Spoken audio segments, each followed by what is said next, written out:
Good morning, good afternoon, dare I say good evening. My name's Lockabar, and today, at the end of the week, we're going to play a bit of the Slormancer. What a glorious name for a game, right? The Slormancer. It's a new pixel art ARPG in the vein of Diablo, Path of Exile, Grim Dawn, all that type of goodness. It's been in development for 6 years, so this isn't a brand new thing. They've finally got their 1.0. Yeah, like I was just in the mood for it. I like the art style, the bit of the humour with it, but it's a very in-depth ARPG. Don't get it wrong here. This isn't no just Vampire Survivors or Auto Shooter or anything like that. This is a full proper ARPG with a lot of stats, a lot of skills, a lot of build diversity. Just wrapped up in a very whimsical and full of mirth wrapper. There you go. So we are going to have a check of this today, followed by perhaps, if we have a bit of a play of this, maybe for a few hours or something, see how we go. And then in the latter parts of it, we might then vibe with a bit of just parlia pottery around, yeah? Do a bit of fishing, level a few things up, maybe a few little quests. Parlia chill, right? So yeah, hope you're all well. Let's get into it. Yeah. So I did have a quick check last night. This isn't your first look. You looked at it last night. Oh, I've got this stupid Parlia Elderwood bullshit up. So a nice little feature of Restream is that they decide to add extra wank to your OBS, yeah, when you do it. Including this lovely big text overlay, which I do not use. So we're going to remove that. I would like to remove that, thanks. Yeah, we'll remove that too. What about that? I better be careful I don't then remove something useful though, right? It's like proceeds to completely stuff his whole stream up. Alright, I think that should be right. Cool. Welcome to the Slormancer. Pardon me. Alright. The Slormancer is a result of countless hours of work. It was made possible thanks to incredible support, feedback and passion of our player community through its development. From the bottom of our hearts, thank you for being part of the adventure. Well, that's nice. Very good. Very good. Alrighty.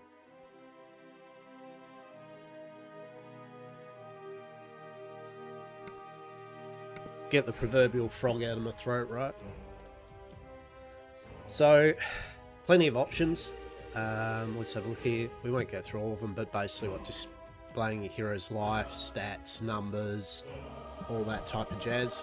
You can go click to move or WASD, yeah?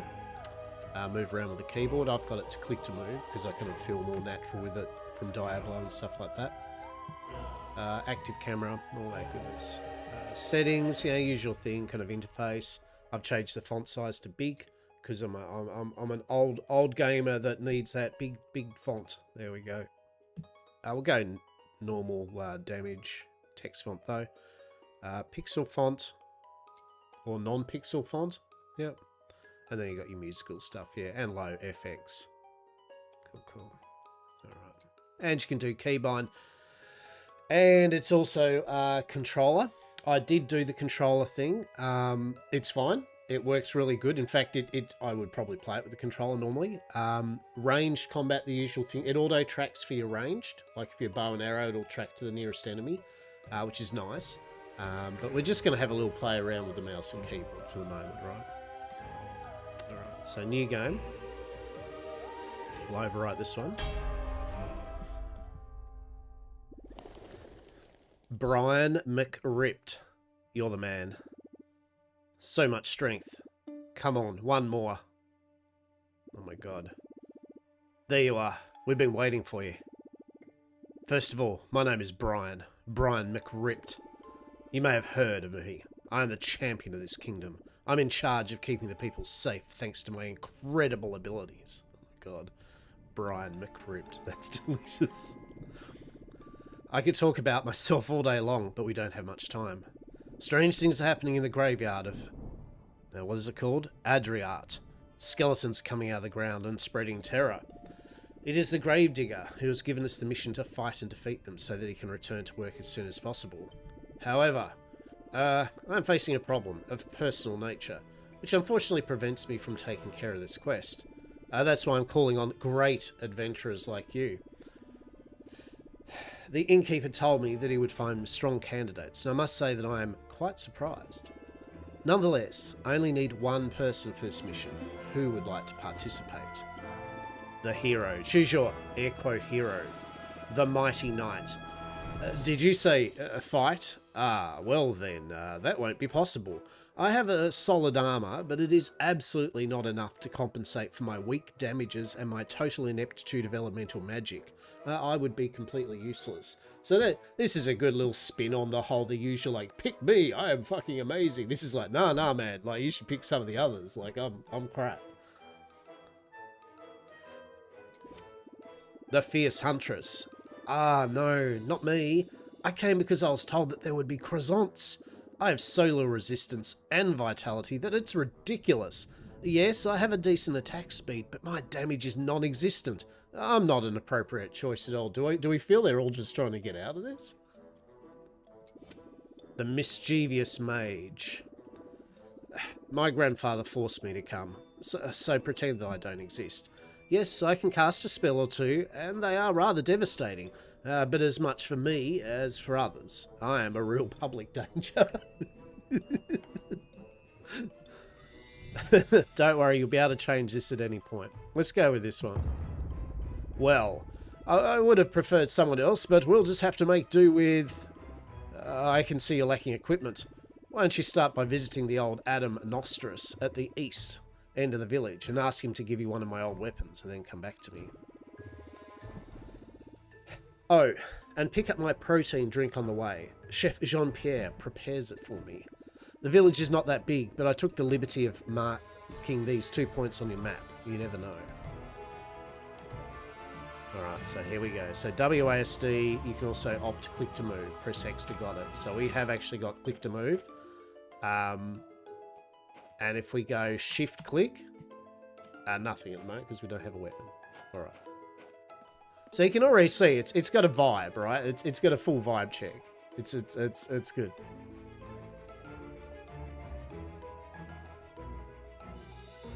Enrique, the gardener.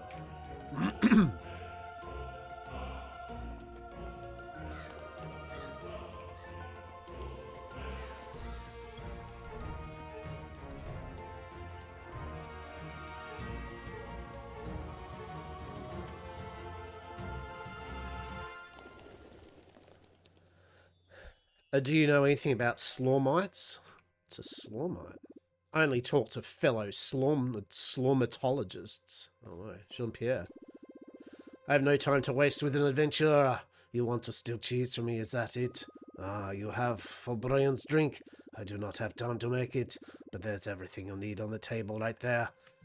You just have to follow the instructions scrupulously. This is a brand new recipe that I have received this morning. I would like to know what he thinks about it. That was my worst fucking French accent ever. My throat's going a bit today, so it's like, so he picks a game with text. Brilliant. Well done, champ. On the table, there's a piece of paper that says, a Proton, the drink for true champions. Then comes a recipe. Pour a dose of protein and water in a flask. Shake.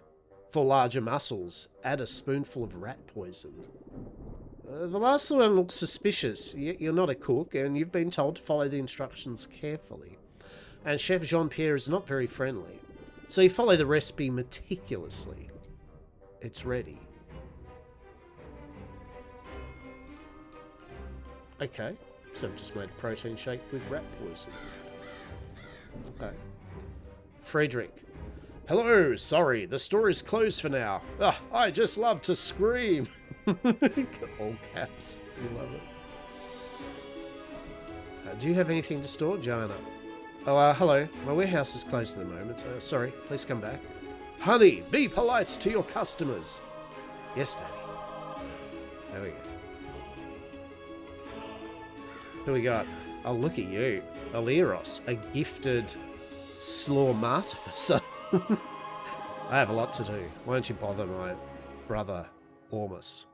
He'll tell you that he's busy, but it's a lie. Adam Nostris. Hey there, adventurer. Hello. My name's Adam Nostris. Amongst many other things, I'm in charge of the Shrine of Champions of Ara that is in front of you. Brian McRipt sent you, didn't he? I do keep his old weapons. They're very precious. He's a champion of Ara, after all. I should be able to give you something. Yes. Let me observe you. I see. Maybe there is... No. Yes, that's for sure. I've got the right weapon for you. It didn't belong to Brian, but I think it fits a profile for atypical as yours. It's a Slorm Reaper, a weapon that reaps the Slorm out of defeated enemies. They're usually restricted to champions, but you should be fine. Bring it back to me once you're done, and good luck. Hell yeah. The Slorm Reaper? Let's go.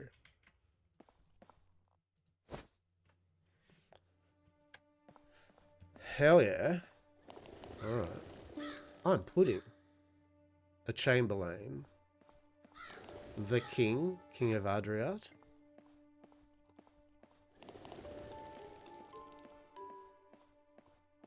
Yeah, this is definitely a good vibe.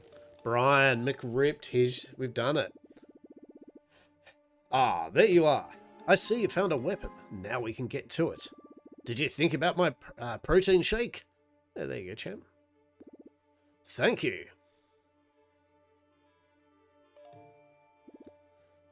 Poisoned. My drink. I'm dying over here.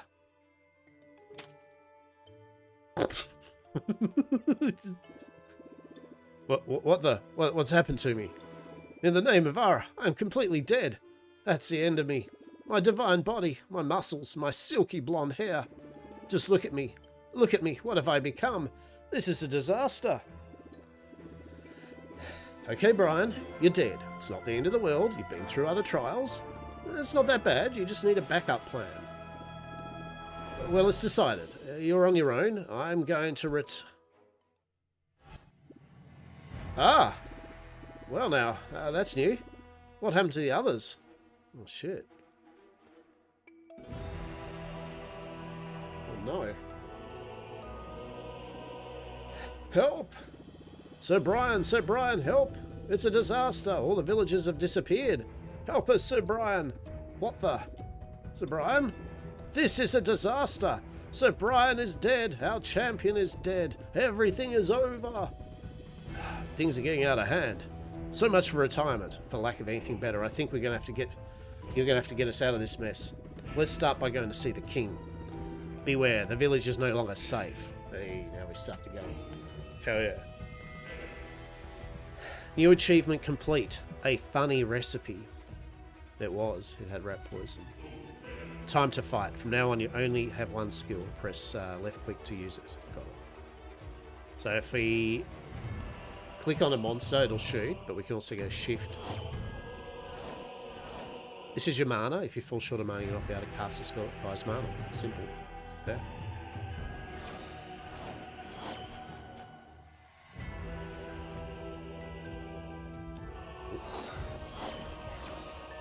Slorm. Whenever you kill an enemy, you also reap his Slorm, the essence that brought him back to life. You'll eventually be able to upgrade your skills with the Slorm reaped that way. There we go. Okay, so let's go to the currency. New Slorm Reaper found. Adam Nostris's staff. Whenever you kill an enemy, you also reap his Slorm, the essence you brought him back. Yeah, we know that. So, there's a whole bunch of weapons. I believe there's 90 of them. Right? There's 15... Yeah. There's 90 weapons, but there's more that there's... Well, 11, 12, 13, 14, 15. So 5, 2, 3, 4, 5, 6, 12, 18, 24. So there's 120 weapons for each character. Yeah? And the weapons are basically build defining. That's their main thing, is that they... Choosing which weapon defines what way you're going with your class. So even though there's only 3 classes, you know, the kind of the swordsman... Oh, fuck off, The swordsman, the huntress, and the mage, there's a whole bunch of build diversity between them. And there are advanced classes, which each one has 3 of them, I think.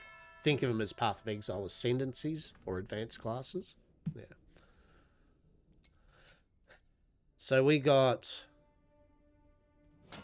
Adam Nostra's Staff. So it gives you that certain amount of damage. Don't know what 2 victims means.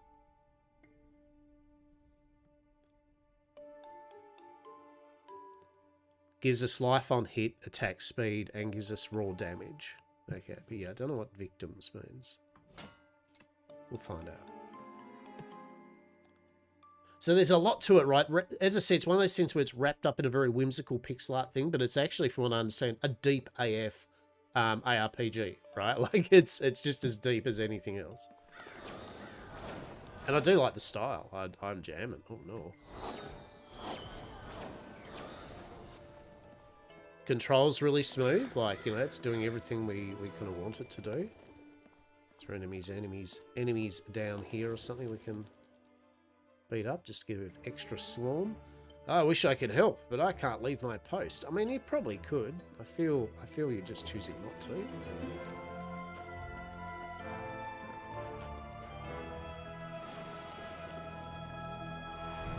All the villagers are gone. Alright. So what? It's a disaster. My faithful Alistair. My dear Alina. Gone. Ah, who are you? Oh yes, you're the adventurer.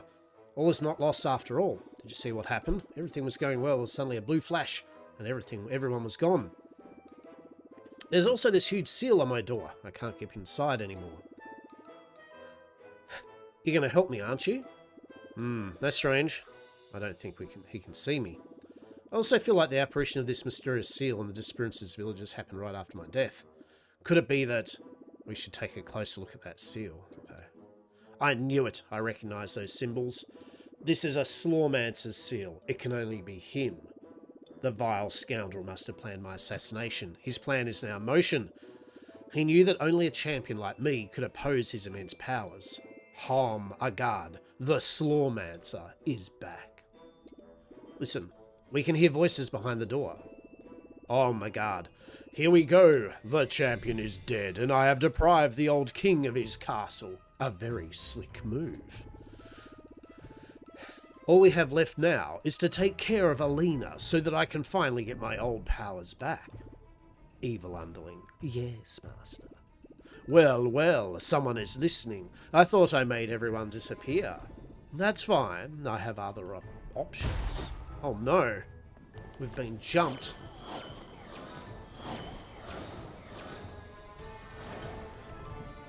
Not now. What just happened? Did you just touch the seal? It's so confusing. My faithful Alistair would know what to do. We must find him. I sent him on a mission to the harbour before the disaster. Could you find what happened to him? Yes, let's go find Alistair. Maybe he'll know what to do. I like the fact that, you know, the map's just... Oh, it's just music. There's no map. Oh, space. Yeah, there we go. We love it. So the map's nicely pops up good. Let's get some of these. Let's get a bit of Slorm, right, while we can. Oh, what do we get? Splendid plated gauntlets. You found a piece of equipment. Open your inventory by pressing I to equip it. Okay. You can move your new item to the corresponding slot, or press right-click to equip it. Okay. Splendid plated gauntlets. 15 armor, 16 elemental resistance as base, and it gives us 9 evasion. Sure. The first of many achievement. So let's have a look here. So we have raw power. So average elemental damage. Average elemental damage for a single hit. Does not take attack speed into account or the skill you're using. Calculated using elemental damage, critical strike values, and ancestral strike values. Basically the average amount of damage you deal when dealing 100% elemental damage. Alright. And this is the same, but for skill damage. Max life. You're defeated when you hit 0. Okay. I like how it very clearly explains the breakdown of it. Your mana used to cast spells. Armor. Through complex arithmetics, mitigates incoming skill damage. Okay. So 45%. And that would be the same, but for elemental. Evasion. Through even more complex arithmetics, gives you a chance to dodge incoming attacks. Nice.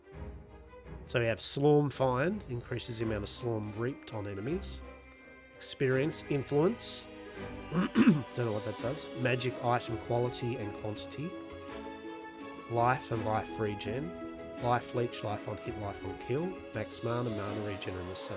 Okay. Oh, lordy mortally. Yep, so we got a full breakdown in. So what is raw damage? So raw damage is the first component of your skill damage and is found on attributes. Yeah, okay, so it takes into account raw damage on anything first. Reaper damage is the second component, and that comes from your Slorm Reaper weapons. Okay.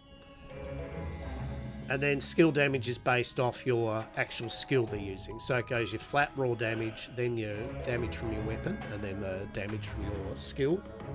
Works out to be what your overall damage is. Cool. So elite damage, alright. My god. We love it. Stats. Very good. So we have our backpack. Seem to have a few like armor slots, trinkets, rings, all that. There's our weapons. That's our character attributes. Very good. All right. Is there any more of the undead? Where are they?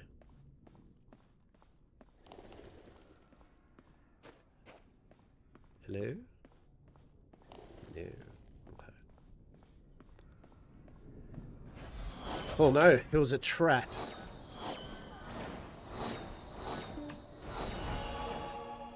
You took a hit, ouch, and your life goes down. If it falls to 0, you lose. Oh no. So we got a great strap. Okay. What's that? A belt? Normal. So there's different rarities. Level 1. It has a goldus value. So it's going to give us a 0.8 critical strike chance and armor. Okay. So our critical strike chance is 5. 5.8. Delicious.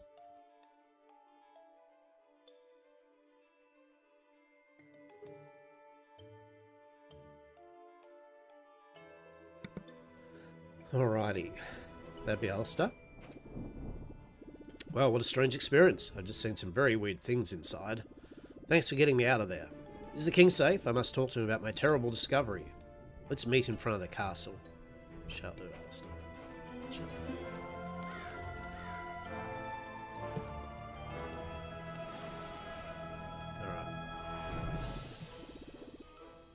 Well, my brave Alistair, what happened to you? My lord, I was on my way to the harbour when I suddenly found myself in a kind of prison made of shadows and slorm.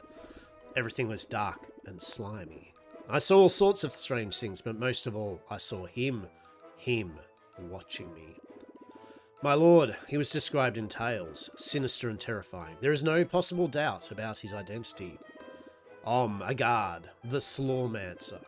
He's the one behind all this.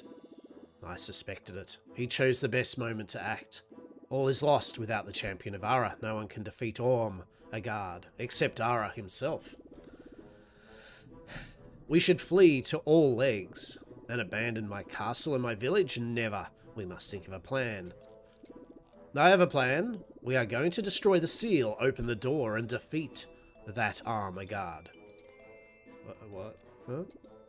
My lord, brilliant idea. But the seal is not just like any seal. It's a Slormancer's seal. It is indestructible and unbreakable. You say this seal is indestructible and unbreakable? That's not a problem.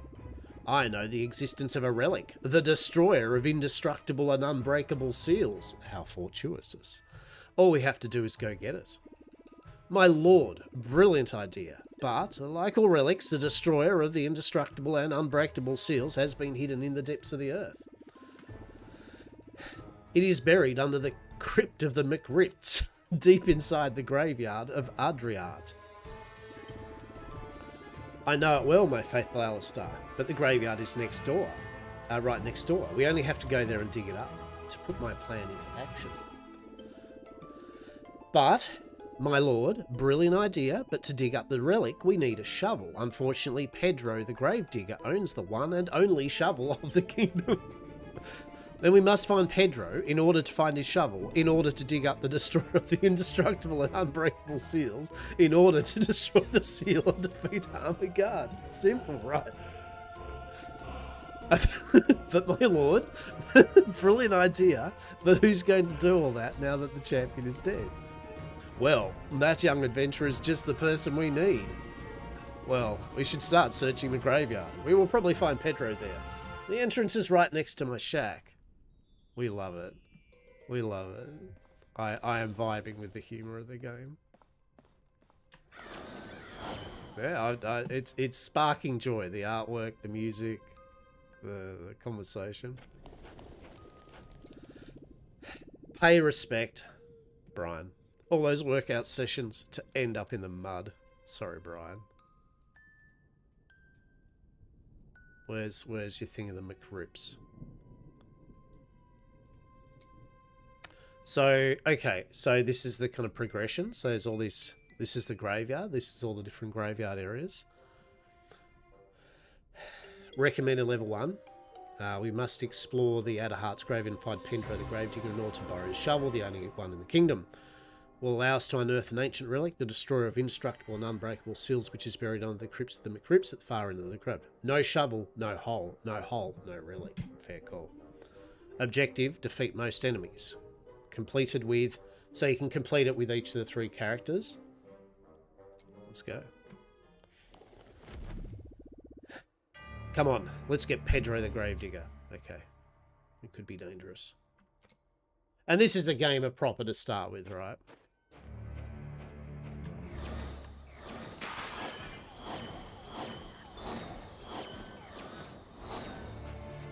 You know, I like the fact you can just break the pots by running into them. We love it. None of this having to shoot them. No mercy for potters. 1 achievement unlocked.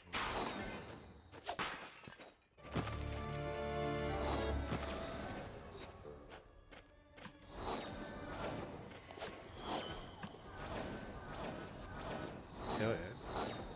That said, feels pretty good. A level. So we get raw damage, elemental damage, life. So we get a bunch of stats for leveling. You gain experience each time you slay an enemy and have accumulated enough to gain a level. Much strong. Ooh. Whenever you level up, you gain character attribute points. Open your character attributes tab by pressing T to use it. Got it. Alright. Character trait menu. From here you can use your newly acquired points. No worries, you can undo and change your layout anytime for free. Did you hear that? Did you hear that? Path of Exile. Did you hear that? Any game that locks you into your points that you spend on a very gratuitous trait and character class system, just let us respec. We're fine with that. It's okay. It's our fun.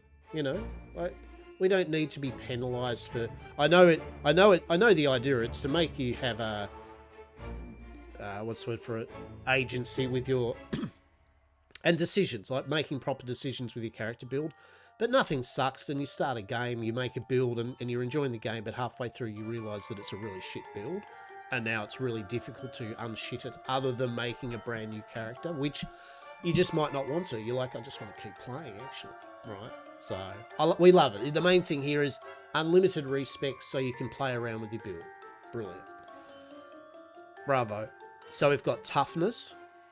We're not going to read through the thing, but basically, so in general, it's going to, I think that you have 100% armor, 1715 life, tenacity, that. So that's, I think, when you unlock all of them, that's what you'll get all up. Secondary skills, armor multiplier.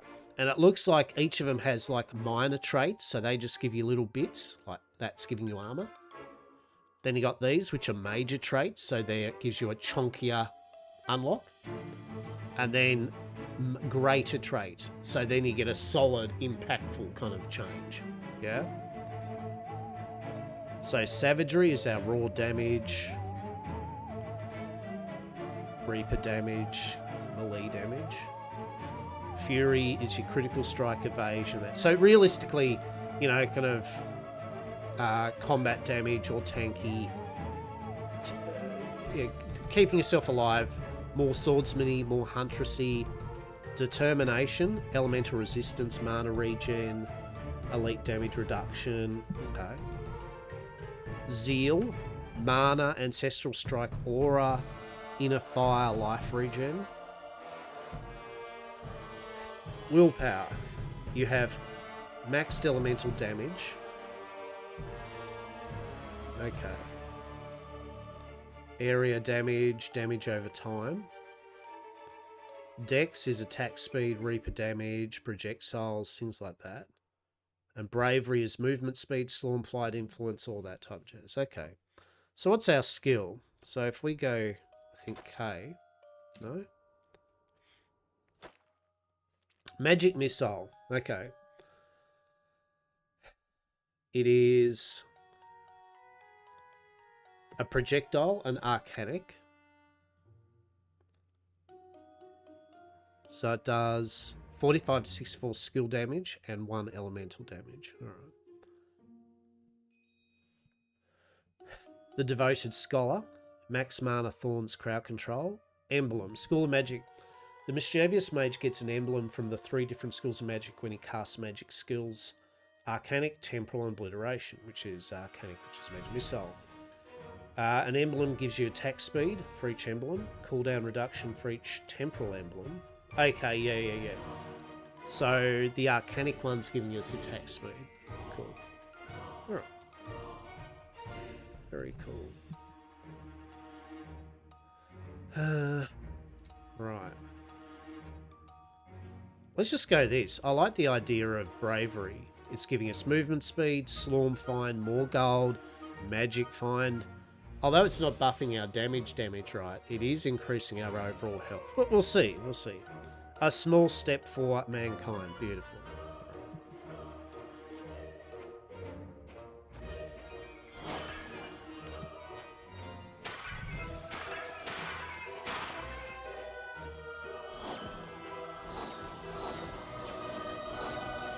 Movement so far with click to move has been fine, but I do notice that with these kind of little areas, if you kind of move yourself out of bounds, sometimes it moves a bit bouncy just for a second. So, just a minor. It's not like game break or anything, but I just noticed it.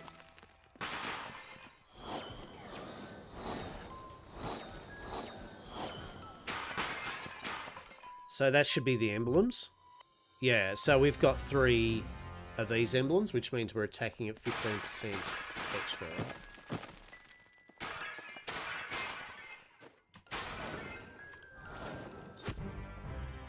Yet again, you can use the controller with this, and it was really fun. Like, the controller was good.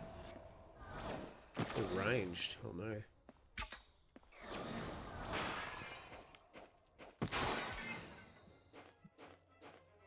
Oh, actually, that's one option we can see. Yeah. Camera shake. So, what's active camera do?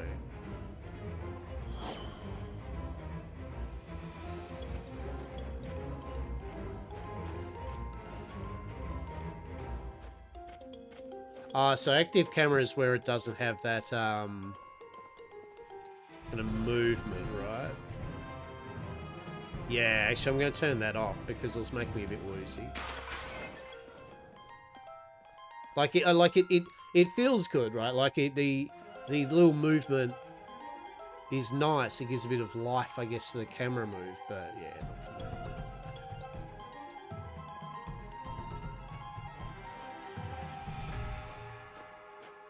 But nice, they've got options, right? So if you do feel bad. So I guess the camera shakes for when things happen on screen. No. I'm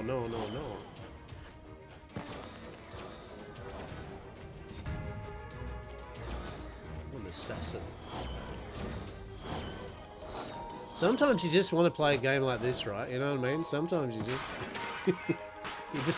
You don't want the overly complex. You just want to... I mean, it can be... The complexity in this comes to more stats and working out builds, right? But the actual gameplay itself, you know, click buttons, move around, kill monsters, get loot. We love it. We love it. Lockabar Facecam stream, indeed. How are you, Zebek? How are you? How are you this fine day? Yeah, we're playing a bit of Slormancer. And then I might have a little pot around with Parley in the afternoon, we'll see.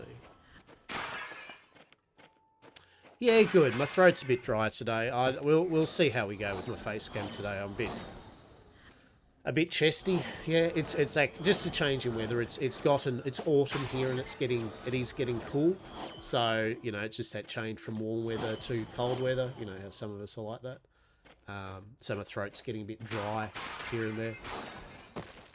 But otherwise fine. You know, it's nothing major. Thank you for asking. So we're just doing a chill Friday stream where we play some Slormancer and just vibe, yeah? Yeah. Like, and don't get me wrong, I like the cold, right? I really like cold weather. But yeah, just like sometimes, yeah, I'm getting older. I'm probably not as fit as I used to be. Well, I'm not as fit as I used to be.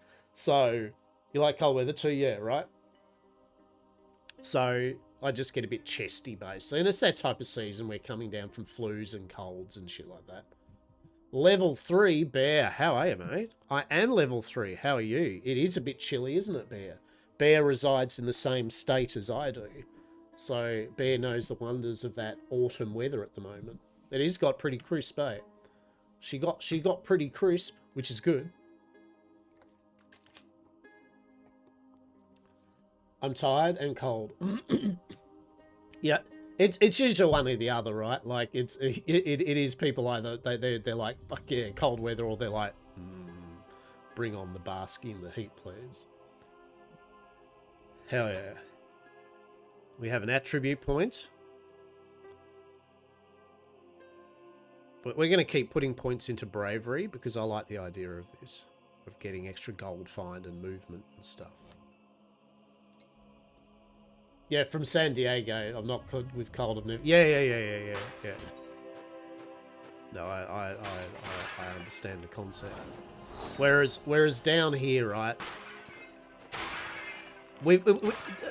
It's always been a English style to an extent, kind of like temperatures down here, right? Like it's always been a bit rainy, a bit cold for a fair while. It's only recently with climate change that the weather's been a bit weird. You're in San Diego 2 weeks ago to see your grandmother. Yeah. Yes, there you go. There you go. Oh shit. What if? Oh my God, are you both? You both have grandmothers in San Diego. Oh Jesus. It's like Nani. Right, it's like, wait, are you?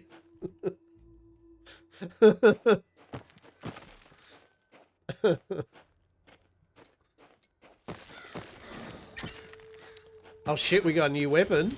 We got, oh yeah. Oh yeah. I do have a cousin who is in New Zealand now. Hell yeah. Old people know all old other people. It's like built-in sonar, right? Well, that's right. I must know everyone then, because I'm old. Yes. We got a new ability. The Ray of Obliteration. Oh, yes. That... I love the way it feels. You move it in. That's mint. Oh, yeah. We're gonna see if we can do something with that weapon. Like we're gonna see how we can amp the shit out of that, right? Amazing. Amazing. Brian, nobody's here. Let's get back to the village. I can turn into a door to make our travels easier. Look. Calm down there, Goku, right? You know, I want to see if can we make it bigger, wide. You know, like can we make it just a beam across the screen, like, brrr, right? Tons of milk. How are you? How are you? What do you reckon? Science? I reckon that's a science and a half, right? Welcome to the Slormancer. Can we make array of obliteration a full screen width stream? So it gives you a little rundown of each level. Killed 59 enemies. Experience gold as Slorm. Gives you a nice rundown of how long it took you.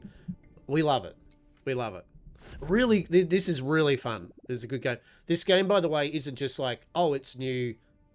It is, but it's been worked on for, I think, 6 years. And this is finally their 1.0 release. So it's one of those games that is feature complete, right? We're not playing early access and all that. It is a full game. I do believe it's only single player though, right? Caveat, right? I don't believe it's multiplayer, right? It is meant to be a single player ARPG, I believe. Brian. Pedro was not the first part of the graveyard. Let's explore the next area. All right. Yep, only single player. Yeah, there we go. Which is fine, you know, like at the end of the day, I mean, realistically, I don't play many ARPGs in a group. Yeah, even like Path of Exile and stuff. I mean, it's not, I mean, it's fun, but I myself tend to just do solo. Yeah, there we go. You bought it only when there was 2 acts. Yeah, I remember seeing it, back in the day, and I kept kind of like a little track on it. And I thought, oh, that's pretty cool. And what was the other one? What's the Pix one? Is it Chronomancer? I think it was Chronomancer.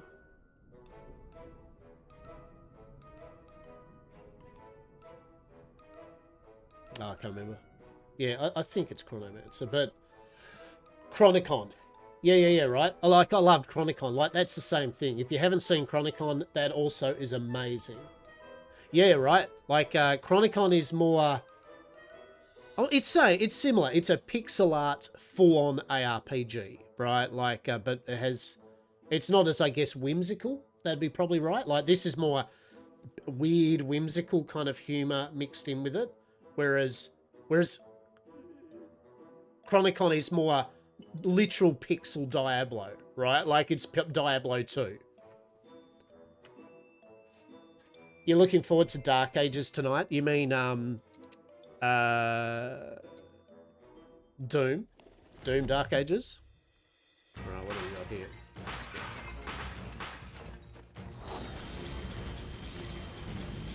Doom! I like watching Doom. Cool. You got chainmail biomix.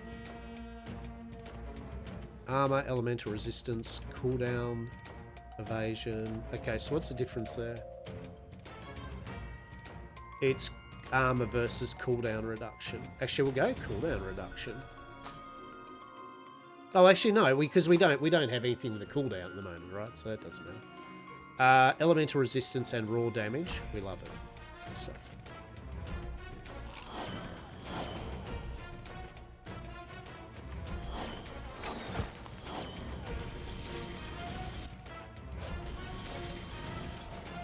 Yeah, so I haven't...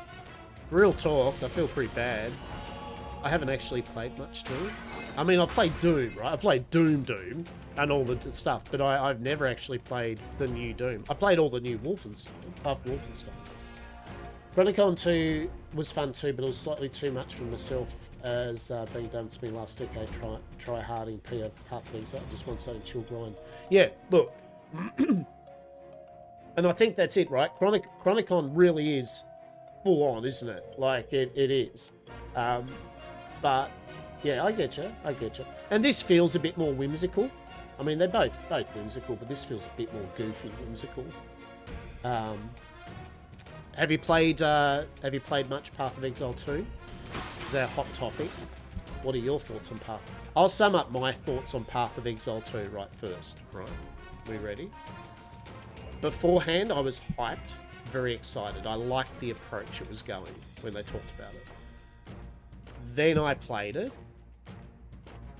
and I've uninstalled it. Now, caveat, I will reinstall it later. But honestly, the worst thing about it, it bored me. I've never had an ARPG that literally bored me into uninstalling it. Like, I, I was bored. I played a lot of it, but I was just bored. Yeah, right. That's what I'm saying. It's very alpha, right? That's why I say, when I say I've uninstalled it, I will reinstall it later. Well later. But definitely the vision of what John and all that wants, is John, isn't it? And what the community wants is very different. For sure. I watched the interview with Zizza and them, right? And, oh, Jesus, it was kind of awkward at the start. Holy shit. But it was a good conversation to be had. But, yeah, that was the thing with me. It just bored me, and so I uninstalled. I went, look, I'm falling asleep here. It is such a tedious pace. Now, to be fair, I almost felt the same with Diablo 4. Right? And I've played Diablo 4, the seasons and all the content, right? But even Diablo 4 bores me. The pace of it, there's just something off. For me, with Diablo 4. I love Diablo 3. I love Diablo 2. I love Grim Dawn, which is also a kind of slower pace. So, you played 250-ish hours, but I kind of clashed with the devs regarding stuff in general with Path of Exile 1 and Path of Exile 2. I'm not touching their games, at least for now. Yeah. No, that's fair. I still prefer Path of Exile 1's kind of gameplay, yeah? I think if you said, what do you want to play, I'd be definitely Path of Exile 1.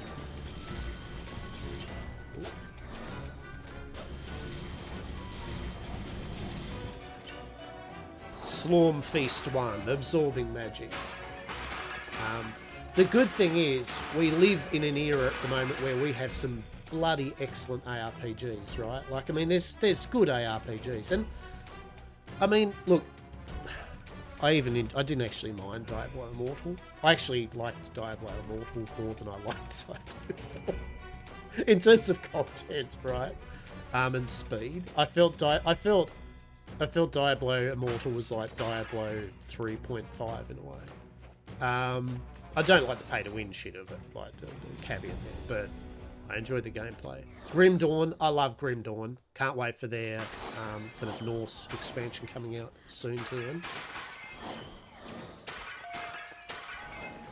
The free testers quit and people now have their combined spirits to the point where I'd have more than half the current testers combined. Yeah. Yeah. Yeah. Yeah. I've played Torchlight Infinite. I don't mind Torchlight Infinite now and then. Yet again, like, it's all about... The UI is dog water, right? UI is horrible. But I actually... There's some good things of Torchlight Infinite. Just shame it's wrapped up in... A rusty helm. Equipment Finder 1. What do we get? Elemental resistance, thorns damage, and... Yeah, it's never good when they kind of balk up their testers, right? Titan's Quest 2's coming out soon. Hell yeah. I love Titan's Quest. I loved it. Such a good game. Yeah, really looking forward to Titan's Quest 2. But yeah, D4 I was so disappointed with. Like... I just don't know what they did with it, but they just made it a bit like Path of Exile 2. Boring.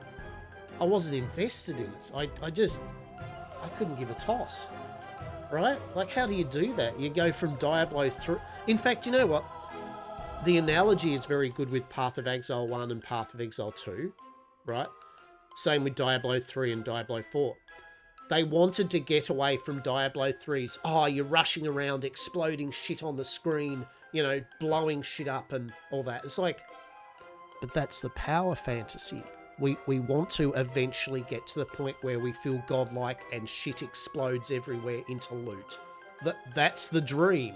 Like, we start off not being able to do it, and then we're shattering dimensions with one button, right? Like many of us love that power fantasy. That's what we play ARPGs for. Not to feel the same throughout the whole process. As in weak.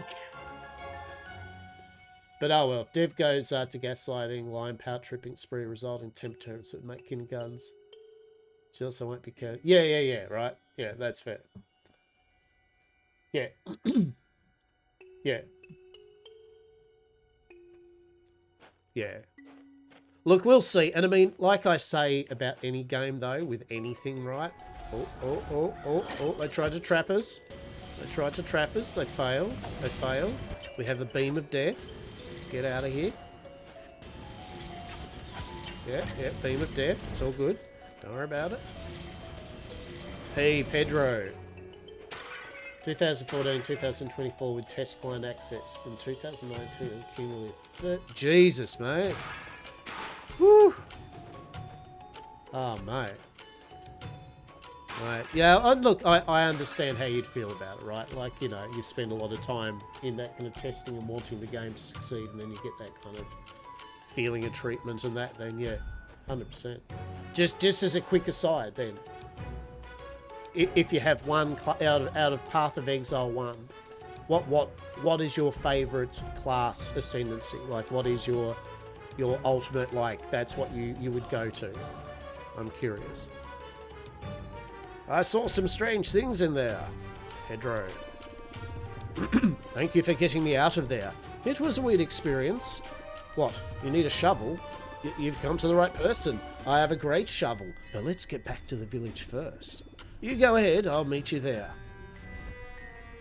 Yeah, Pedro. I myself, as for class, don't have a specific one to say. That's fair. I am a very much a Pox Kappa Righteous Fire. I love Righteous Fire. And I like any type of spin to win. Since Diablo and stuff, right? I love spin to win. I love the power fantasy of just being a Jinsu knife gun. Halfway across the screen with your blades. Good fun. Played a fuckload of Wanderers. Hell yeah.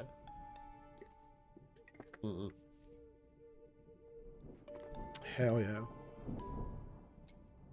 Yeah, you sound like you have a lot more experience in the ARPG level of things than I do. I've played a lot of ARPGs, but definitely I ain't no smart person, and I don't do all of that statisticals too good. I can look at something and go, this is an area of effect spell. This ability increases my area of effect spell. I shall make my area of effect spell bigger. Right? Like, there's your theory. There's my theory crafting, right? Right there in a nutshell. What I do is I talk a lot and I just have fun with it. Right? It's definitely I can give my opinion of how a game like this is as a game, yeah. But I'm definitely not someone that people would go, Lockabar, could you give us some tips on a really sick mage Slor build, right? It's like, probably not. And I did make... Oh, excuse me for my voice, by the way. Yeah.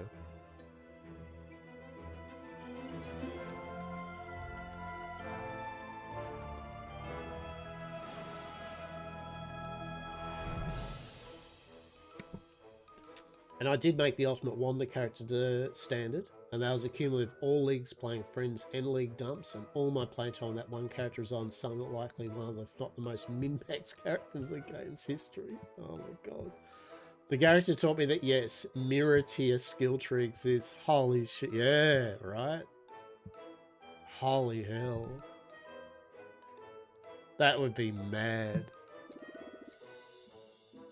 You're looking for a shovel, aren't you? Well, I have one, and it's a very special shovel. It's used to dig holes, but not only that. Thanks to brilliant modification, my shovel is able to point north. I call it the shovel compass, and I really care about it. But I lost it. Or should I say abandoned it.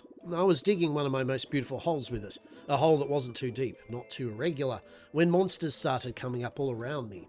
So I naturally fled with all my legs.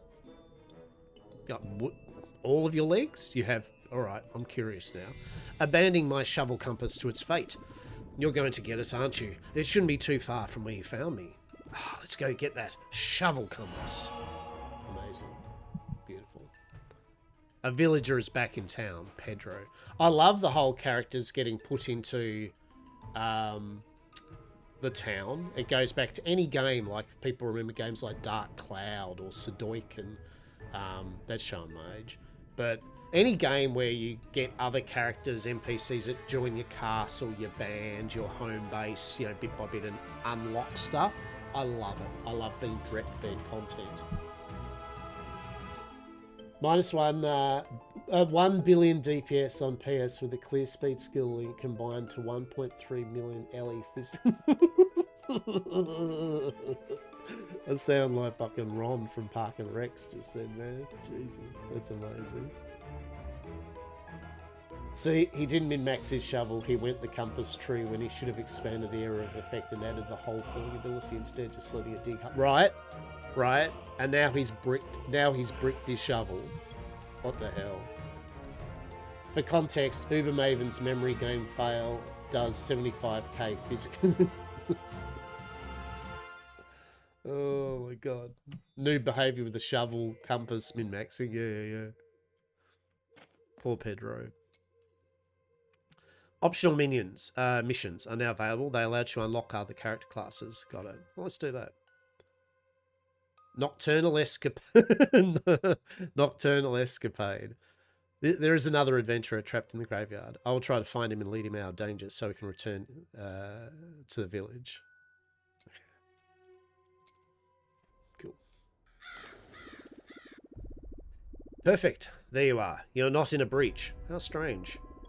I can get you out of here, but you'll have to come a little further. I can't turn into a door here. Ads. Okay. Let's have a look. Alright, we got 2 minutes 30 on ads. Alright, we'll wait. We'll wait.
We should be back from the ads.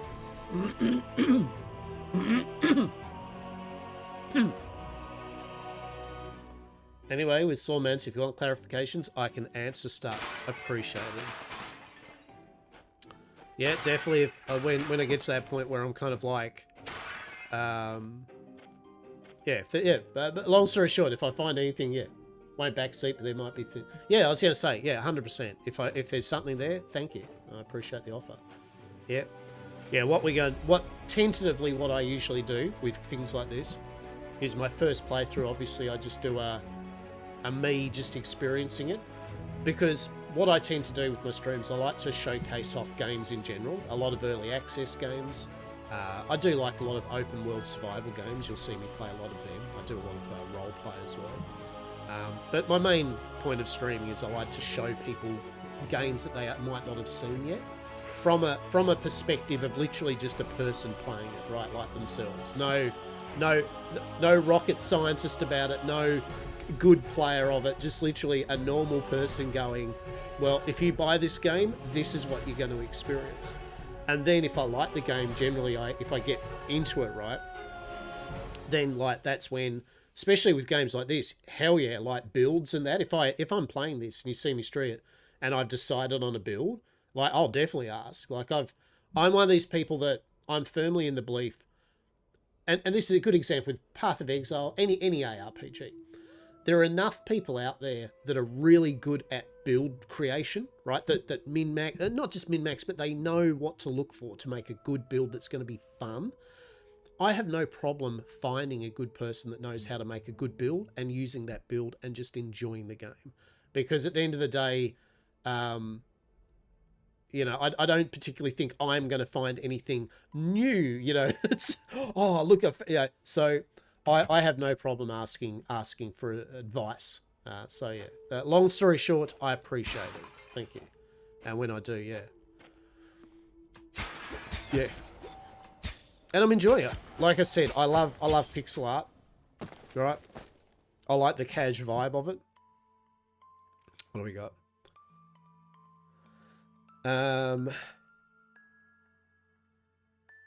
All right.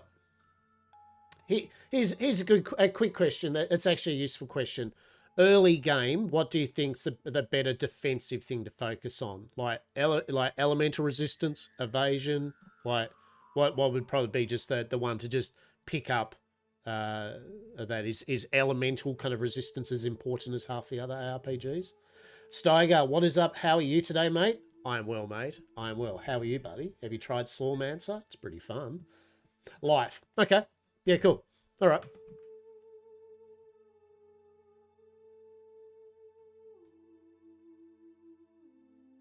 Have we got a sort button? We do.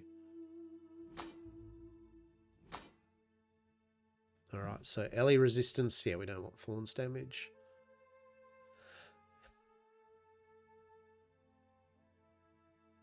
And I'm guessing the item slots are weighed differently with different stats. Like boots will only have certain modifications that gloves might not. I'm guessing.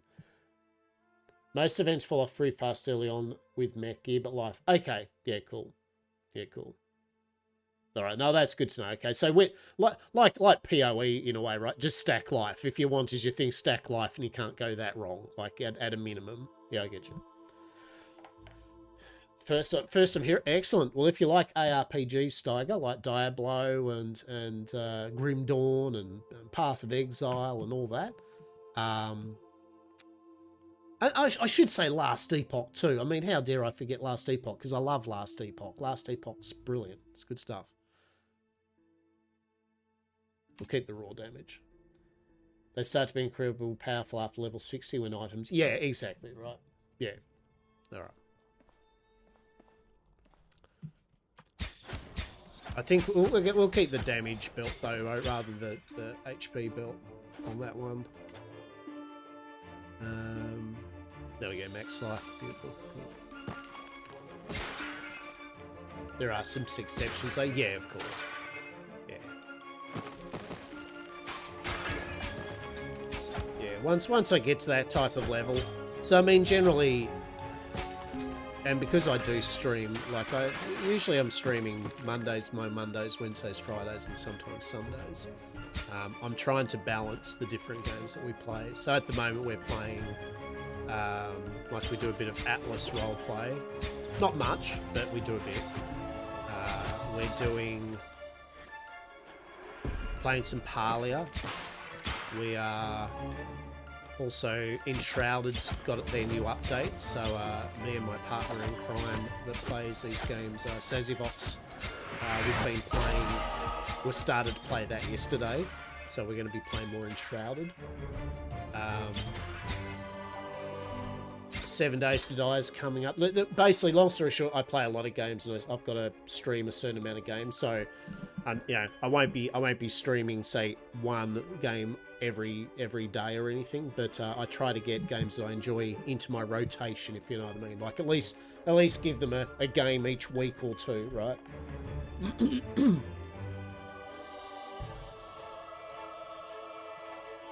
One of the mage classes gets a lot of armor if you stack mana. That scale's really tanky very early on. And Huntress has a note of one trees that gives mana from evasion. Yeah, okay,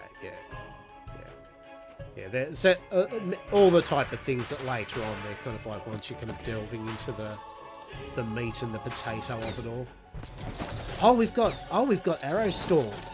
Oh, hell yeah. Hell yeah. Alright.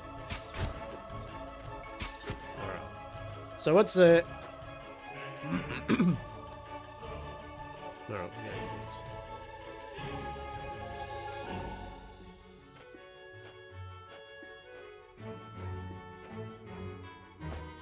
Alright, what's that? Armor and elemental resistance. Nah, we're going to keep critical strike damage, I feel. That's cool. Okay. Now, what's the Huntress's thing? Delighted.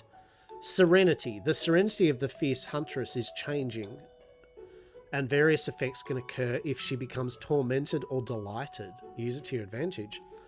Whenever you cast a skill that is different from the last skill you've cast, your serenity is lowered towards tormented. Whenever you cast a skill that is the same, your serenity is increased towards delighted. Serenity also grants you 2% attack speed for each stack of serenity, 1% cooldown reduction for each missing stack of serenity. Okay. Delighted. You are delighted whenever your serenity is at 12.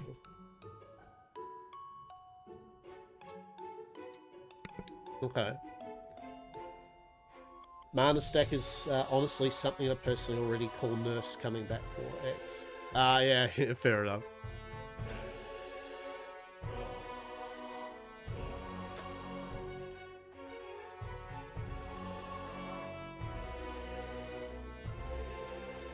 Okay, so Tormented. Your Tormentor's at 0. Poison. Okay, we do Poison. Alright. Totem. Oh my goodness. I like it. I like how there's some really cool stuff here. Okay.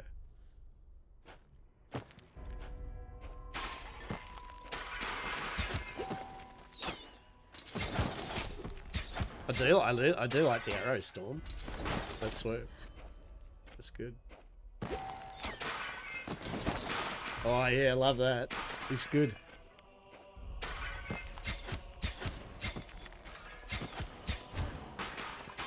I should be running over all these pots, right? Now, out of interest to everyone, is the volume of everything okay? Like, it's not too annoying? Sound, music, sound effects in the stream? I'll put it down to 75%.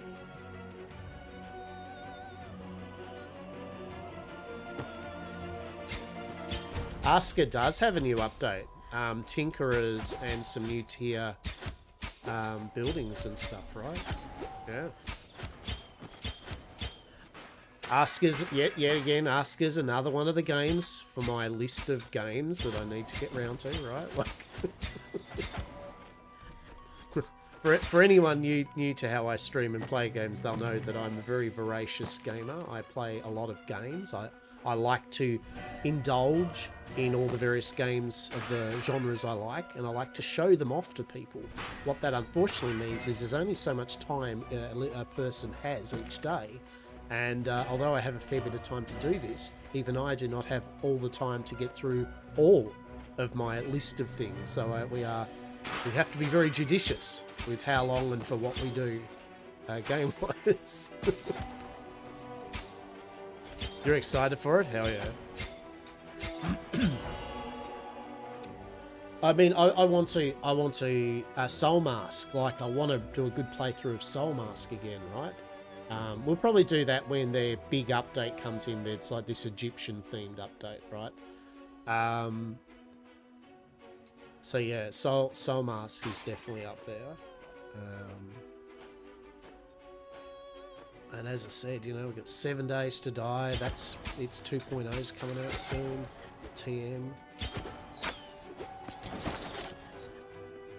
So many good games.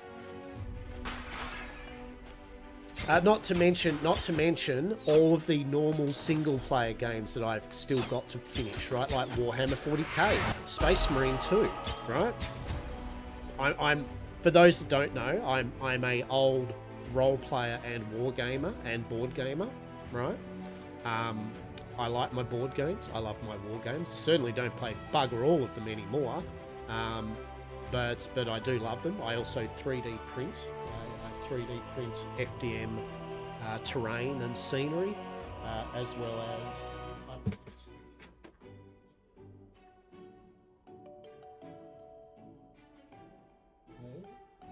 From God, are you going to sit in there? I also FDM, resin print, wargaming models and other appropriates. Yep. So, if you do have interests in things like 3D printing and board games and card games, I play lots of card games. Emphasis on the old, right? Yeah, I also do and play and collect a lot of trading card games and living card games. You know, Magic, Pokemon, all that, ranging up to like the Fantasy Flight, like Arkham Horror series and Netrunner and all that. So we don't just talk about the computer games around here. We definitely have interests in some other hobbies of the gaming sphere in general. Emphasis on the old. How dare you? I mean, you're not wrong though. I mean, you know, like, I'm very self-aware of it, right? So, you know, I am Methuselah, that is for sure. But bless my cotton socks, I'm trying as an old person, right? I'm trying to be hip with the newfangled things, right? For real, for real. Yes. I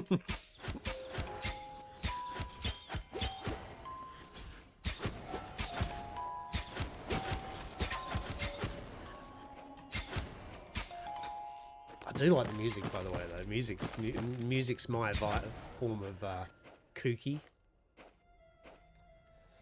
Can't say any of those are something I spent time with. You know why? Because you've spent so much time literally like testing like Path of Exile stuff, mate. Where have you had any time to do anything else hobby-wise, right? You've dedicated many years to your theory crafting. You are thinking of getting a resin printer? Yeah, excellent. Excellent. Good. You are coming into a very good time with it all because the newer models now are getting better and better with features. The price point is bloody good, right? There is new innovations with it. It's beautiful. There is a caveat, and I'm sure you know, the main caveat, obviously, between FDM and resin, it's noxious, it's poisonous. You have to make sure you have all your safety equipment. You want to have good ventilation. It's a bit time consuming and messy.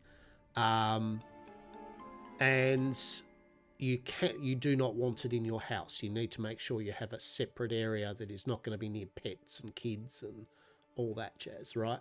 You know, and just being real about it, right? Not trying to doom and gloom it. Some people gloss over it, but and as someone that still loves the hobby, I like to just set up the expectations that it is a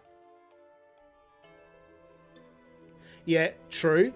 I still would recommend if you get into it, take the time to get yourself just installed if you haven't already, like some sort of proper airflow ventilation though. Doesn't have to be expensive, but just get a proper airflow ventilation in extraction.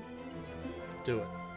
And please make sure you have your safety equipment on. Gloves, goggles, ventilator, respirator mask that is marked for that level of vapor. Yeah, like resin vapor has to be that grade.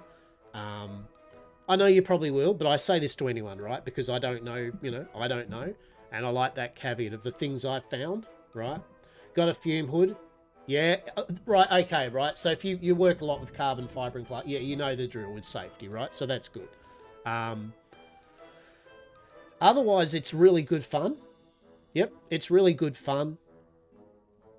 And the kind of the downtime with it isn't that bad. I mean, it prints. Really, the messy stuff is the fact that you're going to be getting it off the plate, right, with your gloves, and then you're going to be washing it, letting it dry, curing it, and then you're good, right? And then clean up. It's more clean up, right?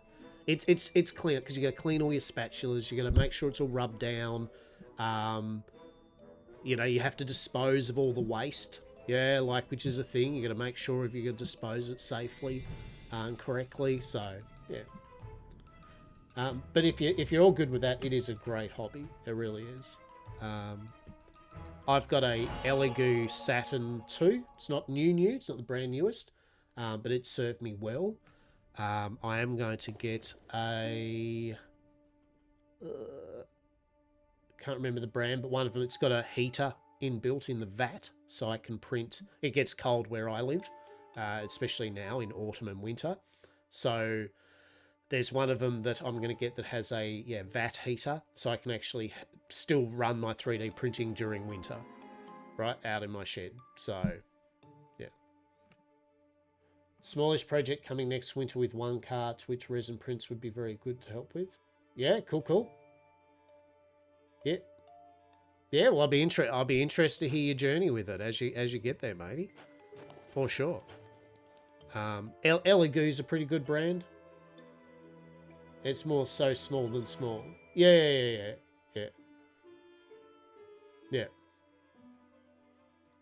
No, that's fair. Dark is the night. I haven't found the shovel. Oh, have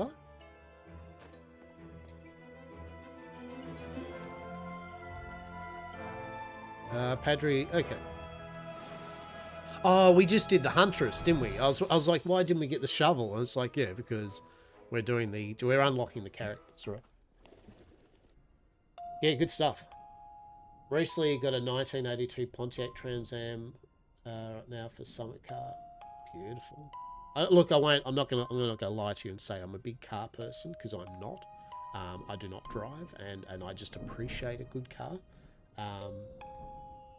But there is something people like to do with those.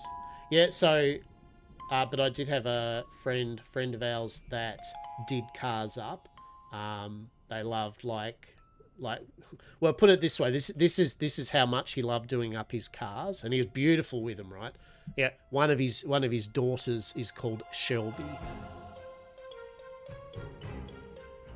So and his daughters can retrofit a car and bloody well like do up a car like that, right? He taught them well. But yeah, he's done up this beautiful Shelby Cobra, and basically he'd import cars in from America that rusted as shit and do them up. Beautiful cars. Oh wait, no, we didn't want to do that. No. Can we escape? Can we leave the... Oh.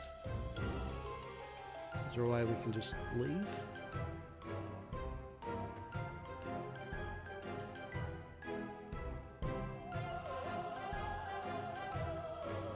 There you go, Toz.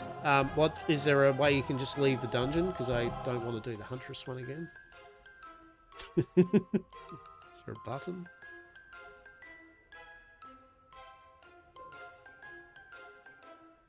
Like, okay, though, to be honest, but it has a value because people... Yeah. Ah, beautiful. Yeah. Beautiful. Thank you. Excellent.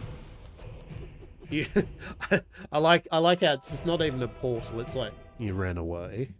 They want to make it. It's like, you ran away, mate.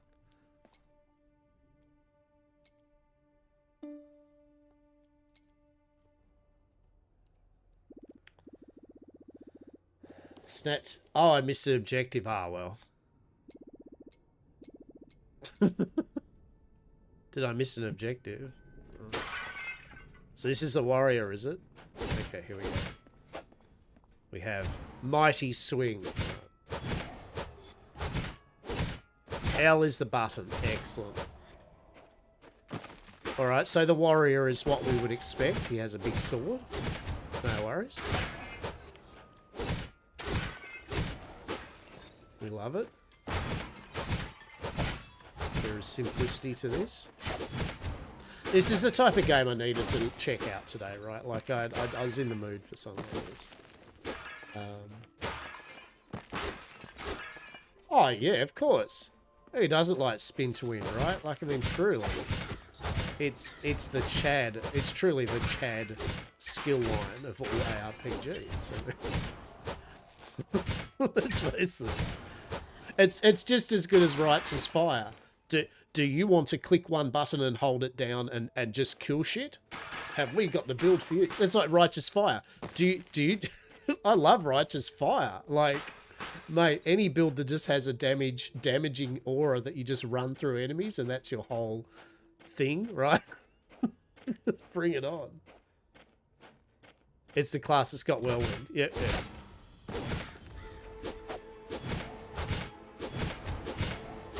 Yeah, hell yeah.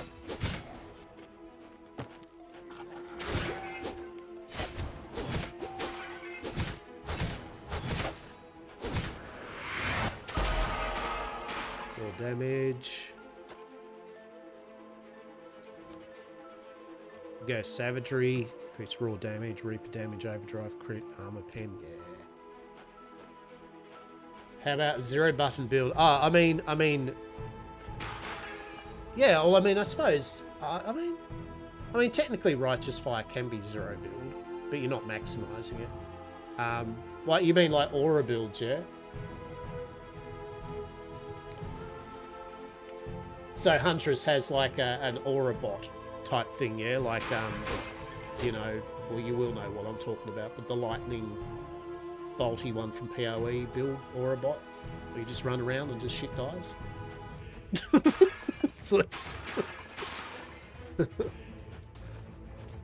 Like I'm a simple old dude, right?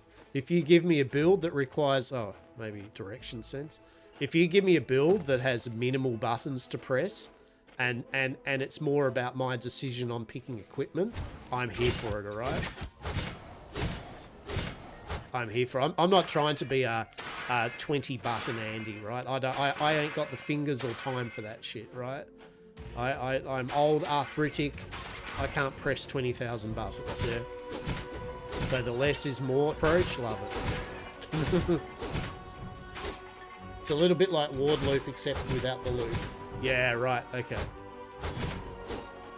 It sounds like there is a lot of build diversity in this, and that's what we love, right? Oh, what's this, by the way? Fortunate and perfect casts. Beginner's luck. The Mighty Knight has an incredible luck, and things just tend to work out in his favour. He's like Domino, right?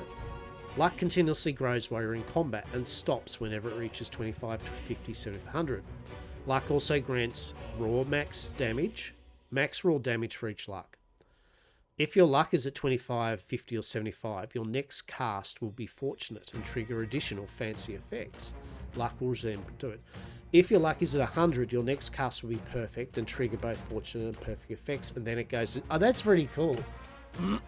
So the warrior just gets more and more lucky and damagey, and then does a final hurrah at 100, and then he built back up. It's cool. Has some arrows flying around, you're homing on enemies. We love it. We love a good homing enemy. For sure.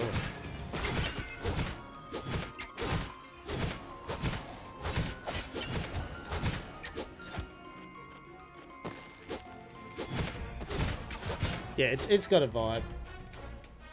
Speaking of the warrior stuff.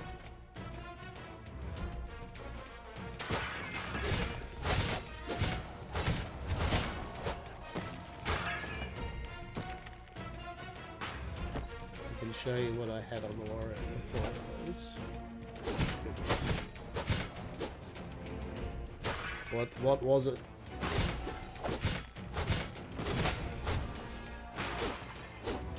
Ah, okay. Wood stick. Okay. What was the general gist of it?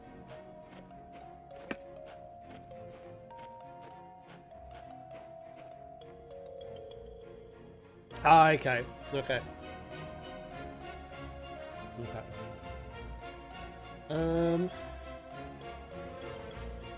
Here's the squiz. Normally I have all my links blocked in chat, but let's see.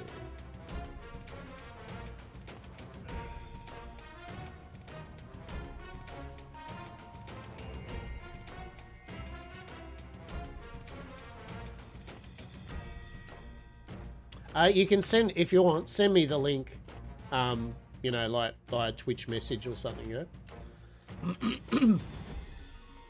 Yeah, I was gonna say, because I'm old and senile, and basically me trying to work out how I can redo my links at the moment is, yes.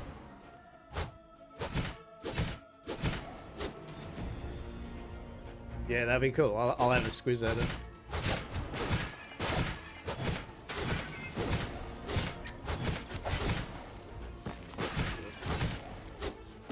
We'll just do this area here, and then I'll have a squeeze. Spiders. Oh.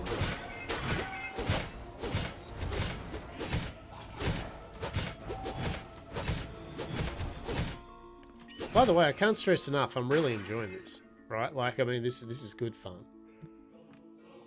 1 minute clip, the thing starts at 51 seconds.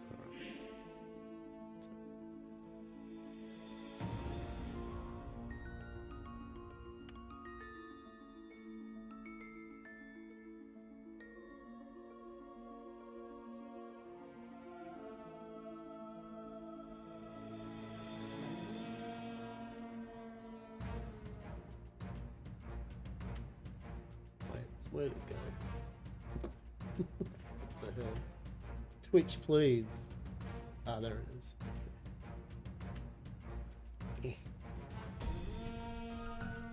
Alright. Let's have a look.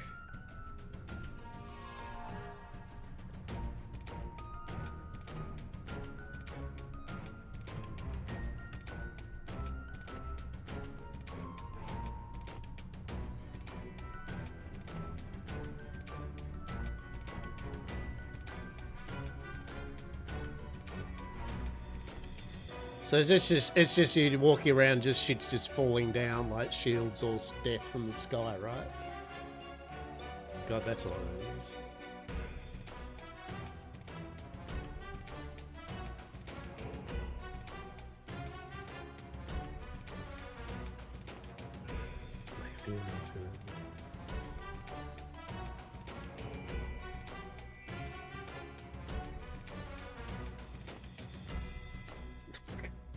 What of enemies? Oh shit. Nah.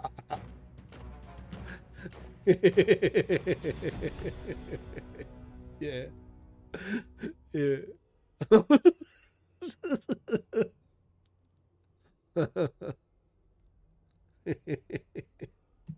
good. That's good, mate. Yeah, look, I'll give it a thumbs up too, right? 10 out of 10. Chef's kiss. I do approve. Yeah, the feedback loop, right? That's amazing. We do appreciate a good screen of numbers and slowdown, right?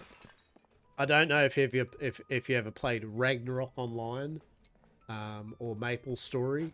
I only use that because I used to, same thing. You could do things that just numbers that just shit up the screen everywhere, right? Just it's like, yeah, right, right. Feels good. It feels good.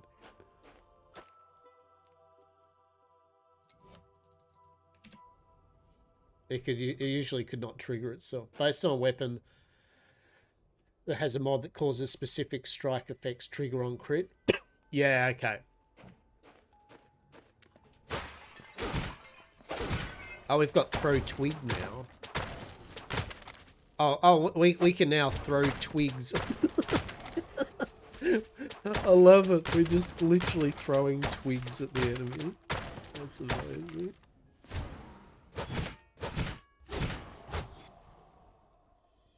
But if the triggered ancestral strike effect crucial trick, yeah, right. So it was a happy accident, right? Amazing.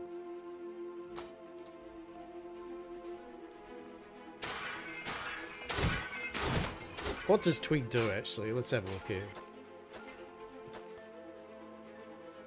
You can invest in an unlocked skill upgrade by selecting collect invest. It was used as an engine to pop a couple of other effects and then an infinite damage. Yeah, okay. Yeah, I get you. Polyvalence crowd control totems. Skewer. Whenever you skewer an enemy, 10% of the damage will be dealt again every time you dealt damage to a skewered enemy. An enemy can skewer it up to 5 times. Okay. Well. TLDR, perfectly balanced as all things should be. Reach level 10 to get that. So, Mighty Swing is just literally a melee attack that does skill damage. Not because it has lots of damage, but once it crits, once it shoots out, and the infinite number of damage. Yeah, I get you. It's like the perfect storm, yeah? The perfect storm occurs, and then just, bloop, oops, all death. Fast skill, projectile. You just pick up the closest piece of wood you can find and throw it in front of you. Does skill damage, which is, it deals 50 to 99 skill damage, which is pretty great, all things considered, that it is us just literally throwing sticks at the undead. I love it. Amazing. That room I waited everything to spawn so be a spec. Oh, look, it's Chef's Kiss, mate. It's Chef's Kiss. You should redo that or something. I don't know if you have. You should redo that, put some music on it, and put it up on TikTok, mate. Make a shorts out of it. Like to clean it up. That'd be amazing. Who cares? It still looks great. No one needs to know. It still looks good. Okay.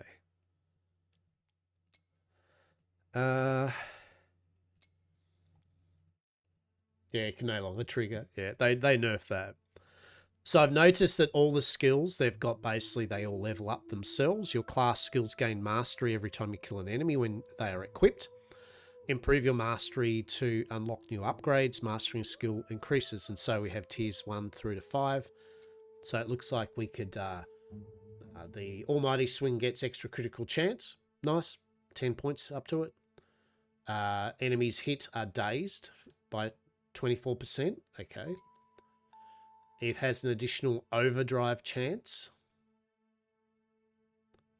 If the Mighty Swing is fortunate or perfect, it has... Okay. And then it has an additional inner fire chance. Your resolution is so strong it takes physical form, rotating around you for the next 7 seconds, dealing 18 to 44 raw. Okay, so kind of like a Thorns, a little mini AoE drone thing around you. Okay. So we have I wish that would stop popping up. I don't. Why does that do that? Is there something we can turn that off? I don't particularly like the whole mouse over it, and then it does. Oh, it must have been for some reason that was happening. Who knows? Okay. BV from P. Yeah. Okay. Yeah. But yeah, that's cool. Right? So we've got each skill has its own basically skill modifications. Very good. We love it. So you can change things up on your skill. And then you have an ultimate type thing, which you get at level 10 that you can also change up. So that's cool. And then we have 3 or 2, is it? Then you have 2 ascendancies as well, or 2 extra level 10. The haphazard champion and the enduring. Yeah, cool. All right, we'll get into that later. We're not going to jump too far ahead yet again of what we're not up to. We just want to do what we're doing. Overdrive similar, except instead of orbiting things, kind of like an arc. Okay, yep. 3 classes within a class, can only use one. Yeah, of course. But that's still cool. That's, you know, at first people might be like, oh, there's only 3 classes, but it's like, yeah, but you've got technically 9 types of character.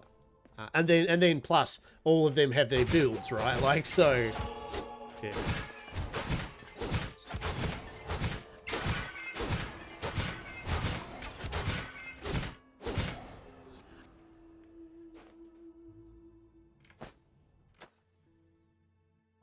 Evasion and thorns damage. Yeah, exactly. So the TLDR, just because there's 3 base classes, there is a lot of gameplay, right? Like, you know, like there's more gameplay than a person would think, for sure. Which is good. Now, I know we did level up our... So when it says that you level up the skill by having it equipped, so yeah, it doesn't mean you have to use it. So, for example, is my stick actually leveling up naturally anyway because I've got it just equipped? Yeah, it is. Okay. Yeah, cool. Yeah. All right. It's a bit like...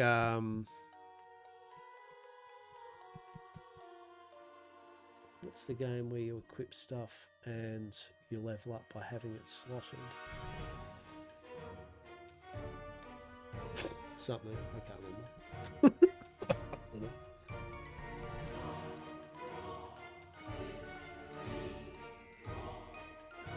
They level up as long as they're on your bar. Yeah, that's what I thought. I mean, that's good then. That's good. What is the game that does that? God damn it. That you need to slot the stuff.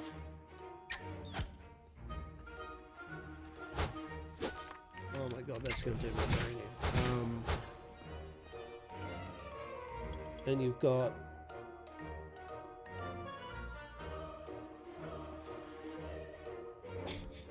I'm having a brain moment, people.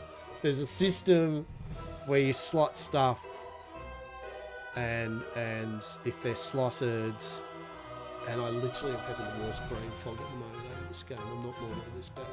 Shit, man, it's going to be annoying. What is it? Oh, God.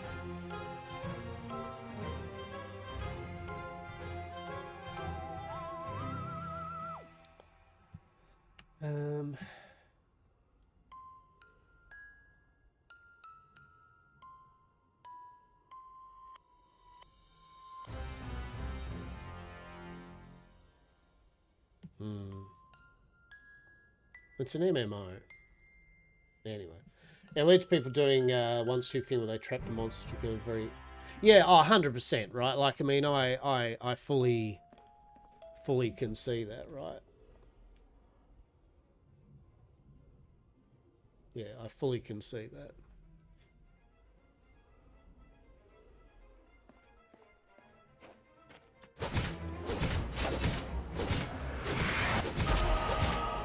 Level 4, nice. Level 1 class skills for max. Yeah.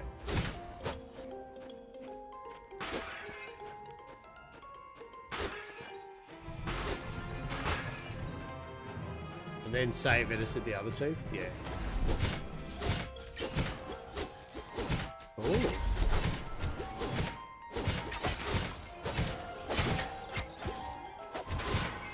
The Necromancer.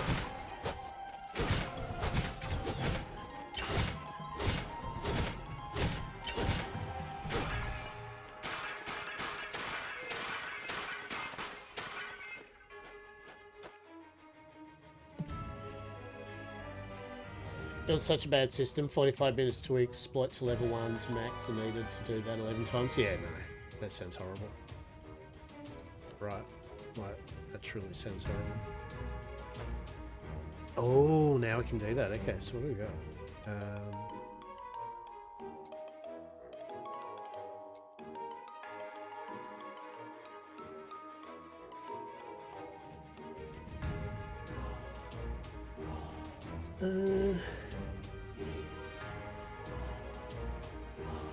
See, I like the idea of the dazzle. Okay, so that uses Slorm. There we go. There we have it. So that just increases the amount of chance of dazing. We like that. We'll go that too, actually, because we want an overdrive chance. Just off it. An additional 11% chance in a fire. Sure, why not? And we won't worry about that so much at the moment. Okay. Now, is the Slorms can use... Oh, right. Yeah, okay. Okay, yeah. I love the fact that you can just get back everything, though, right? That is amazing. No stuff-ups. How good's that? How good's that? That's excellent. I'll go the days thing. Oh, actually, no, you know what? I want to try this. The overdrive. We'll just play with that. The stick. I don't really care about the stick at the moment. I mean, real talk. Real talk. If I'm playing a swordsman at the moment, you know what I want to do? Hit shit with a sword. If I want a projectile with a melee thing, I'll play the Huntress or I'll play the Wizard. Right? I know that you don't have to. I know you can. There's a whole bunch of builds, but you know what I'm saying. Like there are plenty of ways I can do projectile weaponry. The power fantasy of a warrior for me is not in the throwing shit at people. It is definitely hitting shit. Nice. Okay. Okay. Right. Right. So, upgrade has no cost if you have less than 13% mana, and does 13% more damage if your mana is full when you cast it. Okay. More attack speed. Pretty quick. When you and Arcane Clone cast Arcane, you also cast a Remnant. A few... Yes! Yeah, we're going to go that. Hell yeah, I like this. Oh shit, that's a lot. Alright, we'll save our Slorm. Yes. Alright. A small extra node, by the way.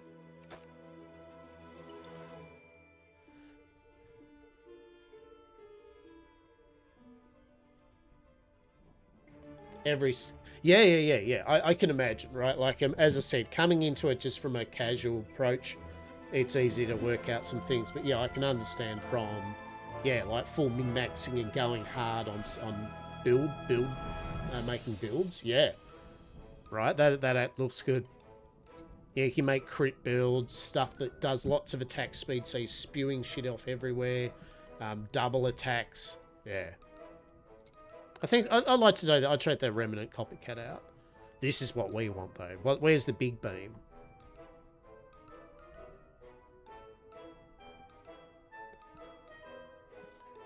Yeah, nice.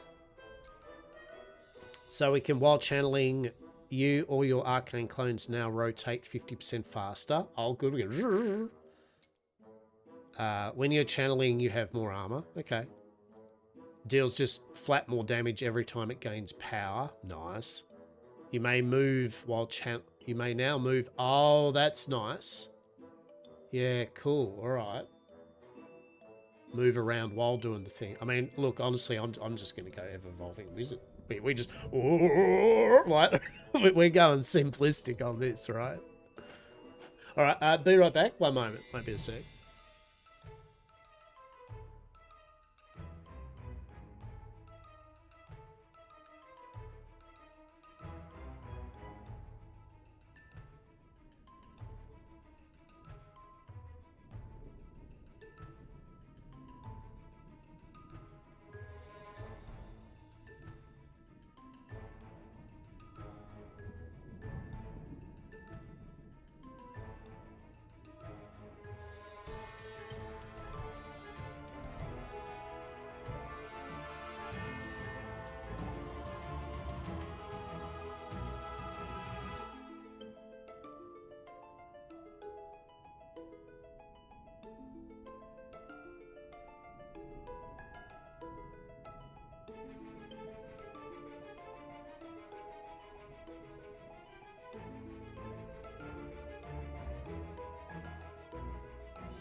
The first two you already have, Rift Nova and Orb of Arcane Master, all can be built as clones, which are basically totems.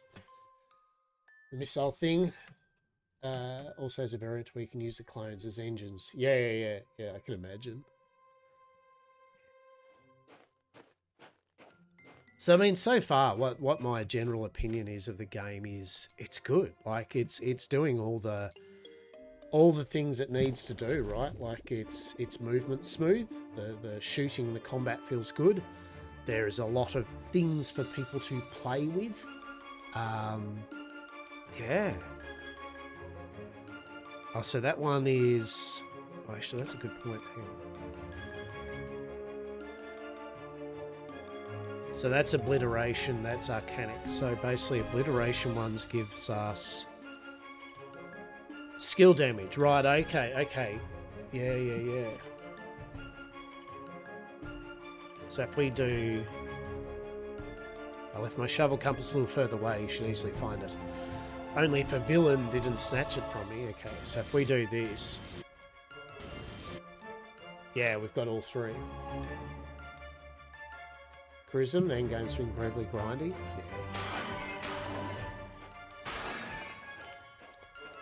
I mean, one, I wouldn't know, you know what I mean? I think... Well, I mean, it depends on what you're doing too without these games, you know what I mean? Like, I think endgame and grind is very synonymous, but yeah, I mean, it can be maybe too grindy, but I think, yeah, endgame... It's a hard thing for endgame to balance for any of these games though, right? Because you either... Oh, sorry, it's a phone call.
I'm not too sure now. It used to become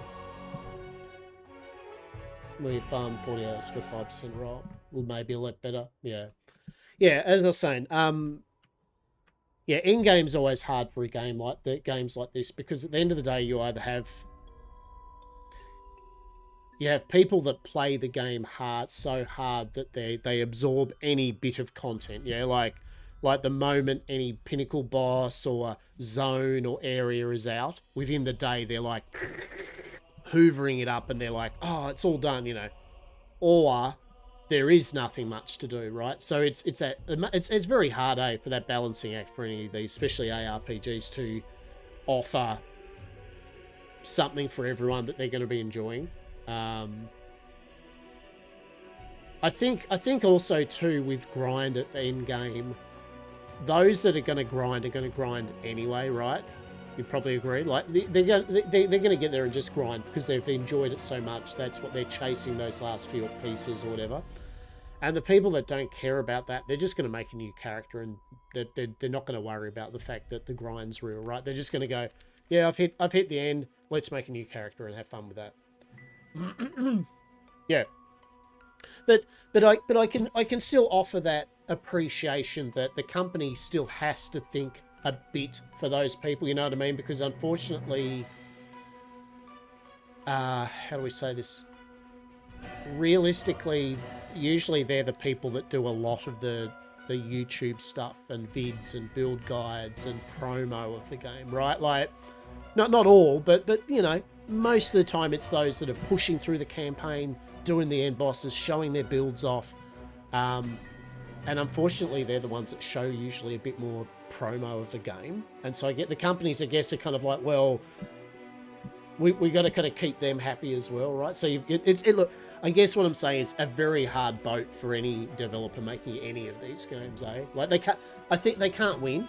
Realistically, they're never going to be able to win because people are either going to say the content's too hard to be able to get to endgame, and then there's going to be those that just piss through it and get to endgame and go, there wasn't enough endgame, right? It's like, and the company's just like, but did you enjoy the game while you played it? You know, it's like, yeah. No, that's what I'm saying. There has to be, but I'm just saying that for a company, that compromise is eternally the big question, right? Like, what do they do, right?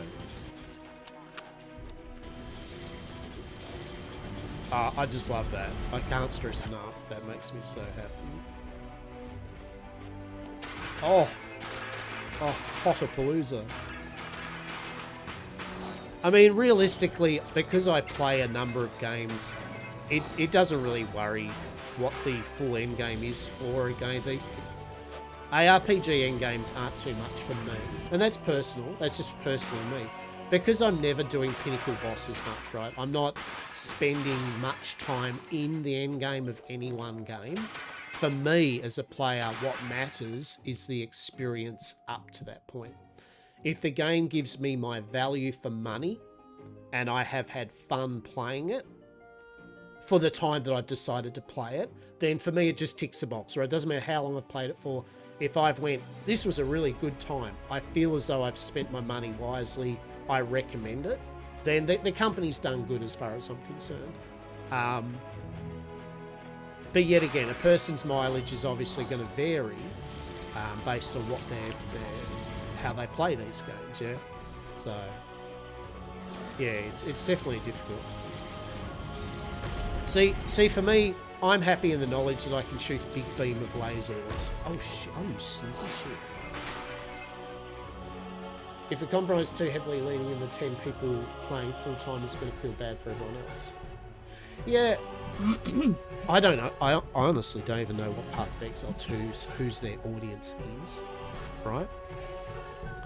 I mean, it almost feels like literally they don't want to make an ARPG. They want to make an Elden Ring game, right? You know what I mean? Like they want to make a more game, which isn't bad, but it's like they kind of, yeah, I don't know.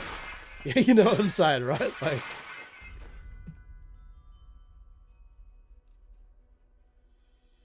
yeah, that's right. There is no real dopamine rush. It just feels like a game. But yeah. Whereas something like this just feels like a game, right? It's good. We're just killing things. We're chatting. We're getting loot. And I mean, this is only the tutorial too, right? Like, I mean, you know, we all know this. This isn't like indicative of anything, but what it is indicative as a game is I'm having fun playing it while talking, right? I can talk, shoot some shit. It's colourful. The music's cool. It's not annoying me. Numbers are going up. Well done, company, right? Like, yeah, well done. You've made a game that's fun. Their boss design doesn't work for it, yeah. Well, we can only see, you know, at the end of the day, we'll see. That's why I say to people, am I happy to have gotten Path of Exile 2? Definitely. I mean, I don't think any of us disagree. The music, amazing. The artwork, brilliant. The skills and the movement, hype, right? Even the boss fights, pretty sick. The story's not bad, but it's the pacing and the lack of. It's like they just do not want you to have a power fantasy, right? Like, you know what I mean? Like, it's like literally he does not want you to have the power fantasy that an ARPG is meant to give you. You can tell they want two different game types. It is the head up does not want an ARPG. He wants the next Elden Ring type game, right? And there are the others in the company like it has to be an ARPG, and so nothing's hit the mark yet. I mean, right? Even though if you're going to make yourselves out with the boss fights have to have a window of opportunity to deal. Yeah. I mean, I feel that's at least something which can be, that'll be tinkered with. You know what I mean? Like, I think that's definitely a beta. You know, that can be tweaked with. I think they've got a world of possibility there. But the loop at the moment, that excitement when you get something. There's no excitement, is there? It's like, oh, some shit. And I know their latest update, they've amped it up a bit, but still, it's not exciting. And I think he's really I think that's where the Zizaran interview really pushed it. He really doesn't want to be told the fact that since he's had control of this game, he's balked it a bit. You know, like he's not a bad. He's got great ideas, but he is so resistant. He does not want his version of the game really to be. You know what I mean? Like you can tell. He's very stubborn with it, and unfortunately, to its detriment. Like, it is not hyped at the moment. No one is hyped about. Do you look at the videos, right? Where are all the YouTube videos at the moment about Path of Exile 2? Right? They're just not there because none of them are hyped. None of them are hyped at the moment for it. A lot of POT missed the point, the fully dodging the kanks to minutes of time, then the 1 point they give once per.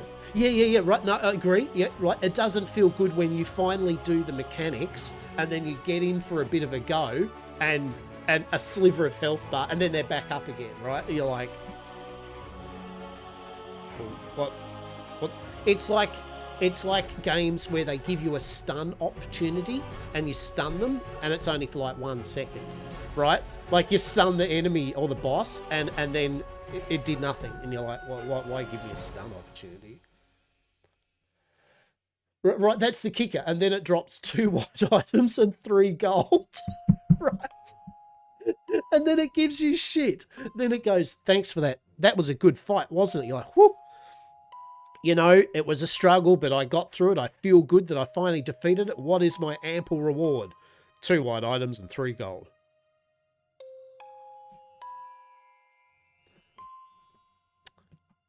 Yeah.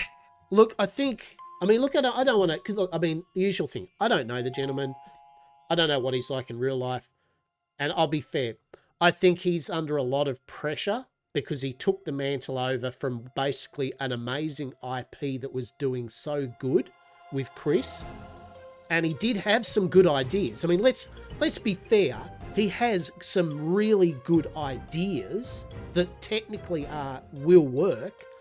But as you said, he does come across, and whether this is just coming across from video, obviously, and interviews, he does come across not so much as arrogant as stubborn to a fault. Yeah, like he does not. Yeah, I suppose arrogancy to a point. He doesn't really want to give up much of the I stuffed up or I own the fact that this game isn't actually what people want. Right? And who's the other? Matt? Is it Matt? Matt's the other guy that actually is honestly trying his best. He's like, I hear you. I'm trying to get things changed. Right? You know what I mean?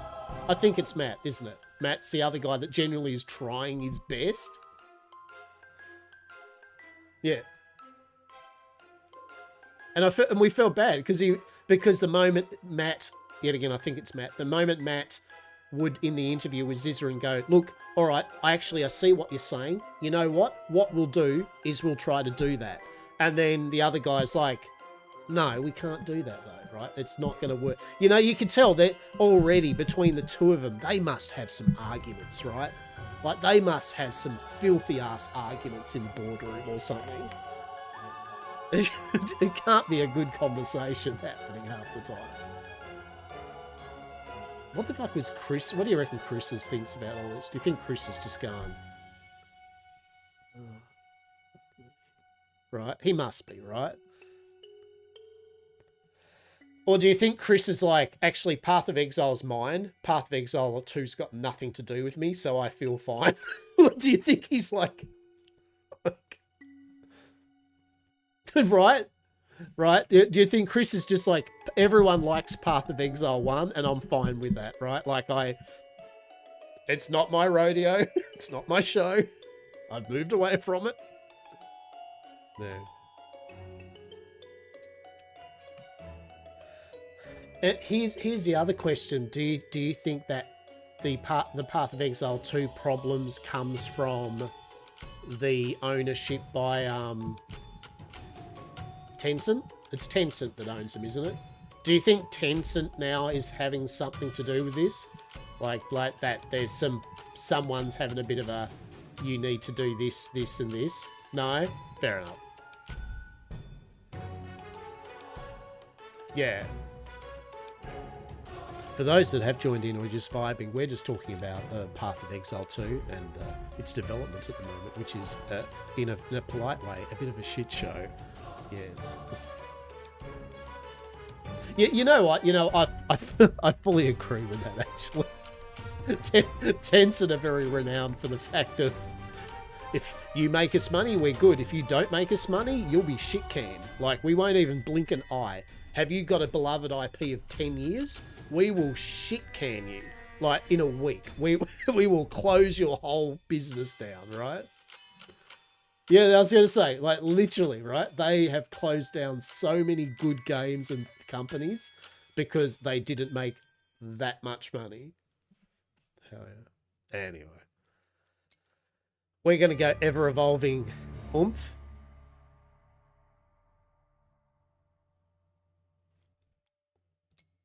And then we're going to go replicate copycat. Hey, good, good, good.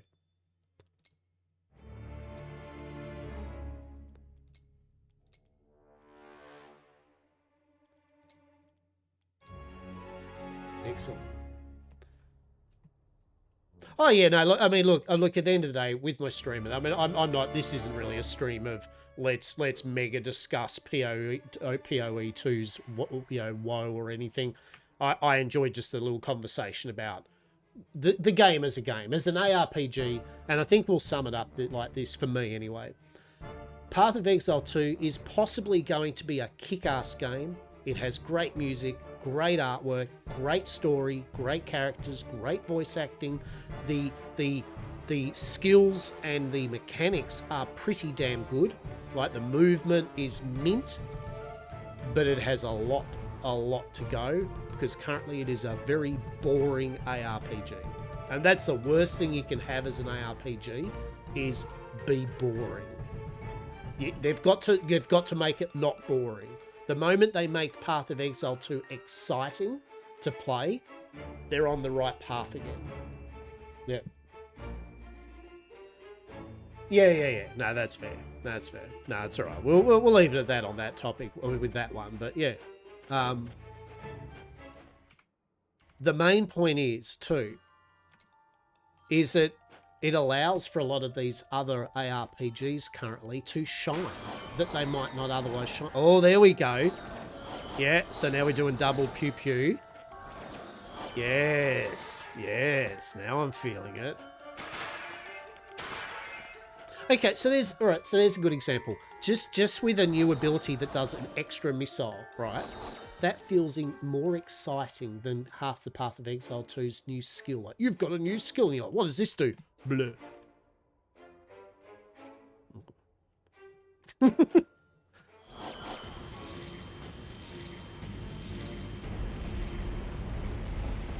Oh, yeah. Yeah, we love it.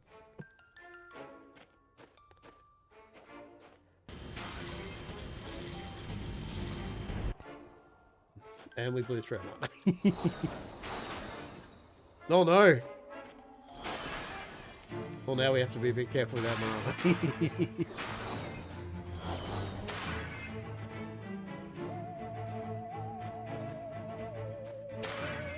Ah, fair enough. Fair enough. Well, let's just hope that at the end of the day, some things actually work out, right? Thankfully, the Slormancer did not get affected in such a way.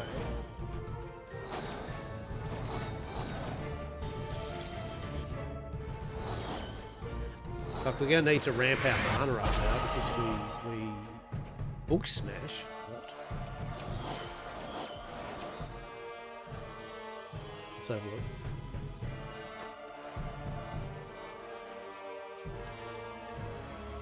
So we're going to get to the 5th point here, so just have a bit more Slor find.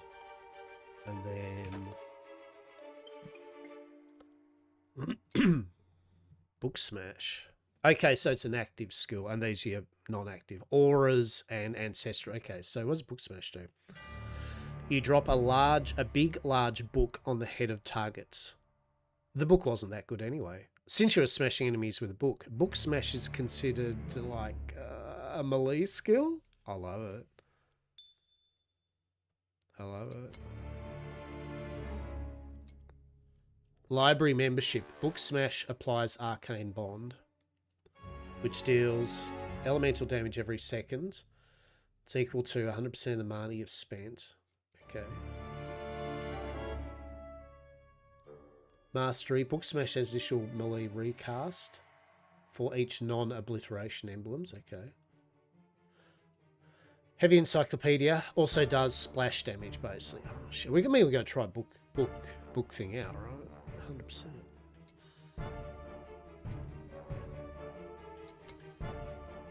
Right. Actually, that would be the equivalent, because that's an obliteration one, isn't it? Right. Let's have a look. This literally throws a fucking book.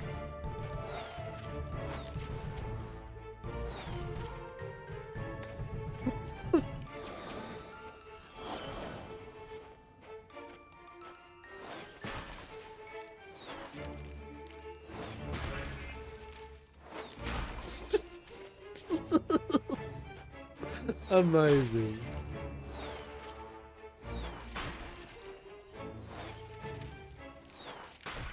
I mean, it works. It does what it says, right? Oh, we're running out of mana pretty quick there. What do I think of book smash? I think I like Ray of Obliteration better. I think I like the power fantasy of Humi Hari Hari Ha. We do need some mana though. Oh lord. Right, what do we got? Yep. Raw damage, max life. Cooldown reduction, yet again we don't really need that. 2% movement speed, yes, we like movement speed. Yes, we like the movement speeds.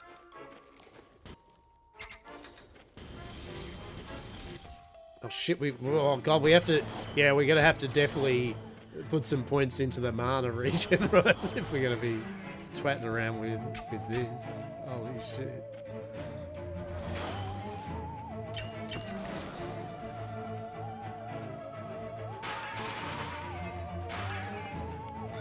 Pockets full achievement, we love it. Oh, we got a green helmet, our first little green. Light helmet of stinging, armor, evasion, life, thorns damage. Right, it's better than the one we've got, and we get some life. Yeah, sweet. I suppose the only trade-off you could say too with this game you know, which some people might be about, is that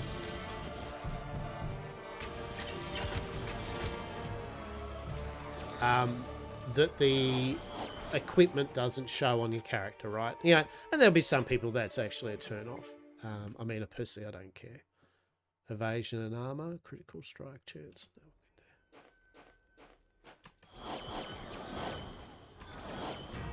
Oh no, it's a boss. Mega skeleton.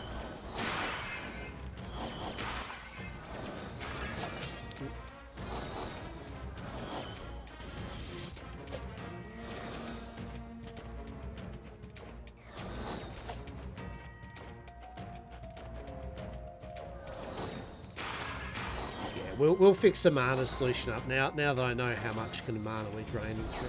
To definitely do a full build of that obliteration, you definitely need to get some stuff for the mana regen. That's for sure.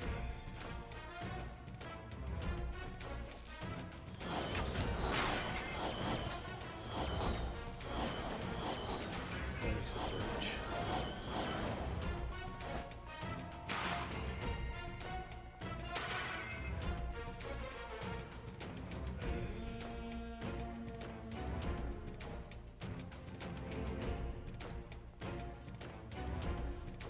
Blood build until you get some mana on hit and mana leech. Yeah. Yeah. Yeah, that makes sense. Raw damage.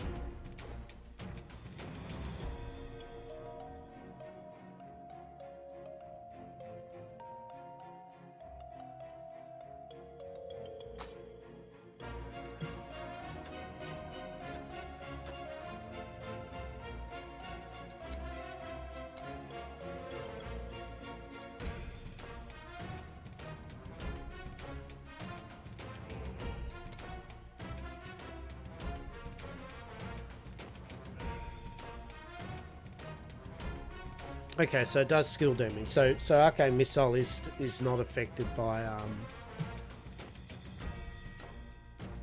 Diego Cat. Do you want to be let inside? Okay.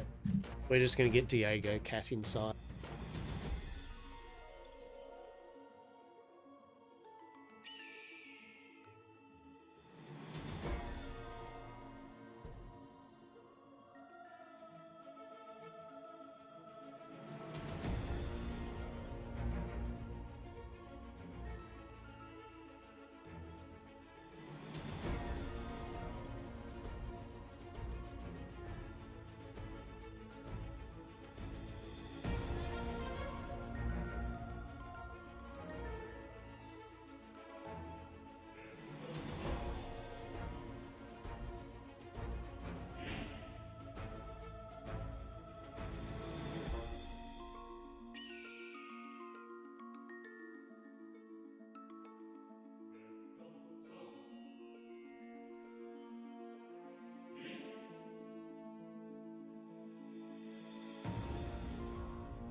We have brought the Diego cat inside.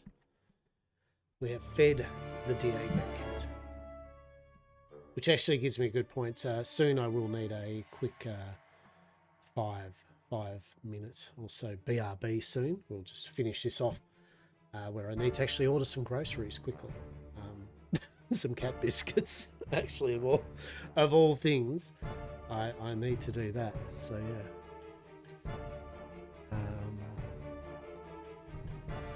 Yeah, so that's what I was going to do. So basically, so this affects skill damage, which raw damage is factored into.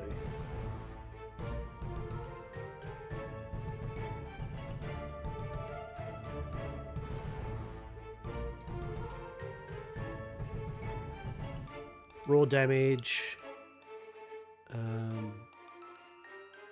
Yeah. So the main thing is anything that does raw damage. Kind of wish I could get a cat. Hell yeah. Shame you can't. I like my cats. I've got 3 cats. Diego, Charlie, and Minnie. They're pretty cool.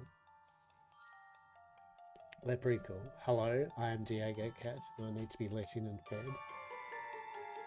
I feel it's like that game with the please let me in, you know, and you've got to check the person before you let them in type thing. I feel like that's a Saz Diego Cat. How are we, Saz? I hope you're resting. Are we resting up? Are you or just resting? Yes. I hope you're healing and all that. We're away from home so much, so we don't want to get one to this. But no, I get you. No, that's fair, Tons. Like 100%. And respect for thinking about that, right? Neighbours Garfield, we love it. We love it. Excellent.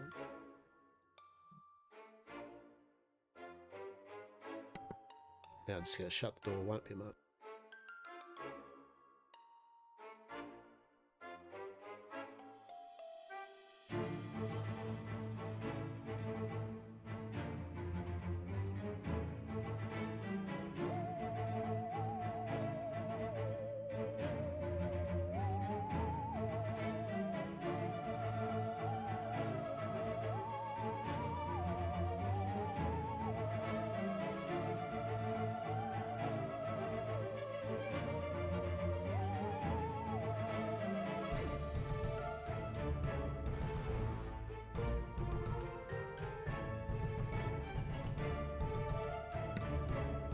A little bit than earlier, but definitely ill, mate.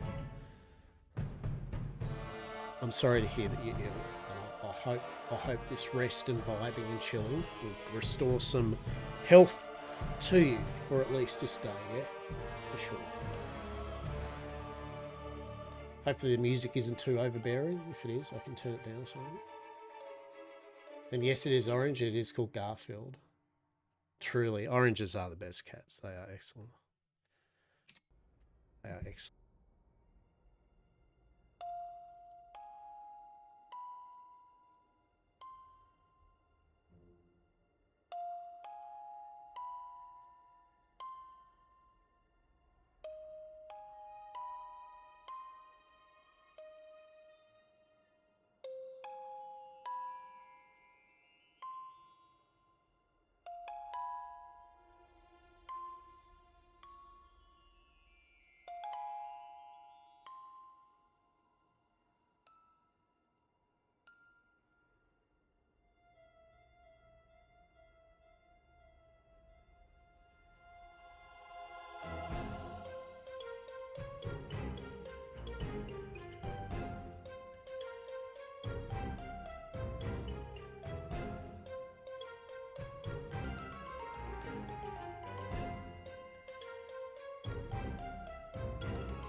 How's that?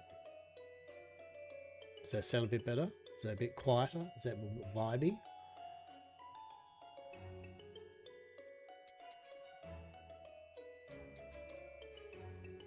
Good. Good, good.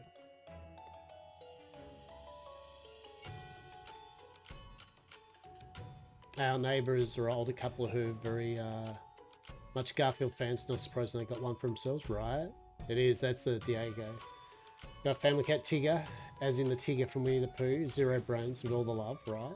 Garfield's much more the neighbourhood cat than theirs. We live in the mountains, only 2 houses far away from everything, so the fellow was free to roam outside. However, also we do also have a kitty door which is open in summer, so he visits you quite often. Hell yeah. Good stuff.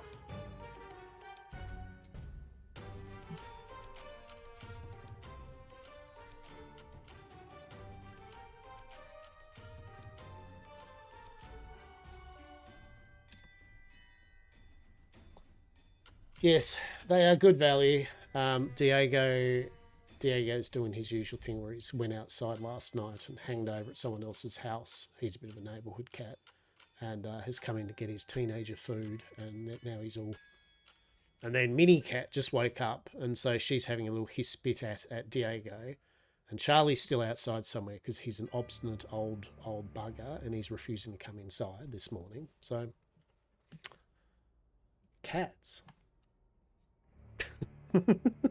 Just cats, right?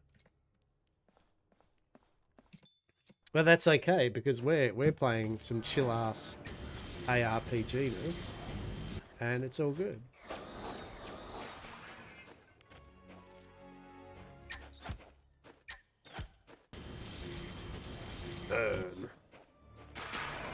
But yeah. Yeah, I very much enjoy this. I mean, the main thing here is that do I enjoy this game? Yes, right? Like it truly is cool. What a good little find. Let's turn that down a tiny bit because that is a bit noisy.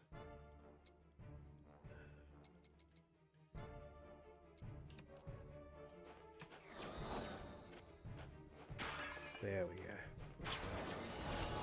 Okay, mastery level 3. We love it. Okay.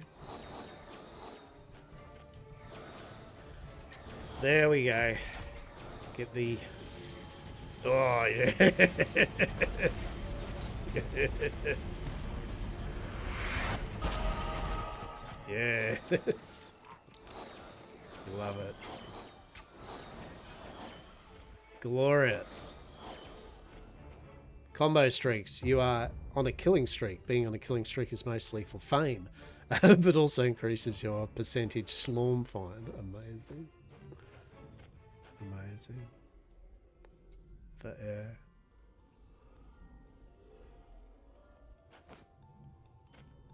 Oh, we've got there's the shovel compass. It's a shovel with a compass on the handle. The compass looks broken and the shovel is all cracked. I'm not sure if it's in condition to dig a hole. Let's take it back to Pedro. Beautiful. These streaks now capped at 450. Used to be uncapped. Yeah. The game reminds me of like a game I used to play called Disgaea, which is a kind of like Final Fantasy Tactics turn-based JRPG, where it was just bonkers. It was a min-max's wet dream. Everything had levels and could be altered. Like even your weapons had levels, and then you would delve into your weapon like a sword. Every item, a healing potion, and it had its own world that you went through, and you got mini bosses and that to level the weapon or a potion up or a bit of armor, and that would do stats. There was multiple classes. It was just a min-max's wet dream, right, of a JRPG. Like truly, the Disgaea series, all wrapped up in a very kooky, the otherworld kind of like, it's all about demons and angels, but all in a very anime comedic type of dark humor. Thing. Brilliant game. Brilliant. Resulted to some funny Slorm gains on farming with faster builds. Yeah. I should probably say this game has evolving weapons and advanced versions of them. Yeah, so, look, I won't lie. I saw someone said if you liked Disgaea, you're going to love this because it's literally got levels with things and levels with stuff and levels with... Yeah, right? So, yeah, I very much... That is why I did go, hello. All right, so we get our first, bravery thing, so movement speed. So then we're going to move to... probably go Zeal, actually. Actually, no, hang on. This is what I like. I love the fact that you can do that. We can be like, all right.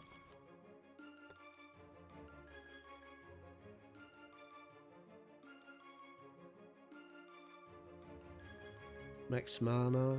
So what's regen?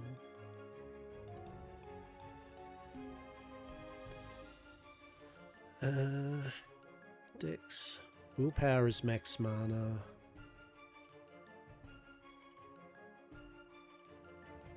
That's life regen.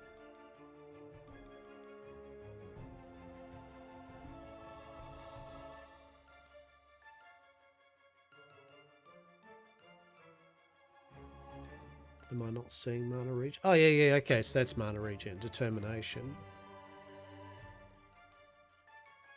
Okay, but it's only... Yeah. So it's at a certain kind of break points, right?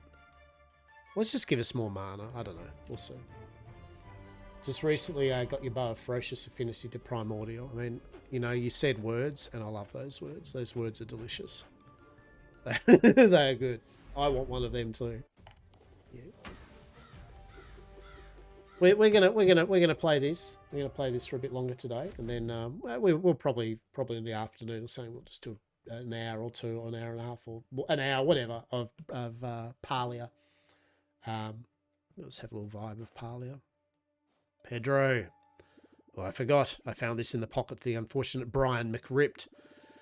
It looks useful, so I thought he would want you to have it. Hey, that's my family signet ring. Oh well, take it. It's not like I'm going to be able to use it. The signet ring of the McRippeds. Oh my goodness. Excellence or nothing one. Morose is that twilight. We will get Parlia. I finally did it, and I went and got my glider. Huzzah! Huzzah! Kaloo Kalay. Good stuff. Good stuff. Now when we're vibing together on some Parlia, like, I don't have to feel like a dickhead, like jumping off a cliff, gliding away as you go. Yeah, good one, champ. Good stuff. 3% experience gain and life, and you get emergency healing cooldown. You restore 20 life. Hell yeah. Oh shit, yeah. So we get a beautiful heal. Nice work. Raw damage. So this is...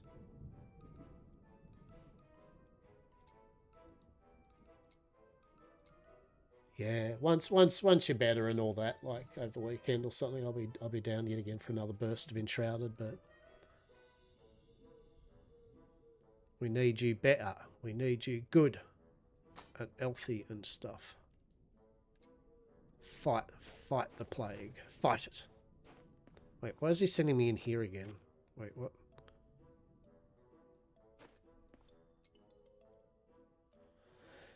The shovel compass is broken. We have found the shovel compass, but it is in bad condition. Currently, it is a rusty handle that points north. So we must find Pedro's shovel compass repair kit in order to repair the only shovel in the kingdom. We'll have to go through this area to reach the central square of the graveyard, where Pedro claims to have left his shovel compass repair kit. Yeah, like 100%. Like, I mean, there's... You do not need to. You do not need to. You sit and heal. Sit and heal. Relax and heal. For sure.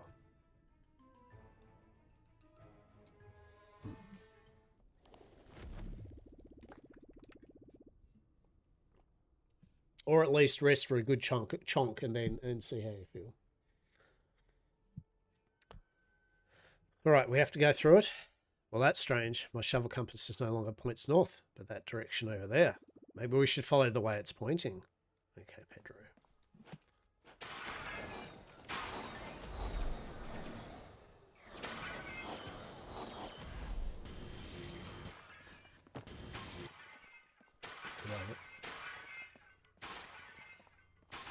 Yeah, I was thinking, like, I mean, real time. I was thinking with Atlas this week anyway. I'm not going to probably do the soiree.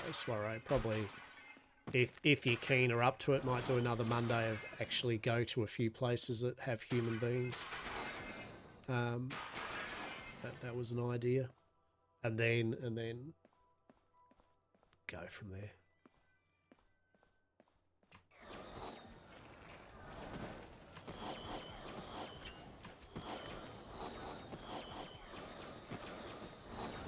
No spider, no.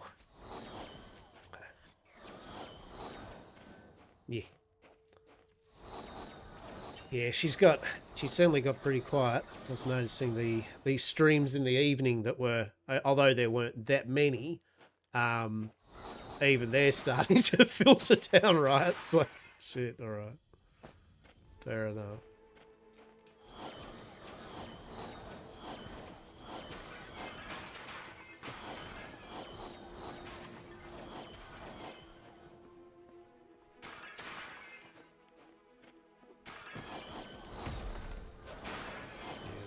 Yeah, I said I love the vibe of this. This is good. I'll just turn the music just a smidge. Yeah, it's fine. Cool. Do do do do.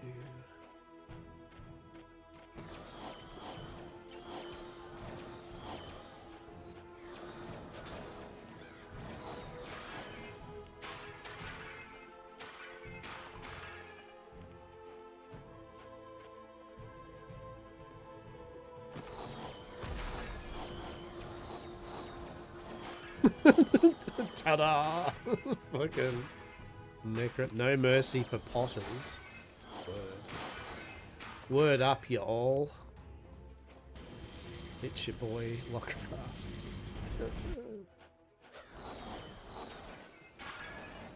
Oh, I did get Spirit Sessions. I did. We're going to see if Spirit Sessions actually enables me to somehow gamify me actually getting all my stupid amount of YouTube videos freaking answered and cleaned up.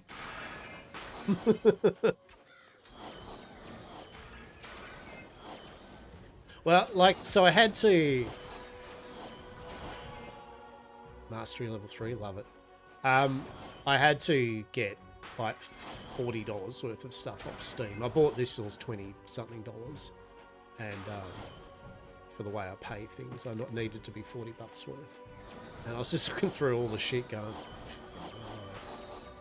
And then I was like, oh, well, Spirit Sessions like $11, and I'd been meaning to get a copy of it just to play with it, so... Picked it up. I didn't buy any of the... I was going to buy the kitchen one. You know, I thought, fuck yeah. But I thought, no, I'll just get the first original thing, and we'll see how I go with it. If I actually make use of it, right? So... That was a bit of fun. Oh no. What's happening there? What's shooting me? Oh, it's a bow thing.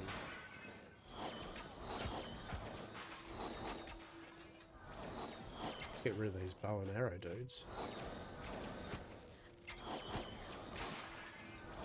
There we go. Clean that up. Alright. Kamihara, where are you? Where are you? Come on. Kamihara. Go, go, go, go, go, go, go, go. Big beam, big beam. Glorious. Me or the archer, me or the archer, me or the... Oh, sorry. Elite. You just met an elite enemy. They are much stronger and much resistant to other enemies and also have different skills. Watch out for them. I shall. You got to deal with people this weekend? No, mate.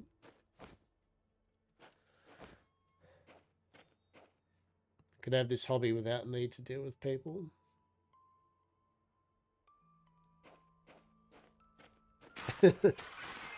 That's fair. Yes, I mean, definitely a mix of hobbies. Definitely, you'll survive. It'll be a thing you'll get through.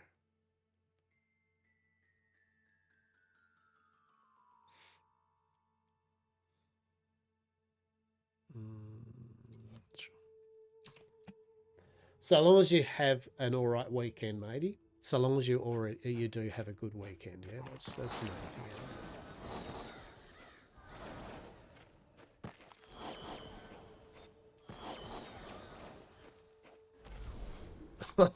Well, all I'll say is technically then I hope that technical does not occur.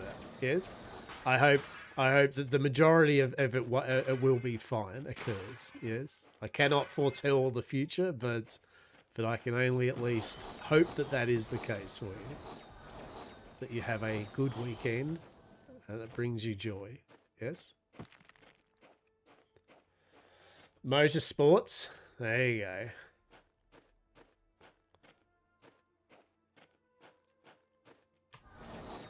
Yes, as a non-car person, I can only at least live vicariously through your concept.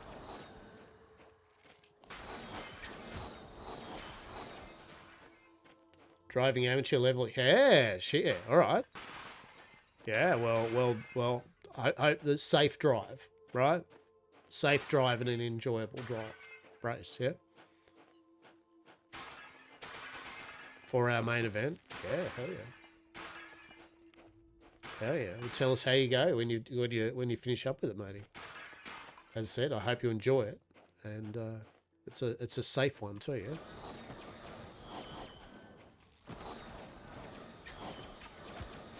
I never look. I'll be honest. I never was really a car person. Like and it's not for any particular reason. It's just never really. It wasn't a thing that ticked off my list. I didn't have anyone in my life earlier on that kind of went, fuck yeah, cars or anything.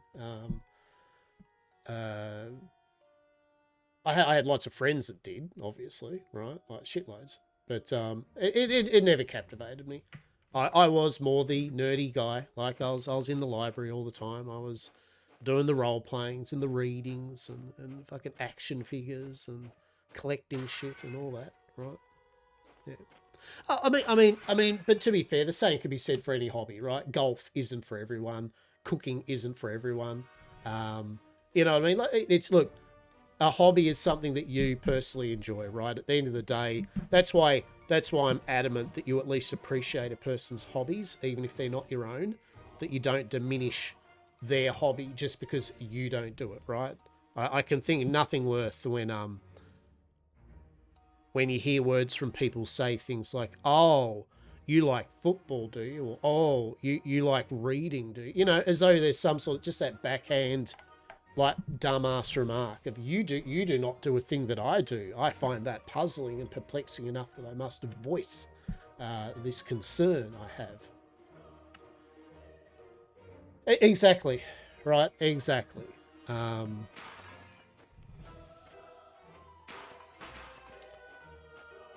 You can just have an appreciation that a person enjoys something. Right? I mean, that's for me in a nutshell, right? If someone enjoys something and it doesn't hurt anyone and they're genuinely happy with it and they want to talk about it, look, power to them. Good stuff, right? It generally is only people that make a thing of it, you know. Like, you know, if you're not into sports, of course you get all the time that, oh, don't you like watching footy? No, I don't actually think it's shit. You don't like cricket, mate? No, I played cricket when I was a kid, but no, I'd fucking do anything other than sit there and watch that. It's like I would. Sorry, not sorry. It's just literally do not want to watch that. It does not spark any joy. Although ironically enough, I didn't mind. I had a phase where I fucking loved watching NHL hockey. I enjoyed it. I enjoyed the throwing the gloves and like I enjoyed hockey for some reason. Go figure, right? I used to watch Aussie AFL when my team would be playing in a grand final or something. You know, I'd be like, yeah, it's cool. But that's more just for the moment, right? Like, so I couldn't give a shit about the actual game. It was just more the fun of of it all. But yeah, You get a lot of people, they're very, you don't like sports. No. Oh, I like sports. All right, good for you. Okay. Then why are you overweight and having problems breathing and unathletic? Then? If you like sports so much, what's happening there, Chair? I like sports like sitting in an armchair eating Doritos, watching them. Yeah, okay. Yeah, thought so. Cool. Good shit.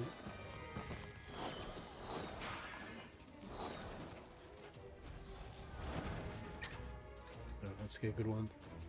Burn, burn, burn, baby, burn. Death go inferno. Murder. Did he just say murder? Moidor. Moidor. The shovel compass points towards the direction of the nearest beach.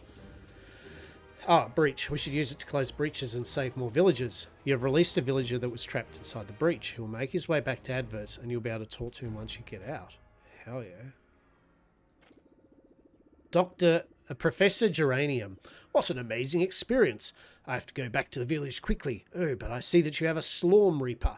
I'm an expert myself. Come find me in the village. I could give you a tip or two. Only the tip, Professor.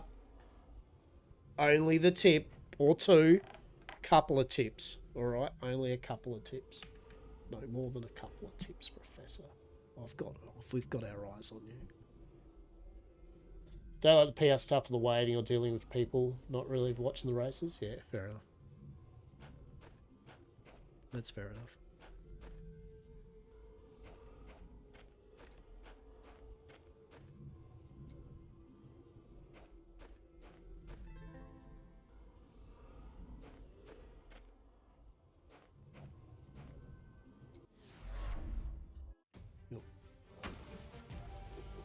But yeah, good stuff. Good stuff.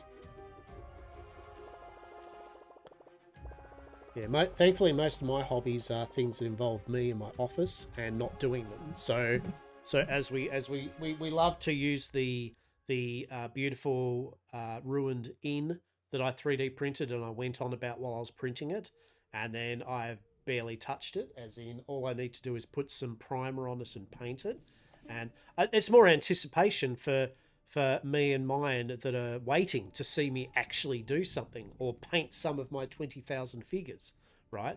What will I probably do? I'll probably just print another building out. That's probably what I'll do.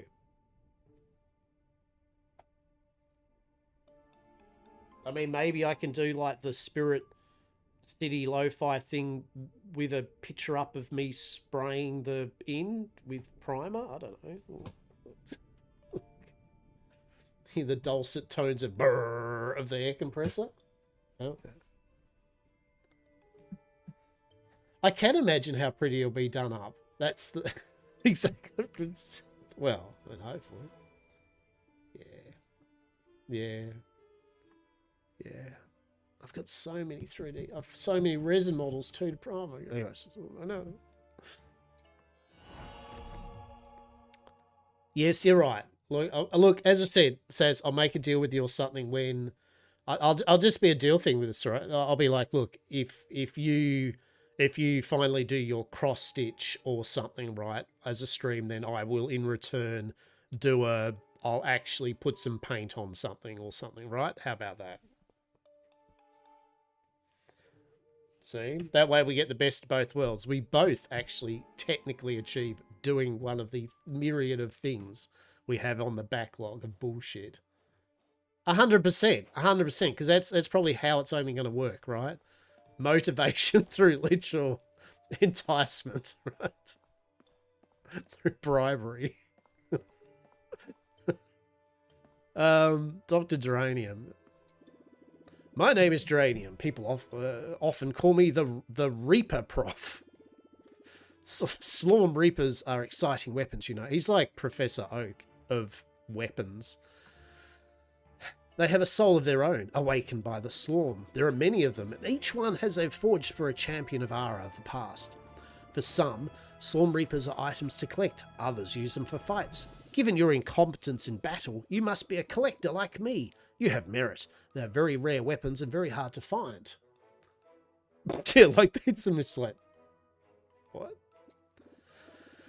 Ah, I see. You use it to fight. Then let me help you. You're not using it to its full potential at all. Look. Click.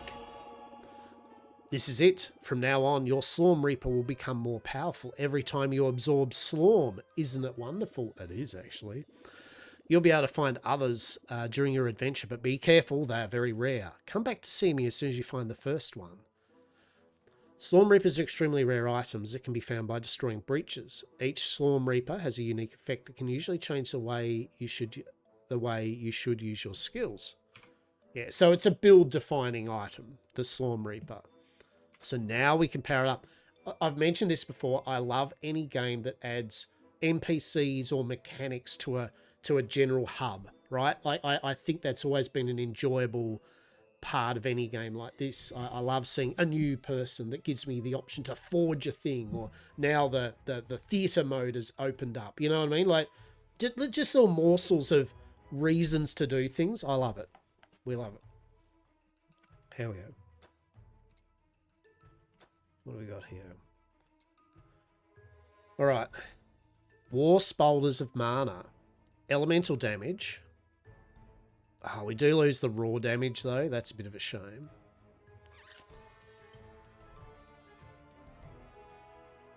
We get cooldown reduction, which we're not really using. Will for our heal. Elemental damage, which actually isn't affected any of our abilities. 21 armor, which is more armor and more mana. So a little example on how one of the better ones of the Reaper looks. Yeah. 1.2 mana in your whispers. Okay.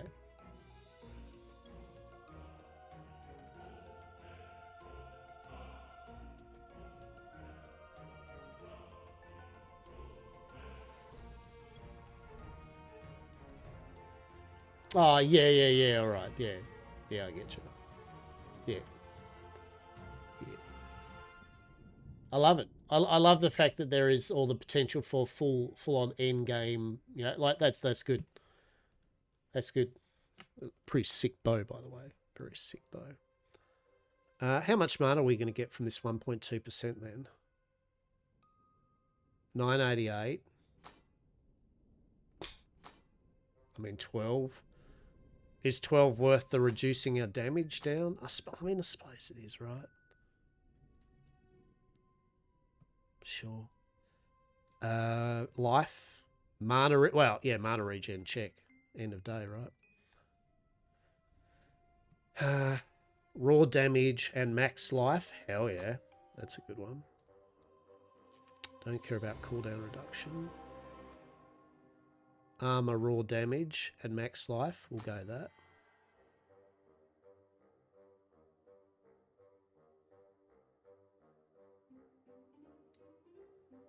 Okay. I'm pretty happy with that.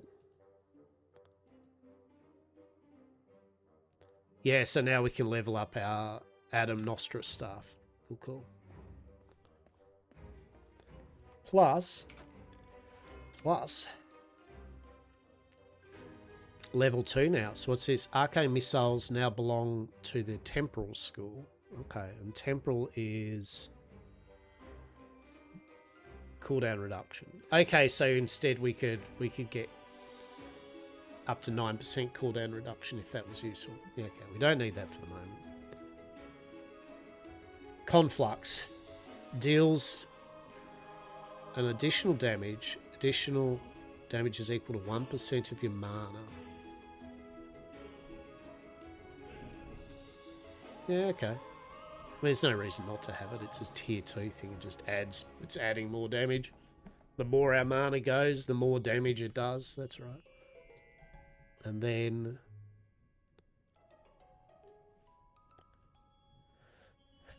what's that?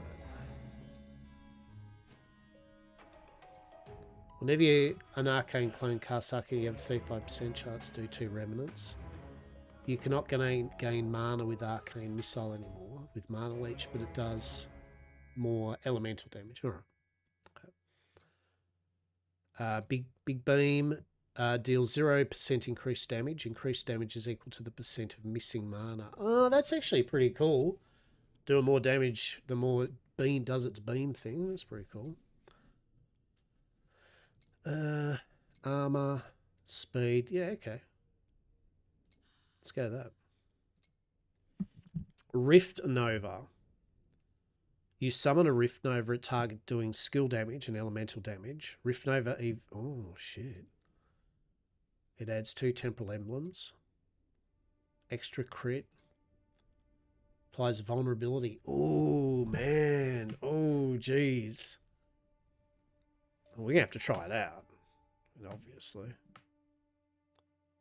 So that does vulnerability.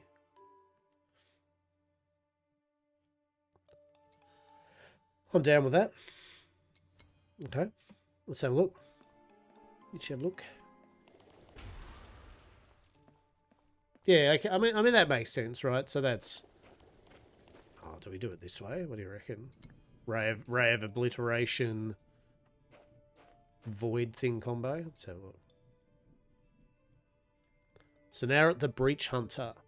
We realise that the shovel compass did not indicate north, but the nearest breach. This is such a surprising shovel. I like the humour in this. We'll have to make a small detour through the area in order to close the breach there before reaching the central square of the graveyard. Now, what I'm going to do, it's alright, I'm still going to be here with you for a moment. I'm just going to technically BRB for a moment. I do need to just quickly order some groceries for 5 minutes so I can get them, hopefully, ASAP. So I'm also going to use it to have my little break. Yes, a little stretch and that. So I shall be back in but a moment. Yes.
Yes, we still have to order some, I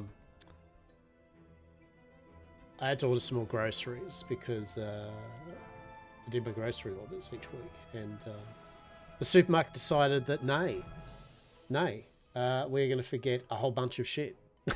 Just not deliver it with it. It's like, it doesn't happen often.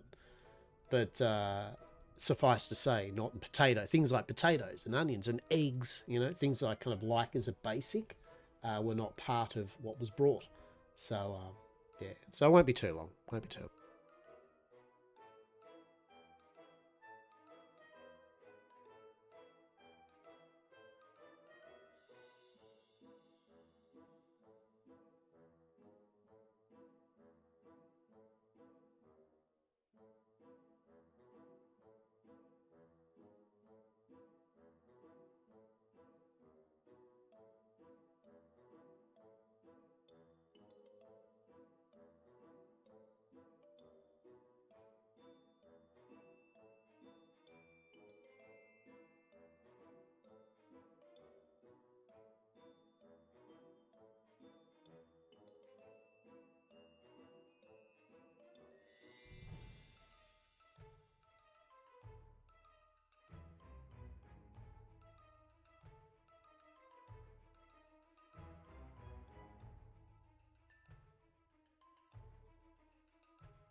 Holy shit, peeps. Chocolate. What the fuck? A normal block of chocolate at the moment. That's got to be a joke, isn't it? A normal block of chocolate, $8. What the fuck? What the living shit is that?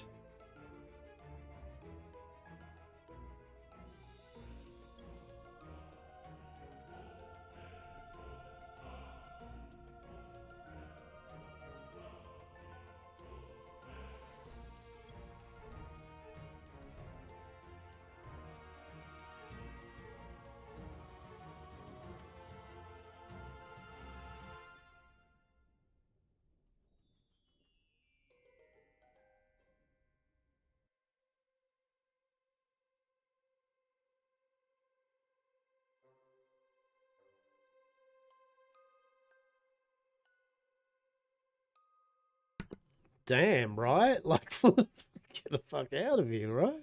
Jesus.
Nearly there, peeps. We're nearly there.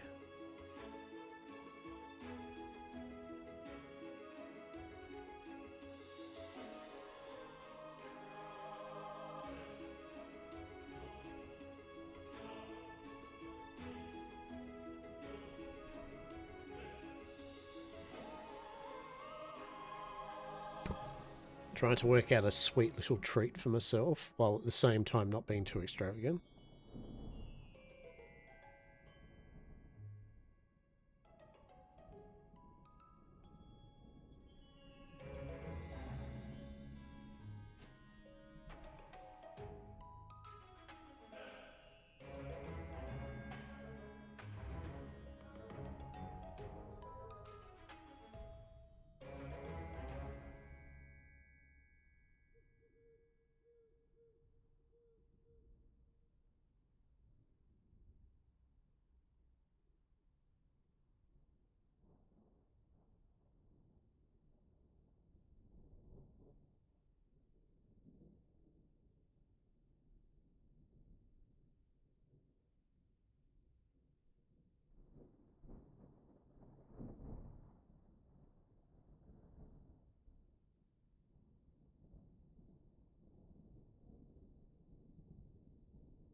Literally, I just turned this into a me buying groceries stream. Fuck yeah, let's go. I would show totally my process I'm doing currently, but you know, it also probably has my personal details and shit on the shop front too. So we're probably best not to go down that path, right? Right, you know.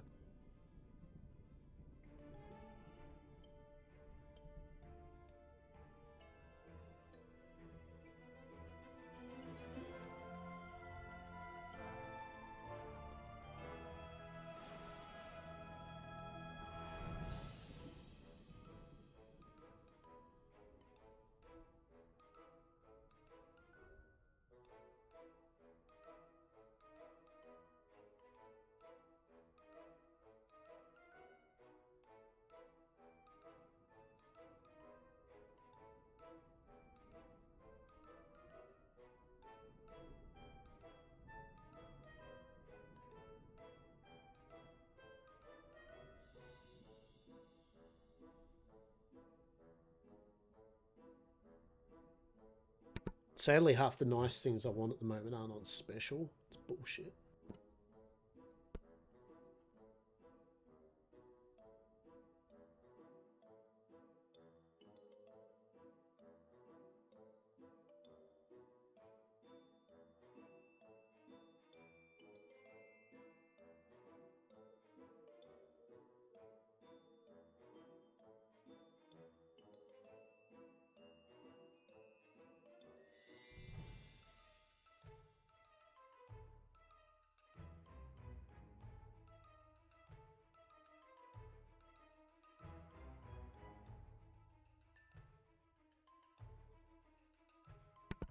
Oh, frozen burritos. Mm.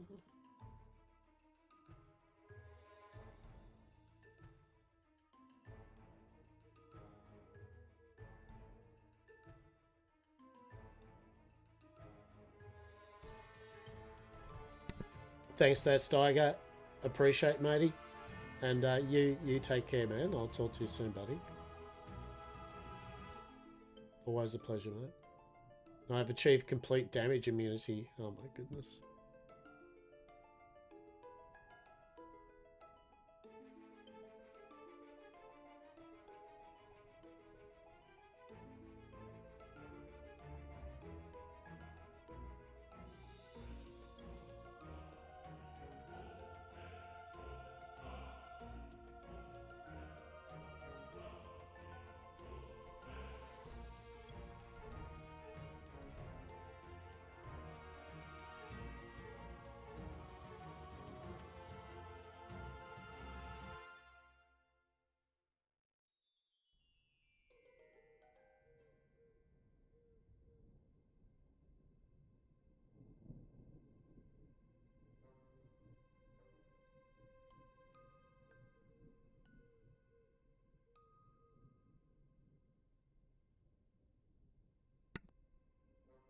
We're nearly there.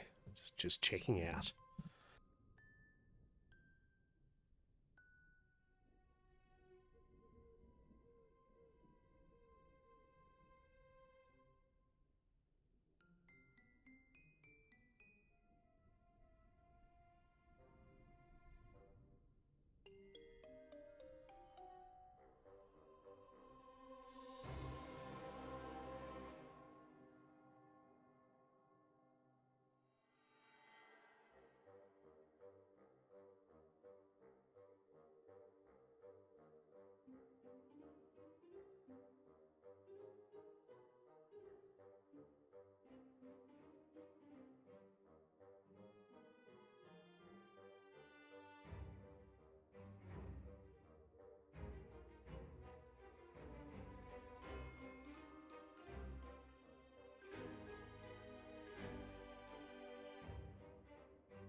Order has been placed. 3% on my phone. It's like, maybe I should charge my phone before I continue streaming, right? What do you reckon? All right, one more moment.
All right, my lovelies, we have done the groceries. The groceries have been done. Calais. Truly, in 40 minutes, I'm going to have a freaking roast chicken delivered.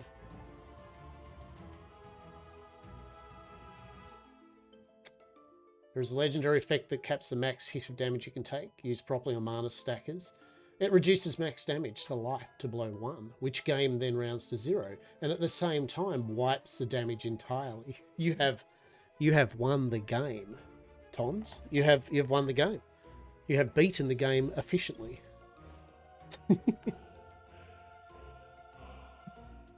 Yeah, I ordered a cheeky roast chicken. I was like, you know, You know, I could go a roast chicken, right? You know what I mean? Like a roast chicken sandwich, like nothing fancy.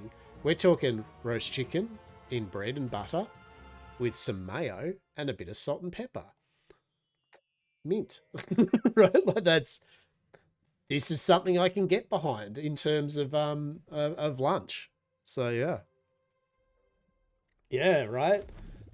I did the good thing. I got some food to him. I got sausages, got eggs, got what the fuck did I do there? I cut myself. Fuck. I sliced my finger open somehow. Ow, that's sore. It can still get clapped by some things, yeah. Potatoes, onions, sausages, chicken, rump steak, a roast chook. I got my M&M cookies because I haven't had my M&M cookies for so long, and I resisted, and I went, no, today I'm having my M&M cookies. You just remind me that I forgot to grab sausages when I went last weekend. Well, on one front, I'm glad that I've reminded you about something, but sadly that reminder of something is something that you forgot to grab. So, if enemies get imbued and deals elemental damage, they can deal some damage. Fair enough. That's how you can die. You can have some cookies as a treat, thank you. Because I think I deserve them. I've been pretty good. I haven't been eating that much shit. I did get my popcorn. I did get some jubes as well. Right? You can get some sausage this weekend. Yes. All right. Now, dare I say, is it going to be... Oh, no, it's not going to be bratwurst. I'll see... Oh, God damn it. I was going to get bratwurst just to cook up some bratwurst and be like, there, have some bratwurst. Oh, you can't eat it. Oh, well, I will. We shall share it virtually. I shall smash the bratwurst. But I forgot. So, it's going to really fuck that one, isn't it? Right now, the thing is, take skill damage as elemental, and the belt capping max tick is 16.99. Nice, kind of. I feel 16.99 is a nice kind of statement number, isn't it, Era? It's got to be. My shovel compass indicates a breach in this area. We should close it. It is on our way to the shovel compass repair kit anyway. I want a shovel compass repair kit. They are, alas... Oh, shit. Oh, that's right. We're trying this out. Get wrecked.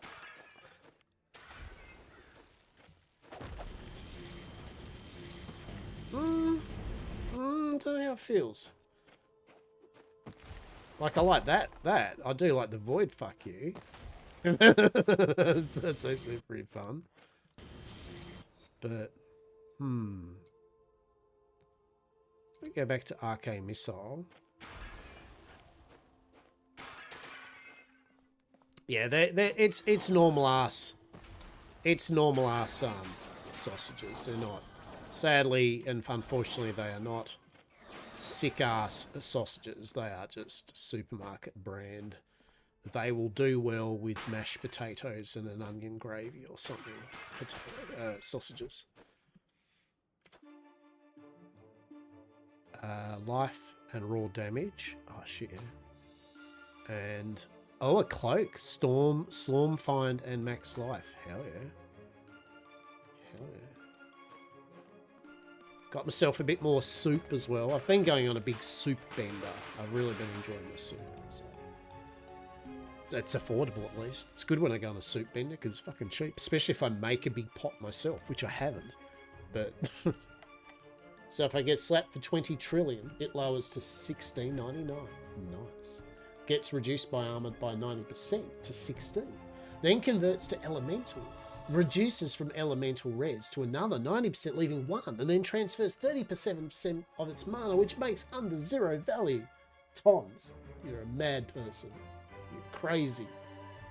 It's soup season for you. It is. It is. It's all cuddly, cozy, bloody soup du jour. That is for sure. Love it. Love it. Best part of a season like this is lots of just good, hearty food. Love it.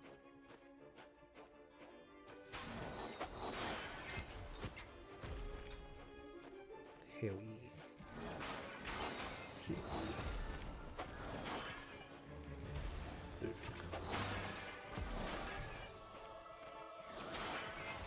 So what do I think of the AoE thing? It looks pretty cool.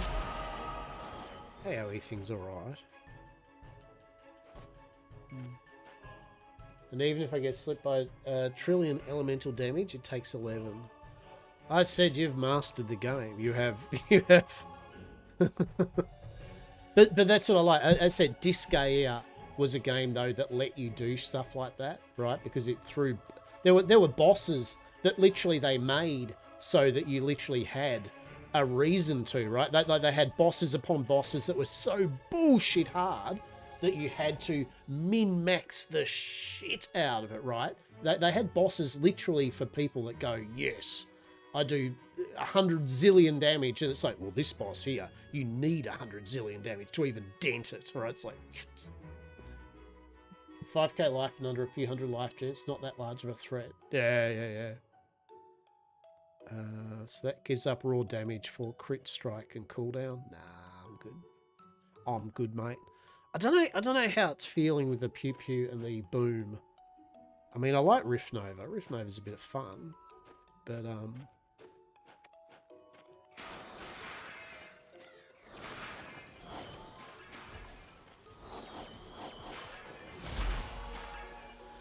your Slorm Reaper has gained much experience as you are. It has accumulated enough experience to level up. Increasing the level of a Slorm Reaper increases its effect and damage. Hell yeah.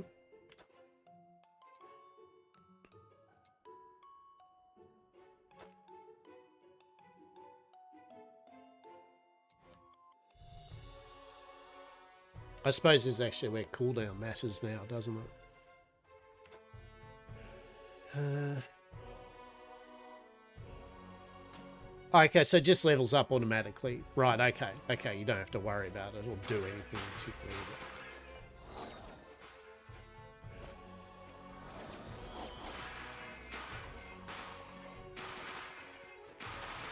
It's something satisfying about just running through a bunch of fucking pots and getting gold, right? Like, it's true. It's like, there is something primal and sublime about. It's amazing. We love it. We love it. Hell yeah.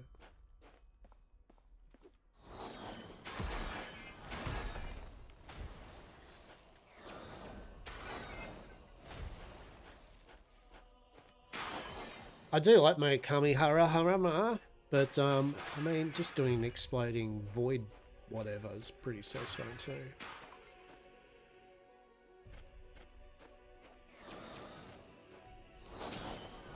Oh.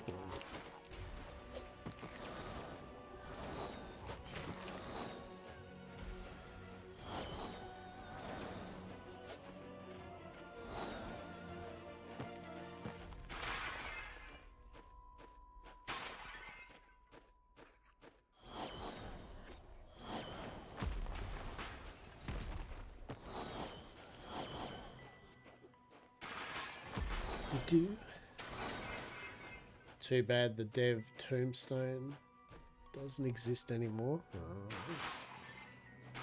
What was the dev tombstone? That sounds pretty majestic.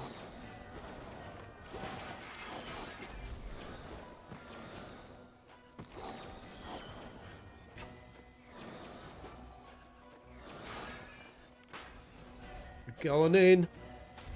Boom. Boom. Boom. Hey, we're Costco, guys.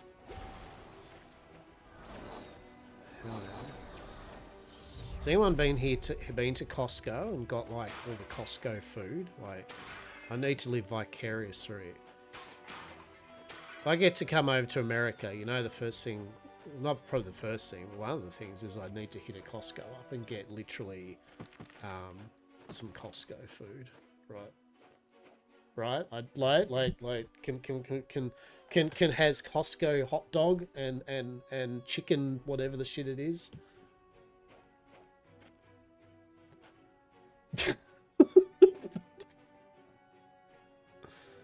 That's... You found a Slorm Reaper. Is automatically added. Press R to add to your collection. We will. Oh no. 4-hour drive it is then, right? Fuck yeah. Party on. Just to get some Costco hot dogs and a chicken, whatever the shit it is. There was accidentally left to one beta versions a few years back. Yeah. The Staff of Ferocious Affinity. I got one of the good ones.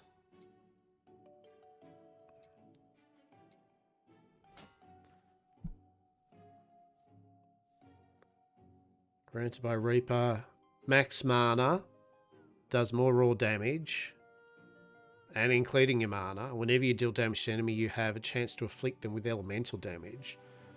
Oh shit. Yeah, alright. I'm swapping to that one, aren't I?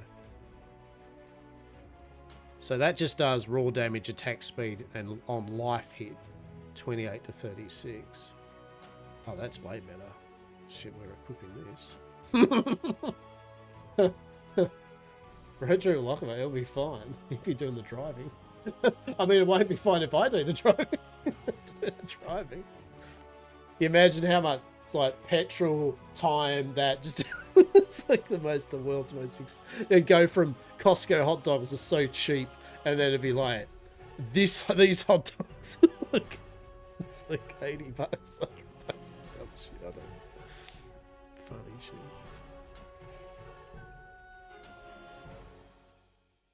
So I've equipped that, have I? Yes. True. The amount of are we there yet, right? There yet. Surely within 4 hours to Cordscott, there'd have to be some cool shit along the way, right? Like there have to be in those 4 hours, there would have to be cool shit to look at, right? Sure, I would say, right? Let's face it, an Australian in America, literally everything would be cool shit, right? Oh my god, what the fuck's that thing? We've got to look at that. Dude, it's literally just a big gas station. Oh my god, it's so fucking big. Do you have Buc-ee's? Is Buc-ee's a thing? Do you have a Buc-ee's somewhere? Like, I want to go to a Buc-ee's. I've seen the Buc-ee's thing now. I need to go to the Buc-ee's to get some Buc-ee's merch. A whole lot of trees? Fuck yeah. Totally look at a whole bunch of trees. Yeah. Okay, as we know, it's just an Australian's concept of America, right? Like, just go, oh, is there a what's the name near places in America? It's just gonna be a thing, right? Yeah. Fucking Buc-ee's. Oh god. Amazing.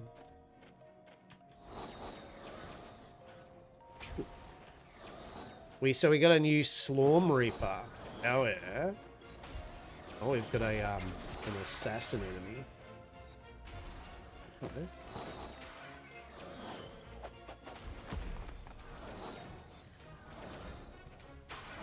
I guess that little blue symbol is vulnerability on him. I guess.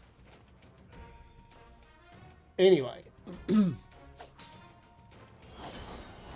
Tons, I've got the fancy with that thing. Yes. Yes, get mana. Yeah, no, it looks like definitely a get mana thing, which is good because I was going up the talent tree of get mana, which is good. Yeah, more mana. Yeah, it just does more mana. Yeah, like I love it. It's simple to the point. Get more mana, you can do more spells, and also you do more damage from having more mana. We love it. That suits the whole idea of this really good, right? My god.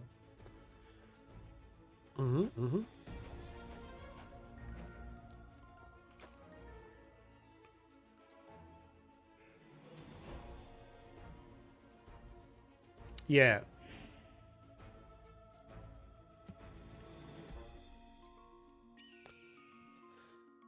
Do.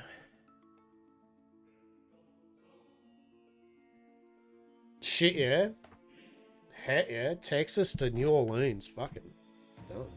Done and done. There will be many snacks. So many snacks. So many snacks. Oh my god.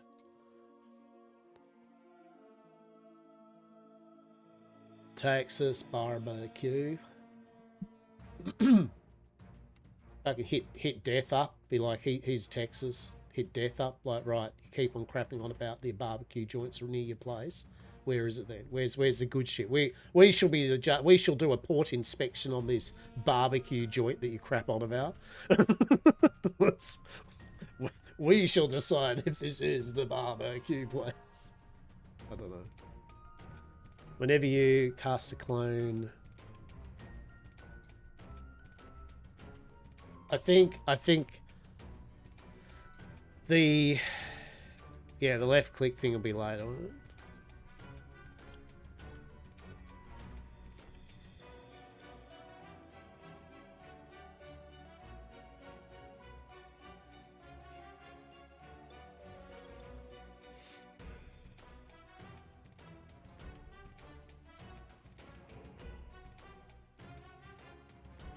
Or do you mean the Rift Nova does not evenly distribute elemental damage anymore, but deals 75% decrease damage? What?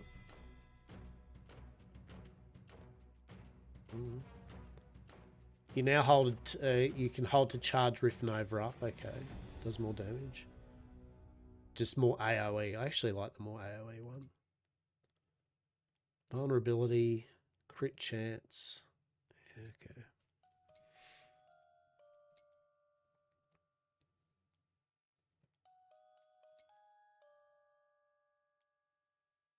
Maybe, oh, I don't know.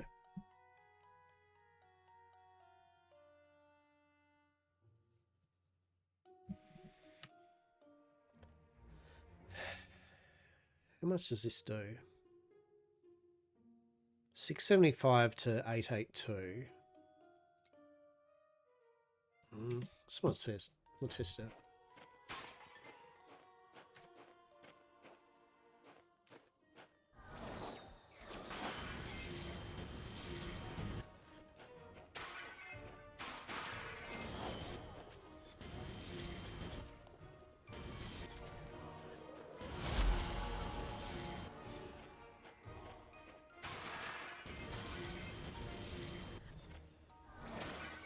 So, I don't mind the big beam thing. The big beam thing's alright. But I do like the AoE. The Rift Nova. So, it does 6 skill damage and elemental damage to enemies. Rift Nova deals evenly distributed damage amongst hits. Oh, okay, yeah. So if there's 2 enemies and you do 680, then it'll be 420. If there's 3 enemies, it'll be that number divided up by 3. So that's where that is going. It doesn't distribute it. It just does flat. But you do 75% less damage. But in turn, you get a guaranteed thing. But you can reduce it down to 30%. Interesting. All right.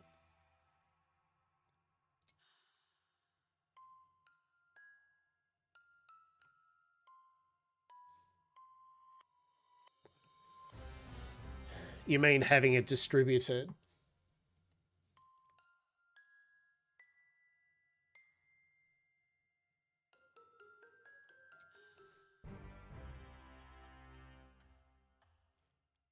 Yeah, I mean, at the moment, it's still kind of doing the damage, isn't it? And to be honest, I was probably going to go that anyway. So, I do like the Rift thing. I think the Rift thing's cool. Sadly, I know this seems a bit boring, but I actually like the magic missile boom thing, right? You know what I mean? Like an AoE and a single target. Like, it's not that flashy, but, I mean, it does the job, right? Like, I'm just saying. And this does additional damage equal to your max mana. So you're double dipping, right? Like basically you're double dipping on that one. Which is amazing.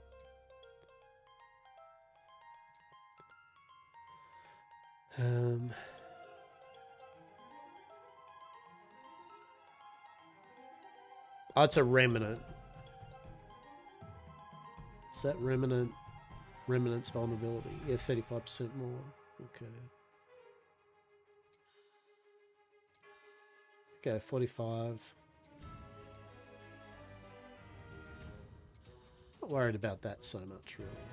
We will add that, though, so we just get the 35% increased damage. We're not going to worry about that, then.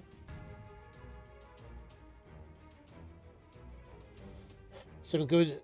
It has some extreme single tap potential, but early on needs the node distribution node.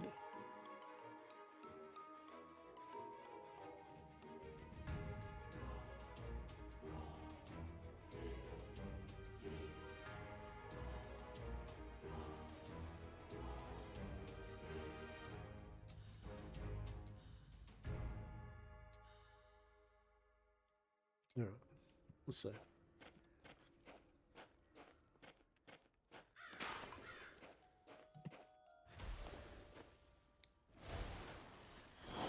Yeah, so it's just doing that flat kind of damage. Yeah, I get it. I get it. I mean, that's actually pretty good, right? Like, yeah. Started mana rift, stack rift bone over the clones. Yeah.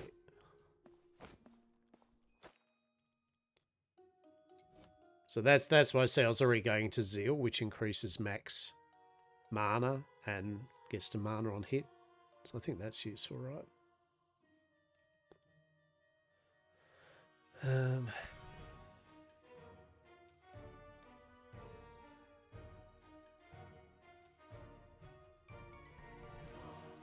Critting for 2.7 mil. Holy Lord.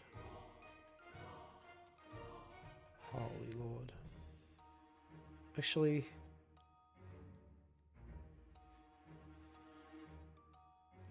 So that's elemental. No, so that is... Yeah, we want that. We want that. We want to add max mana. That's good. Oh shit, hang on. Hang on. Can I get rid of that? And add it to that, please. Yes. Pretty good.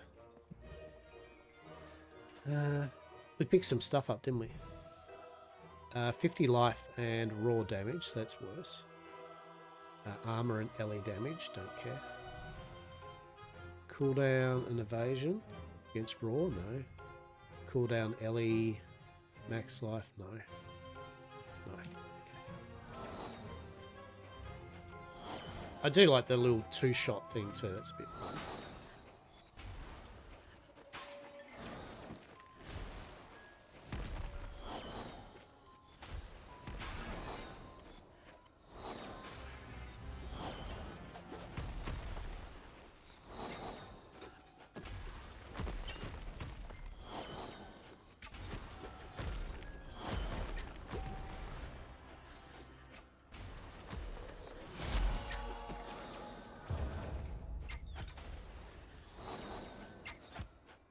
We love it.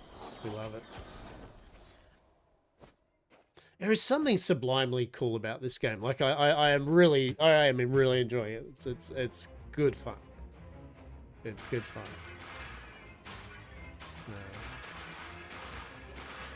There's complexity, but there's also just wrapped up in just I just enjoy the pixel art. I enjoy the music. It gives the illusion of complete simplicity when it really below the depths is it's certainly not.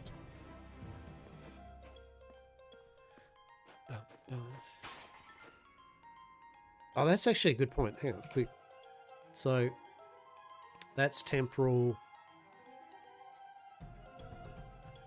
That's arcanic. So temporal is giving us... Oh yeah, cooldown reduction. So the more we do that, we do get a bit of cooldown reduction and then attack speed. I mean, yeah, that's cool.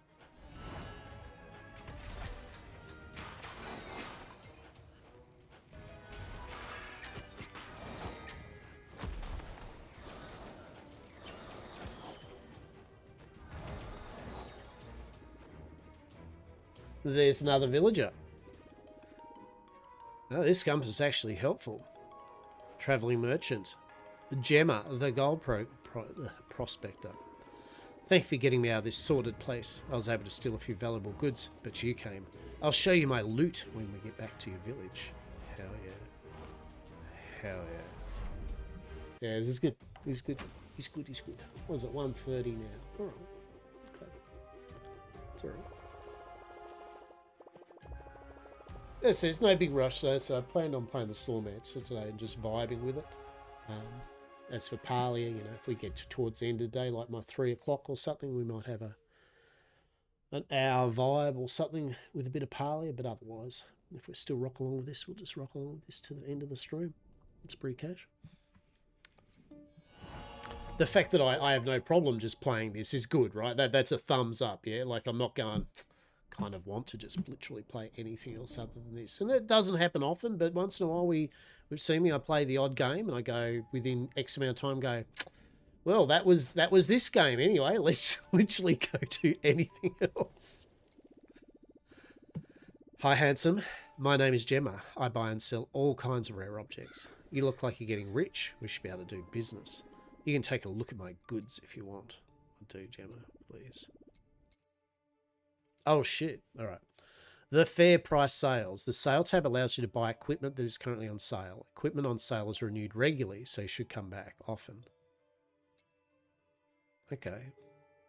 Equipment on sales are renewed regularly. If you don't have enough gold for an item right now, you can, for a small price, lock the item and prevent it from being renewed. That's actually pretty cool. So, splendid belt. I don't really care about that, but sure.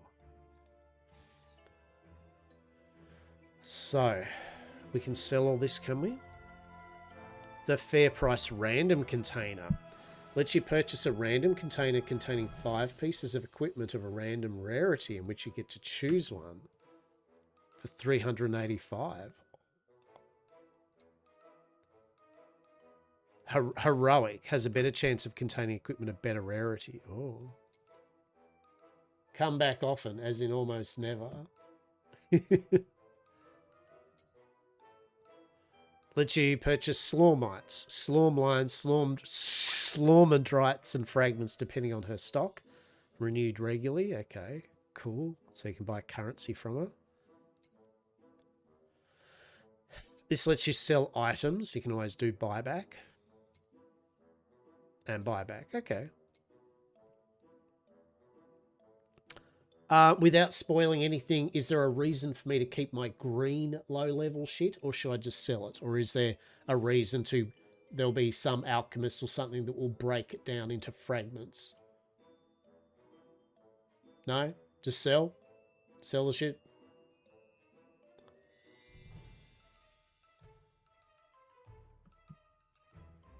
Oh, nice. Oh, beautiful. Yeah, we do love a don't have to individually do it. Yes.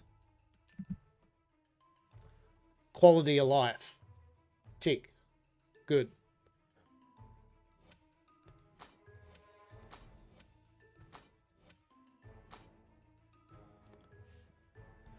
Armor evasion. So, just sell the greens and shit. I can buy them back anyway.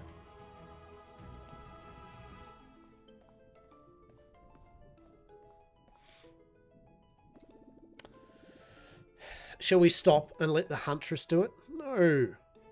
Wait, no, I didn't mean yes. Get the out of here. That's bullshit. I'm not playing the huntress at the moment. I'm happy playing Mr. Wizard. Or Miss Wizard. I don't really know. Actually, it's like fucking who knows, right? That's okay. Shall we let the oh, his legs, alright. There we go. We shall let him stretch his legs. Yes. Let us do it. Let us do it. You can brave into fragments, that's automatic soon as you get a filter unlocked, and you'll also get so much. Right, okay, right, okay. Yeah. Like a lot of games, right? It's good to see you again. I see you found your first Slorm Reaper. Excellent, excellent. I hope you like it. Did you know Slorm Reapers can only be found by destroying Slorm breaches? So if you're looking for new Slorm Reapers, best to look where breaches are appearing in large numbers, like expeditions. Seems weak. I might have a little something of interest. This is an amulet I got from an ancient champion. I never passed on to Brian because he was notoriously incompetent. May his soul rest in peace. Hey, I hope you find it useful. Professor Geranium's Amulet of Stimulation. All right. 14 mana regen. We love that. 50 max life. Oh, goodness. The level of your Slorm Reaper becomes equal to the highest level amongst Slorm Reapers of the same type you own. Up to 20. Oh, that's pretty cool. So you just a cheap way of like getting one up. If you've got a number of them at high level, you can start a level 1 off and use it until it gets to that level experience. That's cool. We like it. He loves it. This is. You know I'm jonesing for that roast chicken now. It's like a... God damn. I want that chicken. The repairing kit, recommended level 8. This is the central square of the graveyard, and the place is full of monsters. We'll have to defend ourselves while Pedro remembers where he left his shovel compass repair kit. Hope it doesn't take too long. And I noticed you can get the achievements with doing all this with all the characters, which is cool. We've only got 43% through the graveyard so far. I left my shovel compass repair kit here, but I don't remember exactly where I left it. I need a few minutes to remember. Careful, monsters are coming. Oh no, what do we do? Pedro, what are we going to do, mate? Get wrecked. Get swarmed. Get swarmed. Smash the pots. Smash them all. A sumptuous band. Oh, wait. Oh, this is like a battle arena bit. Right, I get it. Yeah, cool. Yeah, sweet. Alright, that's cool.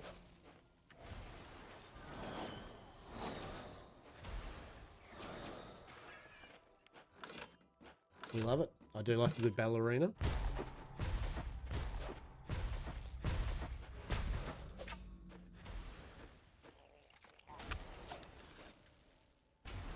Oh yeah. You like that. Cheers to the follow, champ. Appreciate you. You can check in on me now and then and see how my progress is going, right? But appreciate it.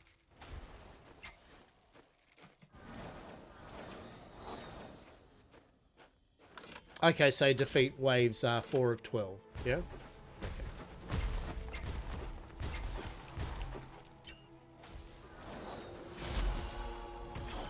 Slorm Reaper, level 4. We love it.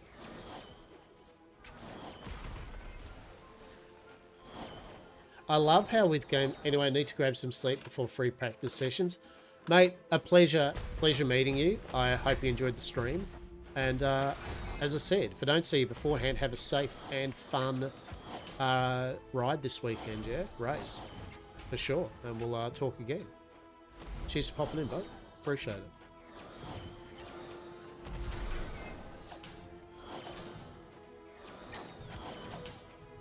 I should be a bit more competent. Oh, shit. New special... Oh, we've got all the things happening now. Oh, my. Class specialization.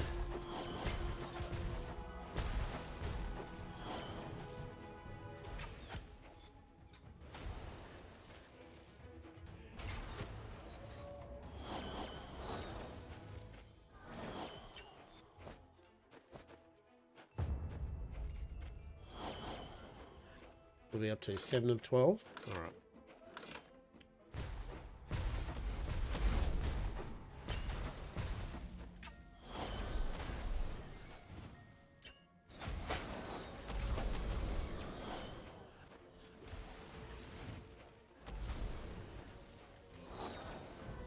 Hell yeah.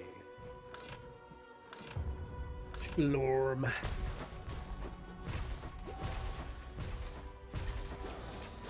I did see a few of the previews of all the people that have been allowed to check out the new World of Warcraft housing system.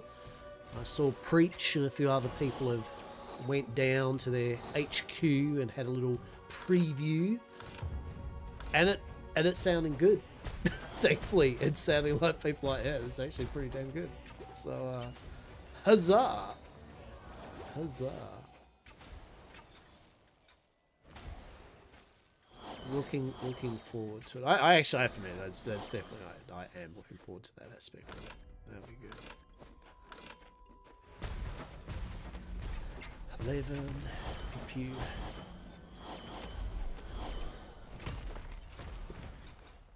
Cool. It'll be interesting to see if Final Fantasy actually changes how they do things with their system in response, or if they just don't give a shit. They're like, who cares? I feel it'll be the latter. They're just like, whatevs.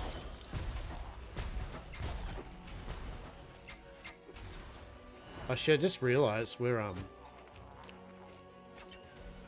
actually have low health, right?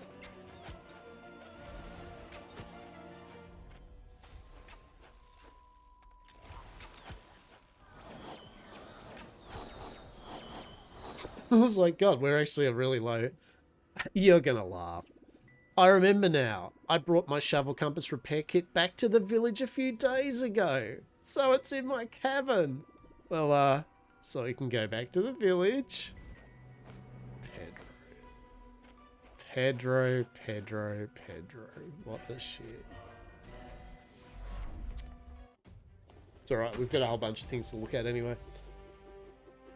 5 minutes. Average DPS 243, highest damage dealt, okay. 5,000 Slorm reaped. Oh my goodness. Sorry for the hiccups of the shovel compass repair kit, but look on the bright side, we are visiting charming places. I feel that's like what Hasta says to Miss Eden, like when we go to an adventure, it's like, you know, sorry for the fuck up, but hey, nice places. By nice place, I mean a port that's literally, their whole thing is about caca. Amazing. Alright, now we can put a point into this. Yes. 31 more mana. Very good. So we've achieved lots of achievements. So now we've got specialization. You can choose between 3 specializations. Each has its own passive along with a unique support skill. You can change a spec at any point. I can't stress enough how one of the best selling points of this game, you can respec whenever you want. There's no currency needed. There's nothing. It just goes, do you not like your build at the moment? Yeah, remove all your 50,000 points for free and just put them wherever the hell you want. We don't care. We're not judging. Love it. All right. So the Devoted Scholar. Max mana, which is pretty good for our build. Crowd Control and Thorns. And it has that emblem ability. Time Lock.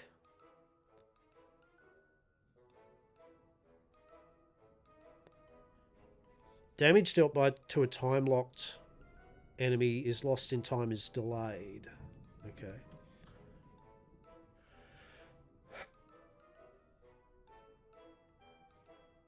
Oh, okay. So you get that time lock, right? That's the ability. What else? The Phlegmatic Caster. You get Remnants. A Remnant skill is a weaker and older version of it that does not benefit from normal upgrades and cannot be imbued or trigger. A Remnant does 50% decreased damage. A Temporal Clone is a dumb version of yourself that cannot do much. You can have as many Temporal Clones as you want. So it's like a totem build. You're summoning your clones up to big damage and that. Yeah. The Mischievous Mage excels at getting the best out of every action he does. He uses temporal cloning to distract his foes while swiftly getting himself out of danger to prepare the deadliest spells. Okay. TLDR explosions, damages, offenses only. So, yep.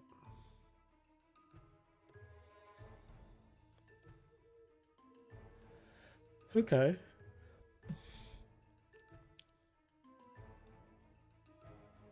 Oh, so this is like the literal. Oh, you get your own. Oh, you get your own little skill tree for that advanced class. How nifty is that? Right, that's pretty nifty. Okay, so the Wall of Omen. You create a Wall of Omen at tar location that lasts for 6 seconds. Enemy passing through are slowed. Any projectiles that pass through have 90% reduced projectile speed. Interesting. 3-second cooldown. And you get enemies passing through Wall of Omen are dazed. You have 12% increased area speed. You have max mana. Just max mana. Sure. God, there's decisions to be made now. Alright, so Phlegmatic Caster, it's Time Warp. You summon a temporal plane where you currently stand and instantly teleport towards location. The temporal plane lasts for 8 seconds and disappears after being hit. It doesn't really do much. So it's a teleport, right? Whenever you cast a skill, you are refunded 5% of its mana cost after a short delay. Okay. You have 5% critical damage. Critical strike, yeah, okay. You have 7% Slorm Find. Interesting. Okay. Okay. I don't mind that.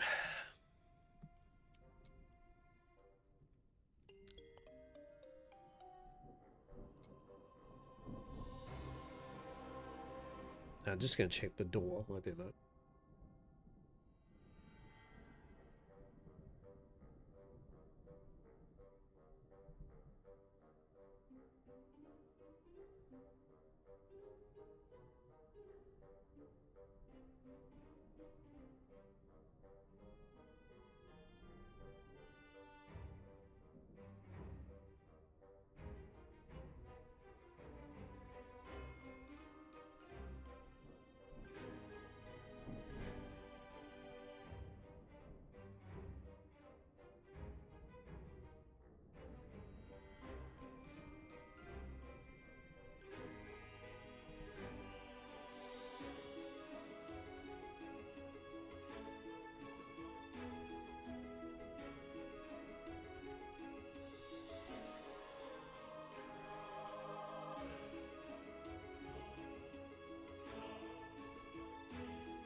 I should probably turn it off. Did that help? Does that help any? I don't know. You tell me. Right. Hello, how are we? Groceries have arrived.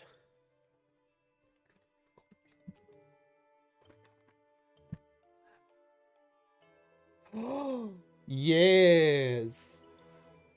Yes. M&M cookies. Yes. I'm so fucking happy. Oh, old friend. How are you? Oh, let's look at it. Look at them. Look at it. And don't get me wrong, right? I'm not going to tell you that these are the best cookies ever. They're not like the moistest, you know, sweetest. Like, no, they're a bit dry, but they are just so moorish. They're amazing. Hell yeah. Mm-hmm.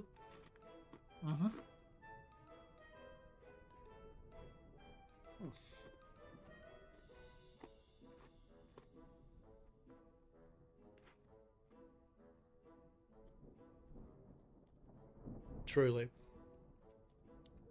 Life's good. Oh. How I've missed you, M&M cookie. How I've missed you. Mm.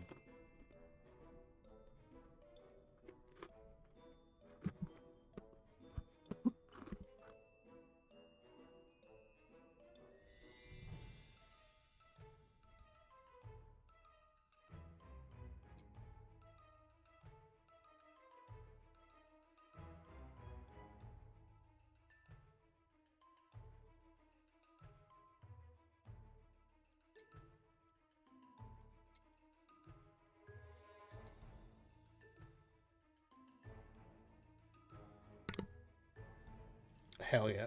All right. Now I've had a little munch of cookie.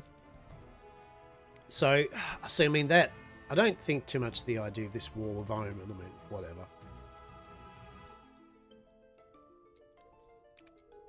I do like the idea of max mana and the percentage max mana, because that's actually works well with our wand, our Slorm Reaper that we have.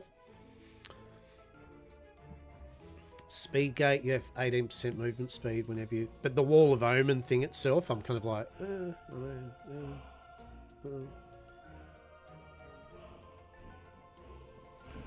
Whereas this guy has like a teleport, right? As its cool thing. But what does it get? It gets...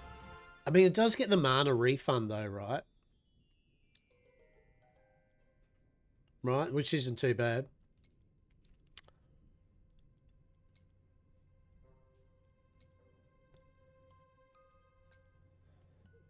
You got mana regen.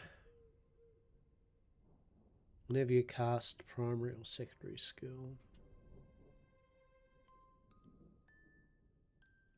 I'm tempted. I'm tempted for this one.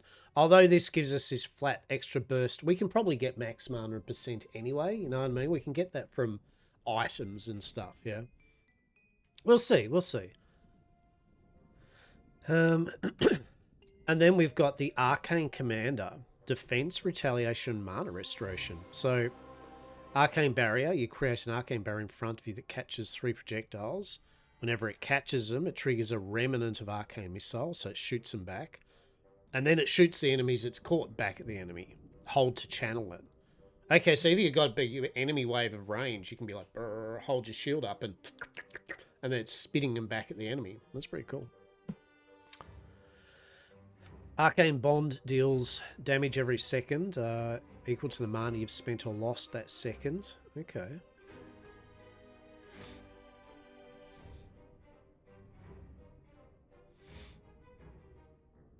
I mean, what is Arcane Bond? Okay. An Arcane Clone is a clone that is casting the same skill over and over. Inherits all of your attack stats, but you can only have one Arcane Clone. Lasts indefinitely. Okay, so you've got like 2... Oh, shit. So that build, you got 2 kind of clones. Alright. What can you do? Retaliation with your shield. When you lose life, you restore mana instead. Book Smash and Chrono Puncture now do more crit. You have 13 damage over time. Interesting. Let's go this. We'll try this, right? Because you can change this at any time, right? Alright, so we've unlocked our super with spacebar, which is our teleport. I think we'll go this, right? We'll refund.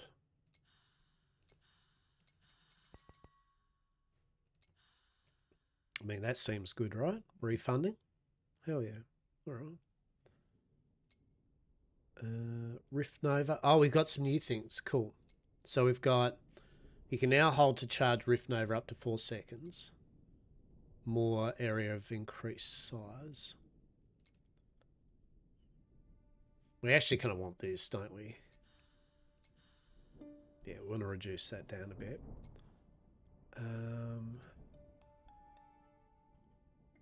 Yeah, and then just do more damage, right? Yeah. So this is pretty cool, right? Like this is good. There's stuff happening now. We love it. Things are unlocked. Very cool. Okay. The Mage's Ascension. Alright. What do we need to do now? A little detour. The shovel compass indicates a breach in this area, so we'll make a detour to destroy it before heading back towards the crypt of the McCrypts. We may also find a new villager here. Hell yeah. Let's do it. We love it. Yeah.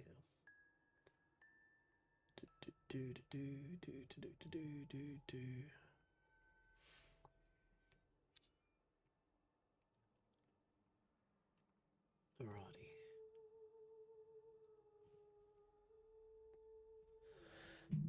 The shovel compass is going haywire. There must be a breach nearby. You should destroy it. Get going. I'll stay behind.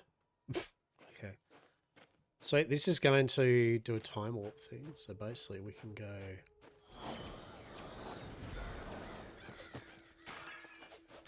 Yeah, okay, so it does do that, right? Like it leaves a little enemy. Right, so level 11. Very good. So we're getting just more and more powerful as we get our mana because of our Slor Reaper that increases our damage the more max mana we have.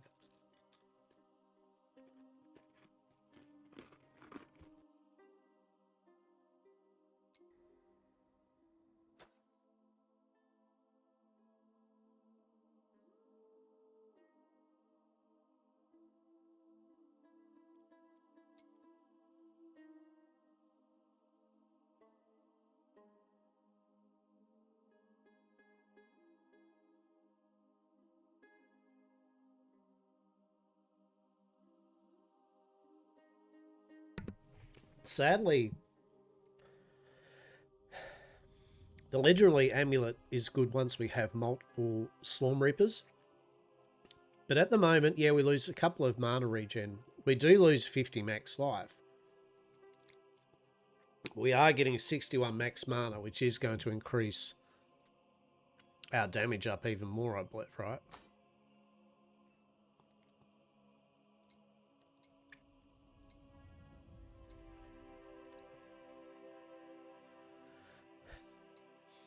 Although I wish it kind of would tell you what, you know, like a little mouse over of what's actually happening with your stuff.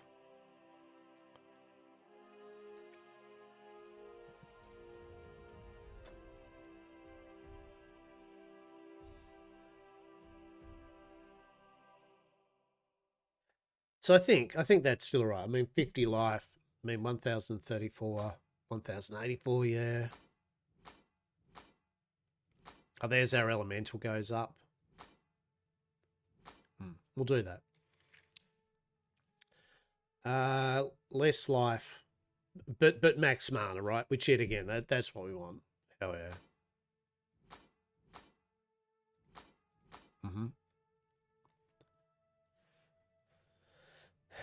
Raw damage. So anything with max mana, we are keen for. How many rings do we have? One. Elemental resistance, critical strike chance, evasion. I think we'll go that one.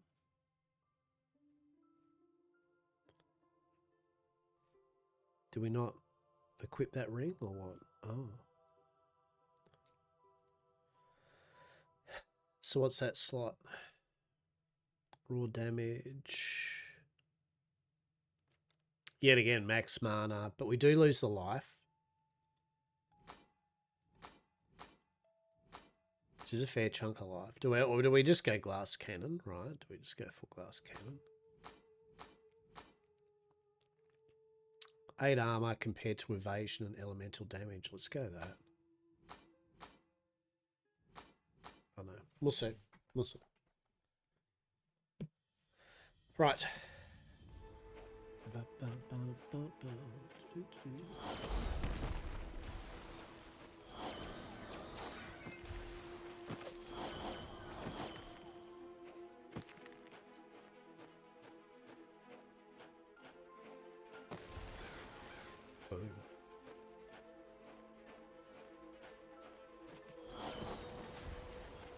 It seems to be working alright, yep. Seems to be working alright. We are damaging the things.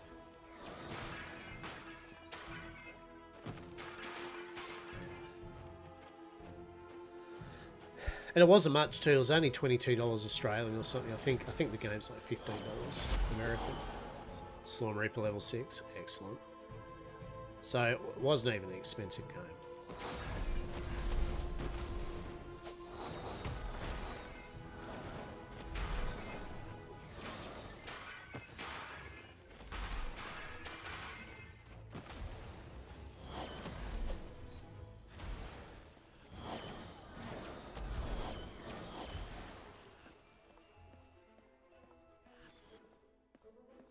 All the XP is Monster Slayer 2 achievement. We love it.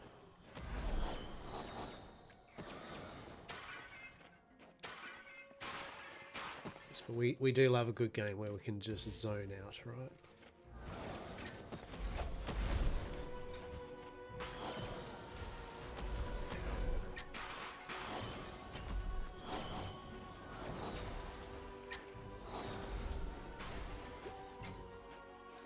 Certainly doing a good bit of damage now, right?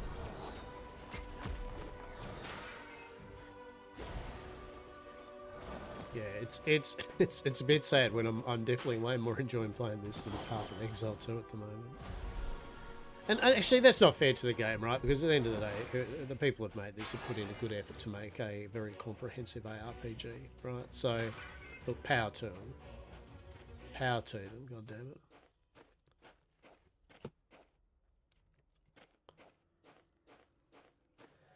Alright.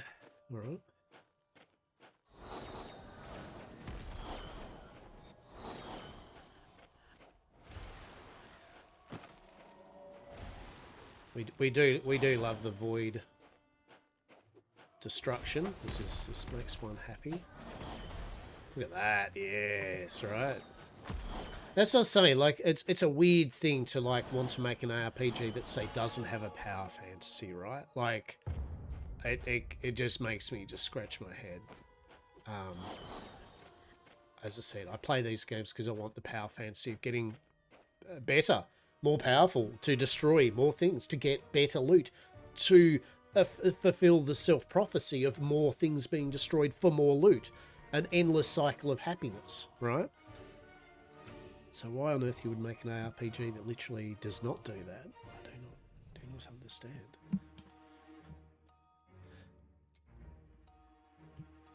And it's a shame about Path of Exile 2 because it is such a beautiful game. As I said, the music, voice acting, artwork, everything about the game. Even the skills look cool, play nice.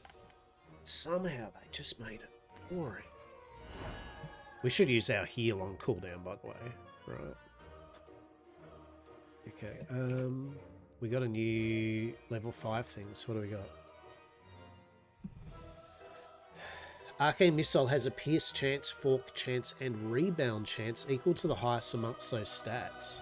Oh shit. Alright. Instead of Arcane Missile, you now create an Arcane Clone that continuously casts Arcane Missile.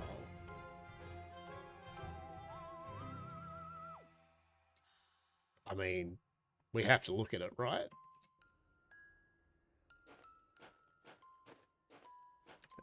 That sounds pretty cool. Okay.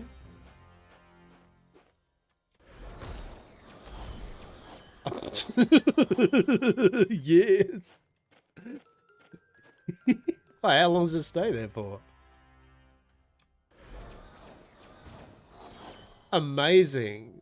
So now it's like segues into like a freaking. That's awesome. Like that has truly created sparked joy. Oh. Oh, we couldn't kill him because he was frozen. How amazing is that?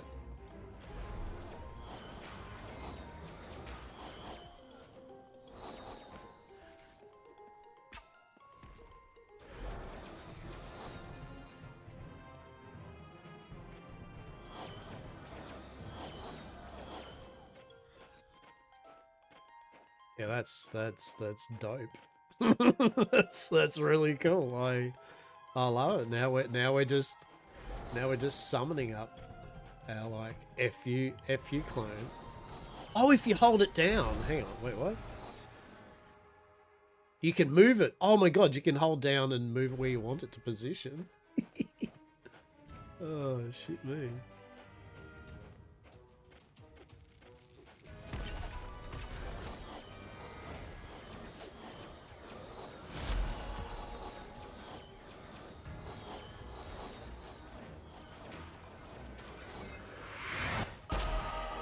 Yes. Things happening.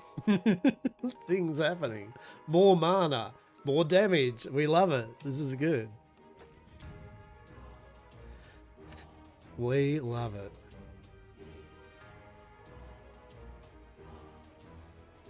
Just a bit more cheeky damage. Don't worry about it. It's fine.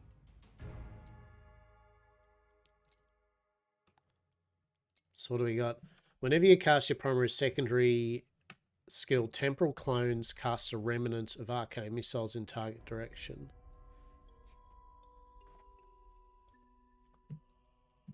But we've changed our spell now, haven't we? So that instead of casting arcane missile, you now create an arcane clone that continuously casts arcane missiles. And does that do whenever you cast or an arcane clone casts arcane missile, you also so the clone is casting a remnant of arcane missile. Right. So I wonder whenever you cast your primary or secondary temporal clones cast remnant. I wonder if they'll do anything. Don't know. Or you just have 0 mana regen. Mana regen is equal to 1% of your missing mana. I mean, to be honest, literally regenerating your mana. But then again, we're not using much mana now. Oh shit! I kind of want to try that. I want to see if Clone Wars actually. Okay, so we need to reduce something. Oh, we can. Yeah, we can get the Slorm back from the skills we're not using at the moment, right? Yeah.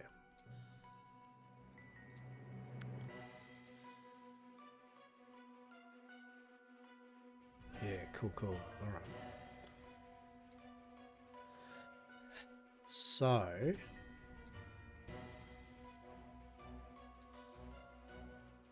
let's see. Let's see what happens then. I don't know.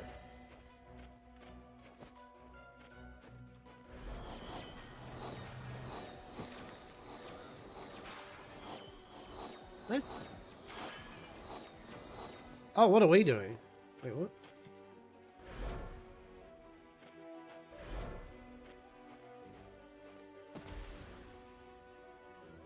Yeah, so we do a remnant. So wait, what? Whenever you, I think it's a you, right? Whenever you cast your primary or secondary skill, temporal clones cast a remnant of arcane missile in target direction.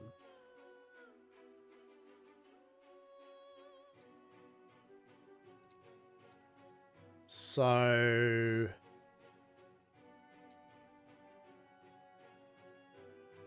it's an arcane clone. Right.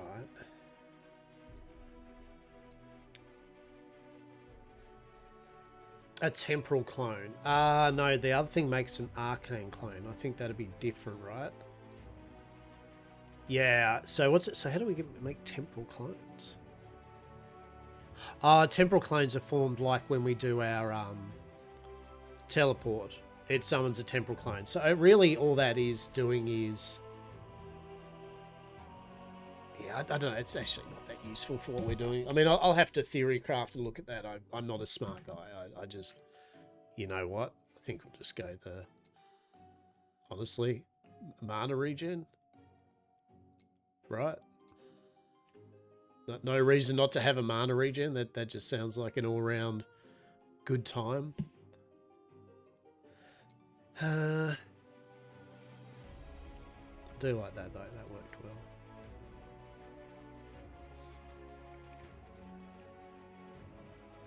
Yeah, so whenever you or an arcane clone casts Arcane Missile, you also cast a Remnant of Arcane Missile a few moments later. So does that mean if we do it, then we'll just spit out bullets, right?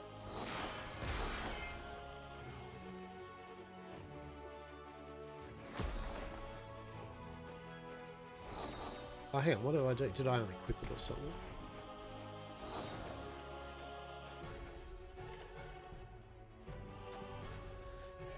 I unequipped it, didn't I? Yeah, equip that. That's equipped. That's equipped. Yes. And that's equipped. That's equipped. Yeah. And that's equipped. And that's equipped. All right. Yeah, okay. All right. So now when our clone does that, yeah, when our clone shoots, we will shoot an arcane missile out. The only downside with this is that when you... So normally when you click on an enemy, right? When moving, you would shoot at it, but because we're doing a position thing, so what we should do actually... Yeah, hang on. Yeah. This is better. Hold out. All right, we got this. What we'll do is we'll swap these two around, right? This will have that, right? Because this doesn't shoot unless it hits an enemy, and that's fine. And then I can just right click and summon up my enemy. It feels more natural, okay? Right? Like it just feels natural doing it that way. So if we go this, we're going to shoot arcane missiles out of us while it shoots. Yeah. Oh, that's amazing.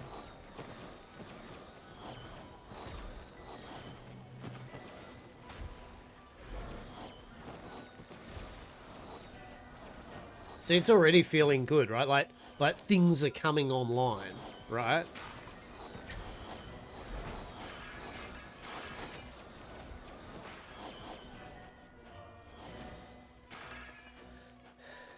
And we want that kind of feeling, right? We want to feel as though things are now starting to die, you know, and getting experience and all that, right?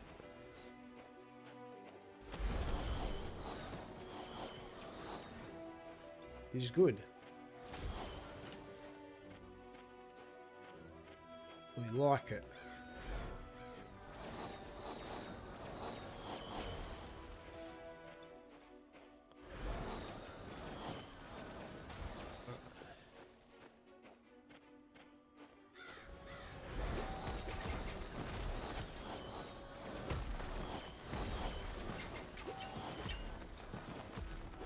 Oh, we have burnt through our mana though.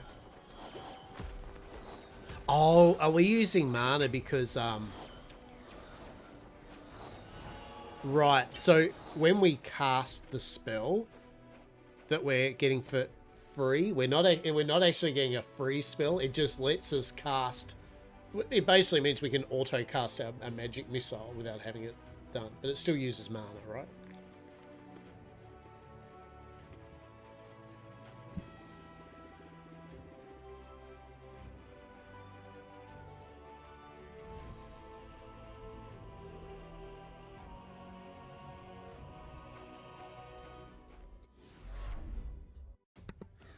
New villager, Palstramang.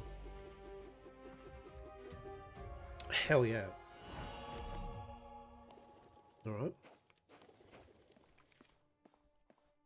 Let's see what he does. Hey there, sweetie. Hey. I might have some things I want to flog off to you. Crit, evasion, LE resistance.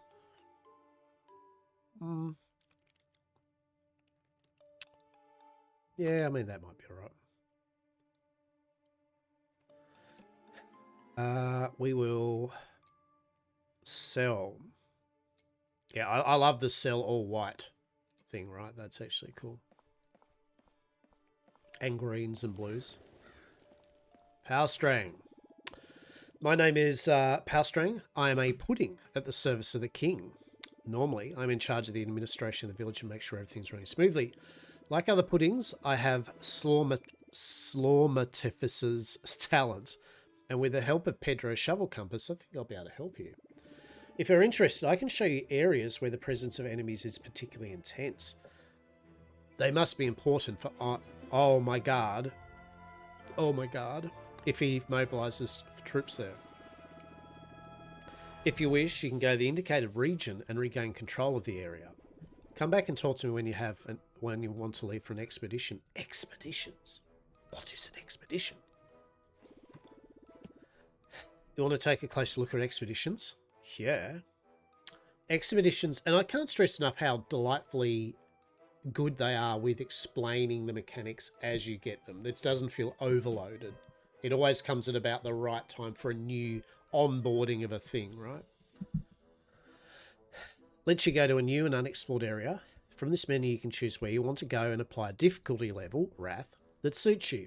You only have one choice at the moment, but more expeditions will be available. So kind of like a map system, like a, you know, an extra thing you can go off doing. Yeah, without limitations or objectives. They're just your kill shit stuff. And you get rewards. The higher difficulty, they have penalties. You can leave with 5 or left breaches. All right.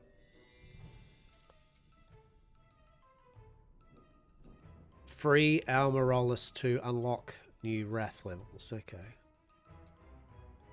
Random and ever-changing. Chosen fixed environment. No bosses. Okay. Let's start. Check out this expedition. The graveyard. At the start of a new floor, Brian will draw a seal of protection. While you're standing in it, you're immune to environmental effects invisible to enemies. The seal will disappear as soon as you step outside of it or as soon as you hit an enemy. Oh, that's cool. So you don't just insta-gibbed by things, right? So...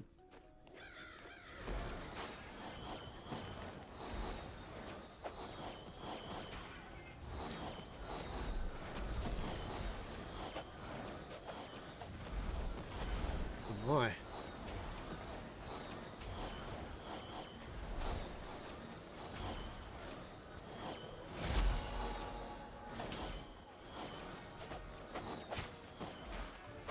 Oh, we've run out of mana. Shit. Mana's definitely... Shit.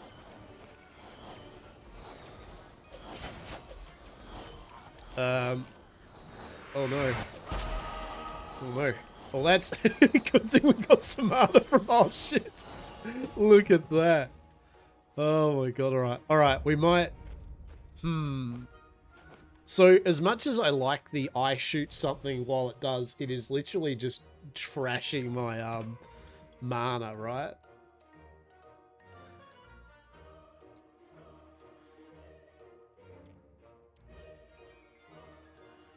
What do we got? After using Time Warp, you may recast Time Warp.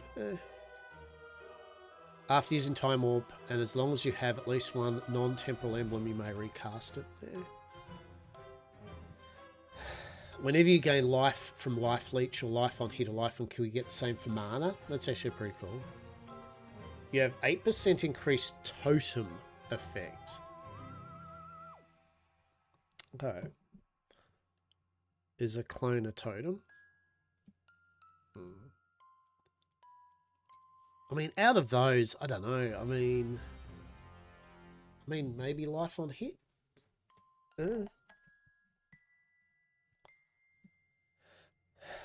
So I got mana regen. When you cast skills. I like that one. That's fine.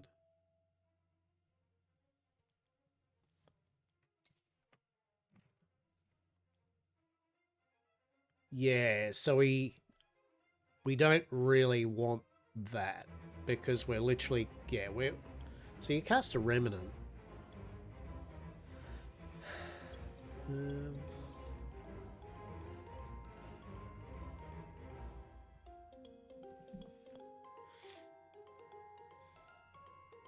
Maybe we won't do that. Maybe we'll go, has no cost if you have less than 13 mana. Yeah, I don't know. I don't know whether that's of use now.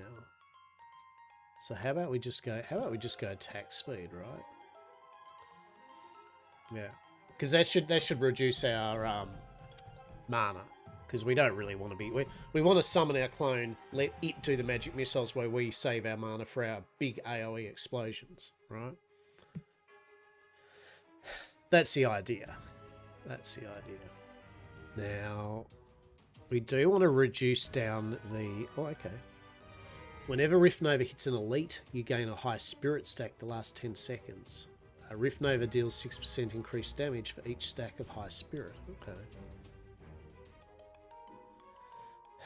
Rift Nova applies a stronger knockback. I don't know whether I want a strong knockback. Increased elemental damage, increasing to its size, and increased critical chance. Okay. Yeah, I kind of want to, although it's costly, we want to reduce the amount of coefficient here, right? So, I wonder if that's going to affect arcane missiles on our behalf. I guess so. Yeah, the arcane clone casts arcane missiles, so that will get its attack speed. I mean, do we need to pump the attack speed up though? Two part this, two part the other. Do we just save our points and I think mana regen. Yeah, don't know. I mean, once we get the mastery of reducing stuff down, we're going to be probably good. Chronopuncture. You attack an enemy with a time blade, sealing the enemy in timeless prison where he endures pain and suffering for 1,000 years and dealing a massive amount of damage. It then comes back in this dimension with the traumatized stacks. Jesus. No, we're going to go... We're still going to go that.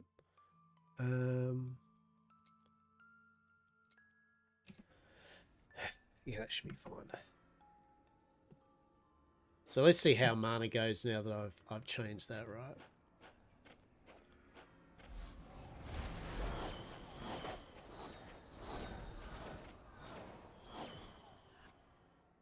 Or is it? It's still casting. Oh, yeah. All right. I get it. I get it now. So it's not free, right? So it's not like it gives us free magic missiles. It's just a clone that will spit them out, but it still uses our mana, right? So the remnant thing probably actually doesn't matter. We may as well have the remnant thing.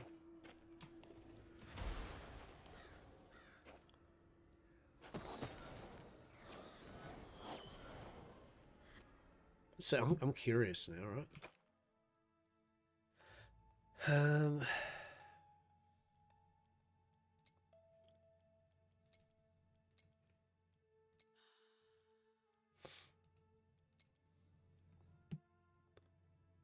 You cast a remnant. Does a remnant cost you anything? Oh, so I can't. So it is a totem. So that extra totem damage would affect it. Okay. All right. Watch the old man try to figure this out, right?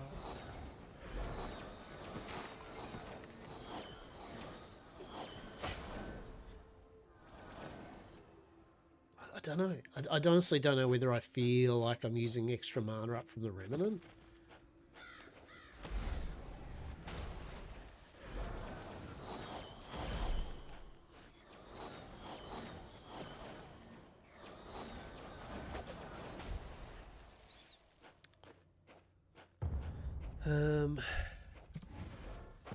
We should actually make use of the fact we do have this, right?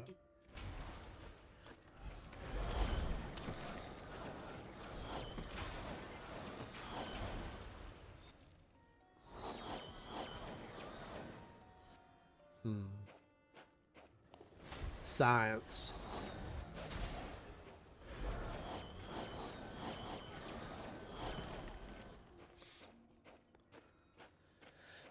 It shouldn't matter too much once I get my mana and mana regen up anyway, right? So we'll go with sure. I guess it's still better, right?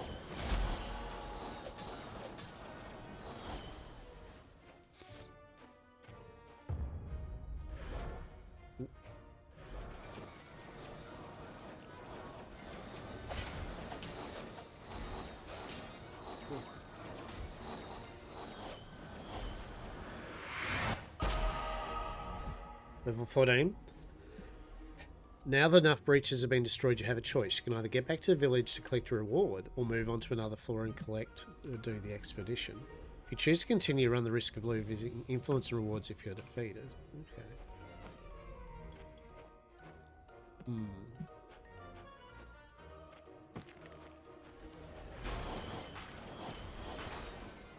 I want to get rid of all the things.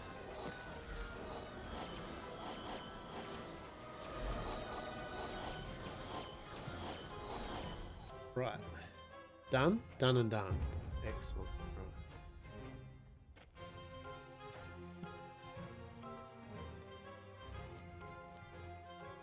More mana. We love more mana.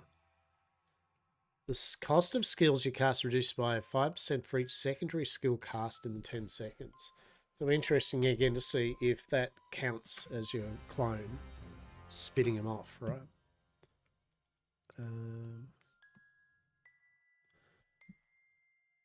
Inherits all of your attack stats, but has a 3/5.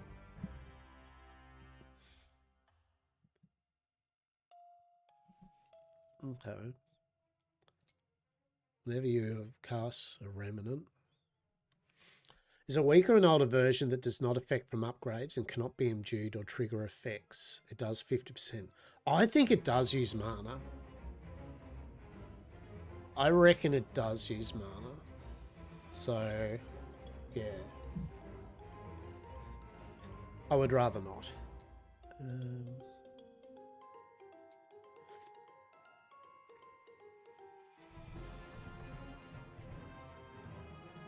Deals more damage. So honestly, I think we'll go another mana regen, right? Hell yeah. It's not particularly exciting, but you know, it's good. Sometimes some of the boring things are the best, right? Like, truly. You have a 4% storm bonus. Ah, okay. So basically, if we... Should we go back? Do we have a log?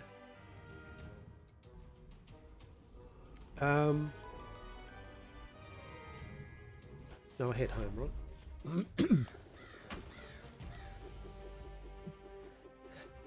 Alrighty. Influence. What's influence? What's influence? You gain influence whenever you return victorious from an expedition. Oh, there you go. Okay.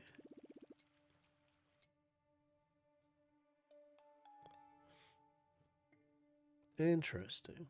Okay. Who knows what influence does, but maybe it gives you the reward, right? Or something. I do not know.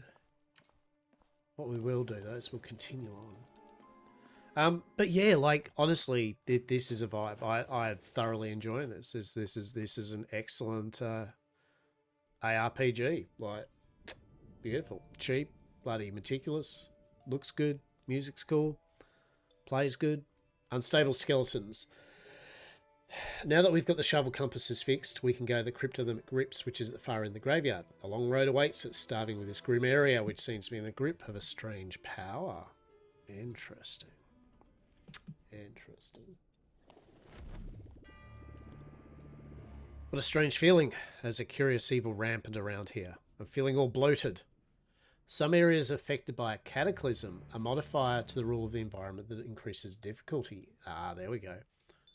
Enemies explode upon dying, deal 10% of their base max life as skill damage within. This is going to be good. This is going to be good. All right.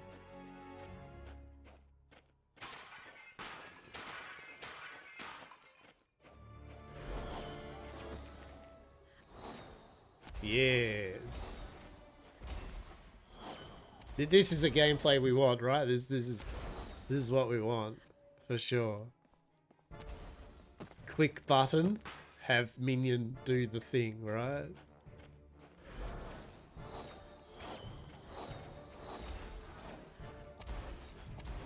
And they're exploding themselves. How delightful.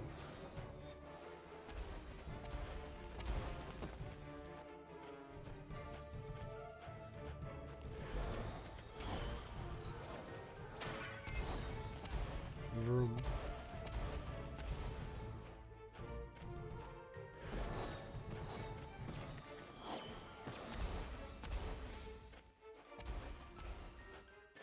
Glorious.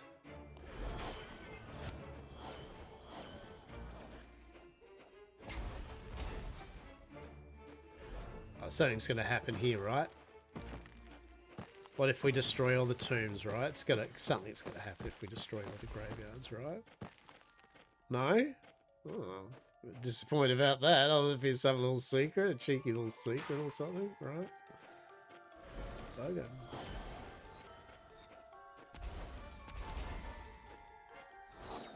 I mean, I kind of want to ramp up the little clone now, right? Like, I want to go all the clone.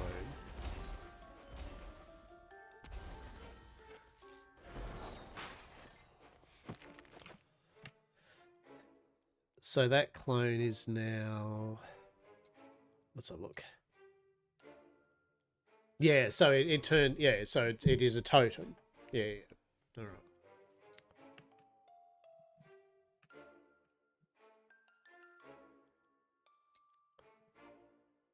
That's the additional damage. Yeah, so that's fine. Whenever you or an arcane clone casts arcane missile, you have a 35% chance to cast 2 remnant arcane missiles. Oh shit. Oh. I want to see what that does. 50% chance? Yeah, let's see if that's worth doing. So that there you have 6% totem increased effect. So that actually would affect the damage of the totem casting arcane missiles, right? Oh, that's good to know.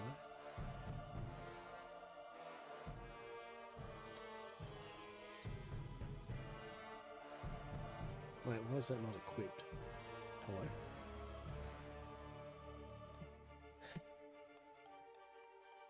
Wait, why am I missing something? You have 0 mana regen. What? Why? What have I clicked on that stuffed something up?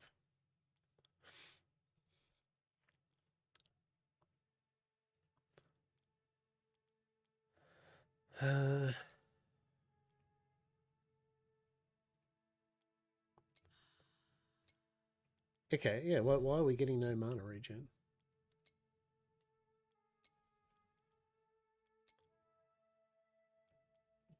It's equipped. That's equipped.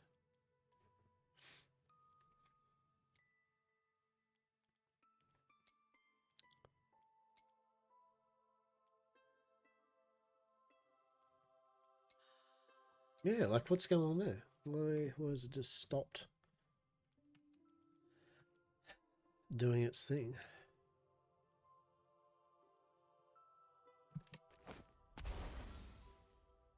Interesting. It's got a little X next to it. You have 0 mana regen. Yeah, but why? but why? Why do we have 0 mana regen? What have we played around with that does something?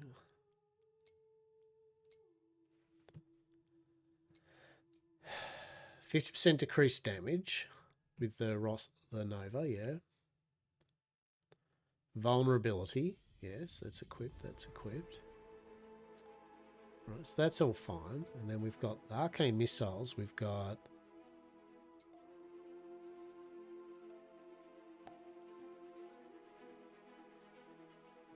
chance to do that, yeah.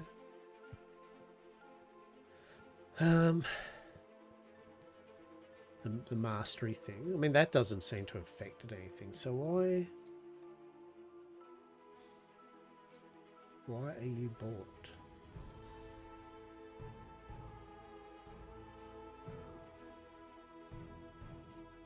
Oh, it's equal to 1% of your missing mark.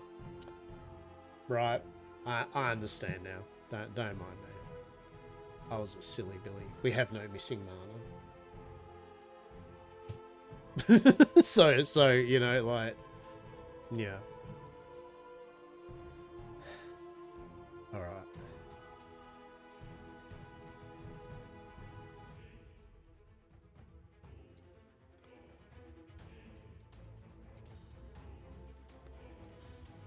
I mean, I think this is good. Reducing the mana cost of skills, yeah?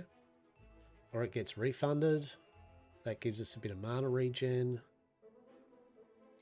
We've got our clone, a clone that's going to apparently cast multiple pew-pews. And then we've got this. Okay, let's see how we go with this. Let's see if our mileage may valoir.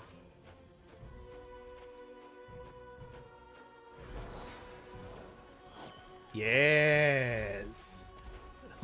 Yeah. Yeah. That's good. Now we have 50% chance of doing a thing of 3 shots. That's amazing.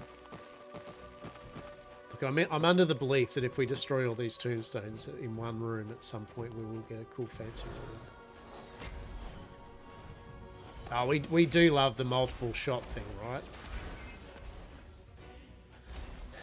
And we're starting to get a bit of mana back online now.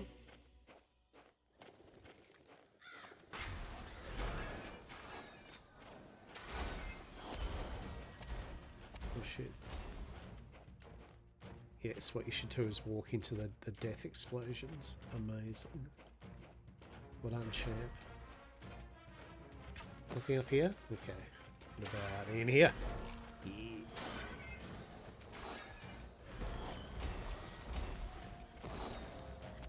If we can find a build that we can literally just chillax while destroying shit, we will. Are we just summoning up clones to do our work for us? Oh my goodness, this is the best of clone valued employee. Who would have thought cloned valued employees are beneficial, right? Amazing.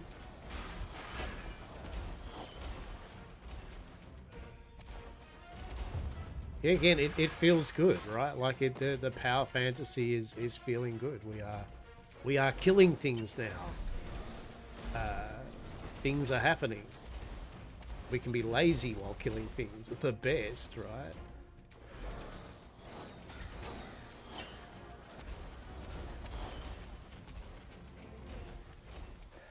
So really at the moment the mana thing's more affecting our AoE, right? Oh yeah. Oh shit, don't stand in that.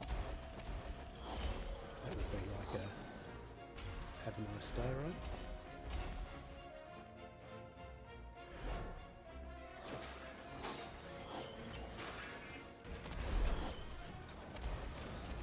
And it's not like it doesn't even look like the clone is like what's the word for it? Doesn't look like the clones even gets damaged or anything, right? So there's no reason not to just put it out. It just sits invulnerable and just sits there and goes die, die, die. Yeah, it does less damage, but I mean we're pumping our staff up that the more mana we have, the more damage we do, right? We're increasing our mana to do that. Yeah. What do we get? List level 4.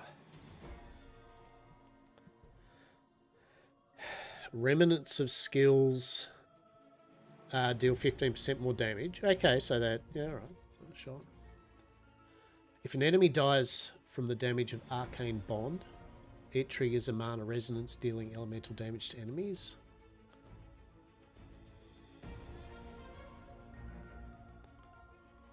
So sorry, what? What you talking about?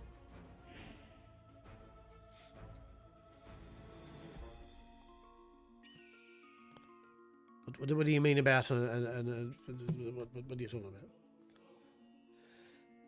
If you're dealt damage superior to 10% of your max life in less than a second time, what cooldown is reset. So that's cool. So you get damage big time. It gives you a quick, no matter what, oh shit, you can do your teleport.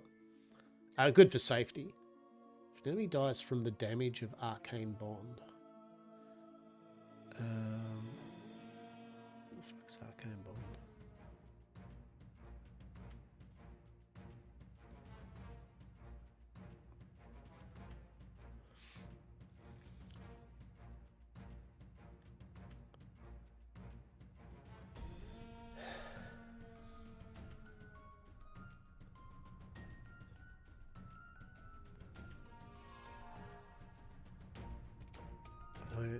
What?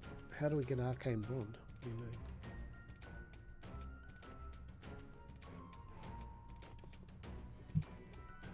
I don't know.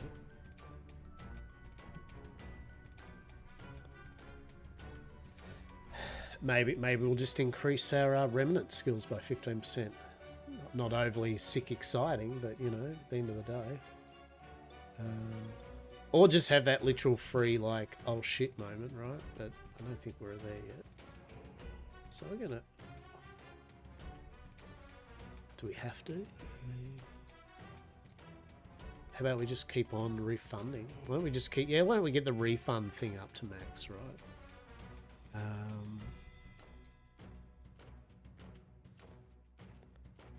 Arcane Clone...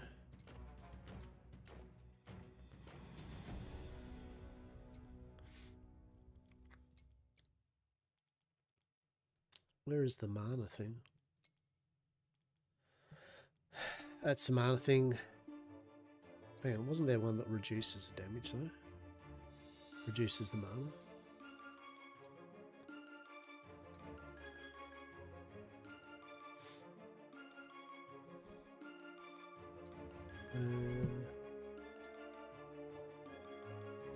Yeah, let's just do one of these anyway. We'll get 15% more damage for free for just 1 point of investment is pretty good. I believe. TM. Right?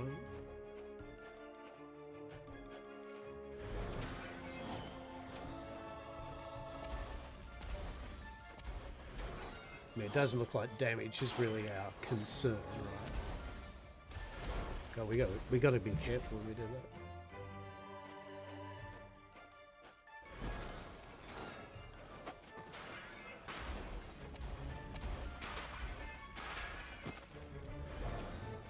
I like the fact you can just lob the dude just into a room, right? We love it. You can just run the shit back off, right? Amazing.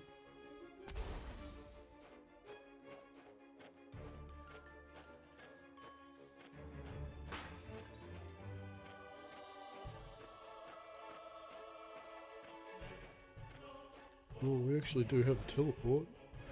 Amazing, right? But, you know, keep forgetting I actually do have a teleport, right?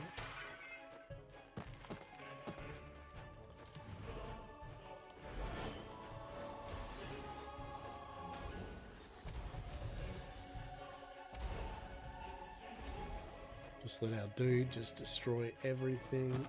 Amazing. Yeah, we should be using our teleport a bit more often, that's for sure.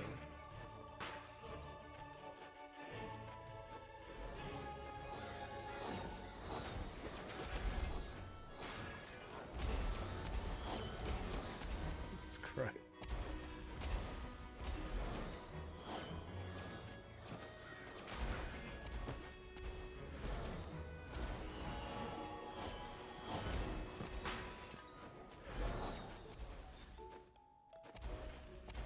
And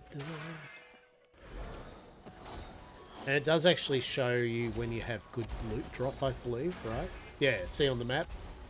It actually tells us. So we don't even have to be like all gun. Oh, where's the stuff, right?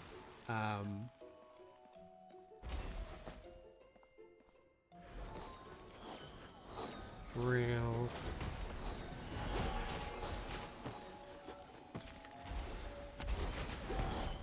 Get in my minion. Oh shit. Right. No need to. Oh, we're out of mana. Oh, okay. All right. Okay. All right. Okay, that's an issue. Yeah. All right. Okay. Well played. Well played. We're out of mana. We have nothing to do here. Let's leave this strange place. Hey, who do we get? Adam Nostris. I'm too old for this nonsense. Well, who are you? You must be brave to face the armies of Agard alone. Yes, the adventurer. I gave you a Slorm Reaper. Sorry, I'm a little confused. I think I've got another little something that might help you. Come see me when you get back to the village. Hell yeah. Hell yeah. Now, what did we get? We got temporal thingamabobby at 5, didn't we?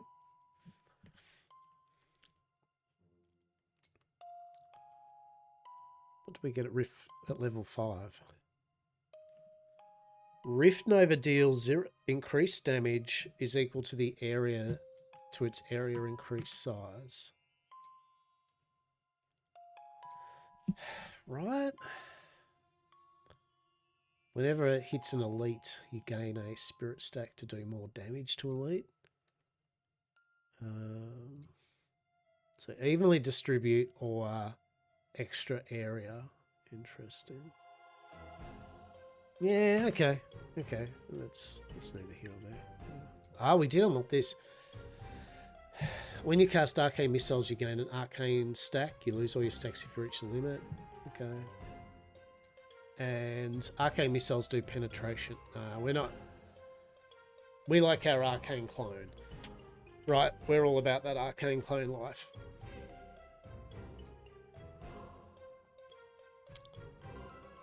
Do we get 50? I don't know.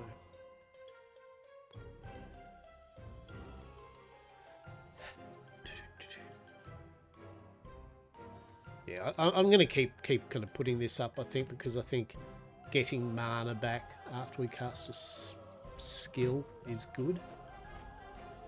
I reckon, anyway. I saw some weird things there. He did. Hell yeah. Alright, let's check out what Mr. Nostradamus has. Or Nostris.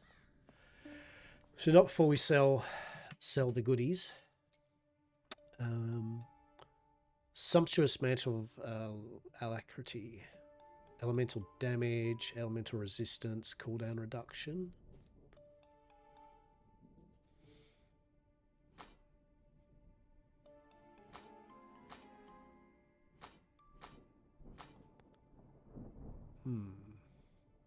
So we lose a bit of raw damage. We get a bit of cooldown and a lot of elemental resistance. We're not really doing much elemental damage, though. That's kind of the thing. Area damage reduction. Nah. Mana. Damn, 140 max mana. Oh, but we do lose mana regen. But still, we'll go that. Oh, mana. Oh, God, that's a lot of max life, though. Shit. And mana regen. Oh. It's like, oh. I mean, that is a good chunk of life. How much does that get our life up to? Yeah, no, we'll go that. Max life, max mana. Oh, there we go. So that gets back one of the losses that we incurred from not having it. So that's good. Raw damage and elemental damage. Yeah, that's good.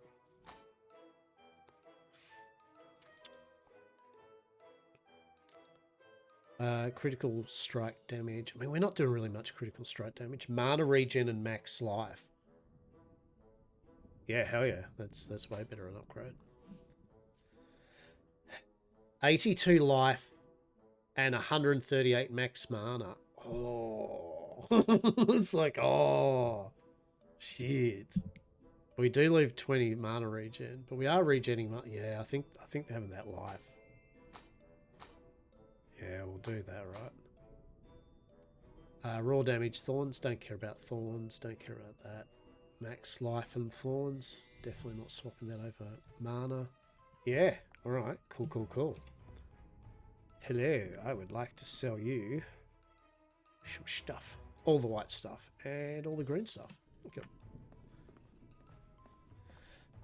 Little night time in the city. We love it. What's Nostris have for us? I have a small reward for you to thank you for getting me out of there. I have something called Ancestral Stones in my possession, allow you to draw from the power of the Ancestral Champion. Champions, here's one for you. These Ancestral Stones are very useful, but not to me, and I'm not going to hand them to you for free either, so I'll have a deal with you. Here it is. I have a passion for fashion and trendy accessories. The problem is it's very difficult to find some around here. Here's my offer. If you bring me some super trendy clothes and accessories, I'll give you new ancestral stones. Great. To begin with, when I was locked up inside the breach, I saw a magnificent hat on the head of a necromancer who was roaming around the graveyard. I need that hat. I'll give you a new ancestral stone if you bring it back to me. Good luck. Hell yeah. Unlocked your first ancestral stone. So a new system has unlined. Found it. Use it on the legacy menu to unlock. Okay. Use one of the slots available to enshrine a stone and unlock access to associated skills and passives. You can move your ancestral stone into other slots at any time.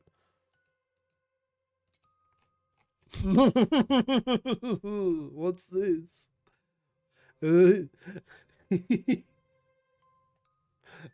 It's like the best of Last Epoch and Path of Exile goes, we'll have your passive skill tree type shit from PoE, and then we'll have the leveling up and changing your individual skills from Last Epoch, right? To be fair though, I mean they've been around for a while. But that's pretty funny. That's good. What in Jiminy is this? Okay.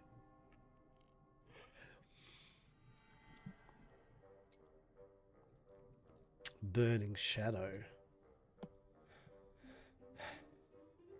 Elemental damage. Raw damage, damage to elites. Life regen. Aura area effect. While this aura is toggled, enemies within a 2% have a minus 7% attack speed. Shield. Elemental resistance.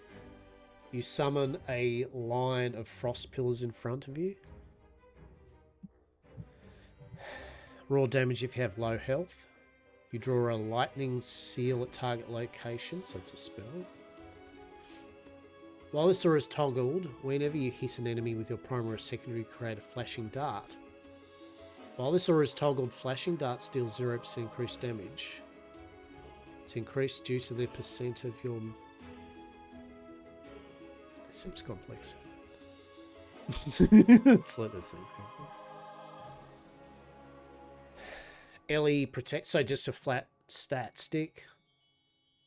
Alright, stats. Okay, was there anything with mana? Is there a search window? Do we have a search? Okay, mana.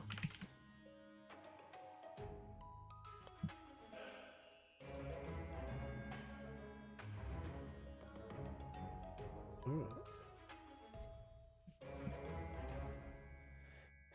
Or increased effect.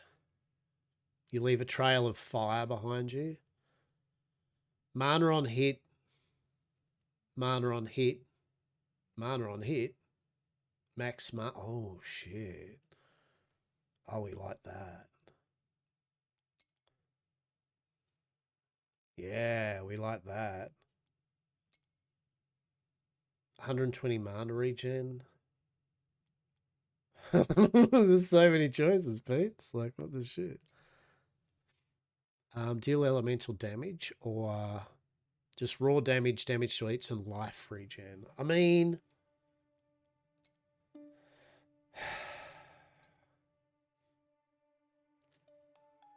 Max mana LE Prem. I think I'll go to here. That's LE damage though. Do I give a shit about that? Max mana. Am I overthinking this? You leave a trail of fire behind you. Cost 10% of your mana. I like the idea of leaving a trail of fire behind me. So this is a whole customization thing, right? You know what I mean? Like this is a whole thing.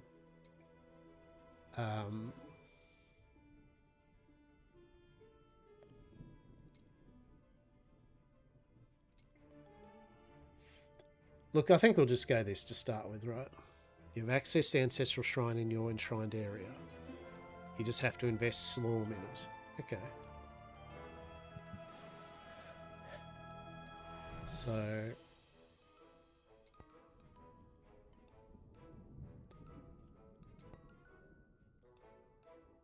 Alright. So that's enshrined, so now we'd need another one, correct? So do we go... Boop, and now we get more elemental damage. Alright, we like this. We'll have to look the shit out of this. Is there a totem ones? It'd have to be totem ones, right? 100%.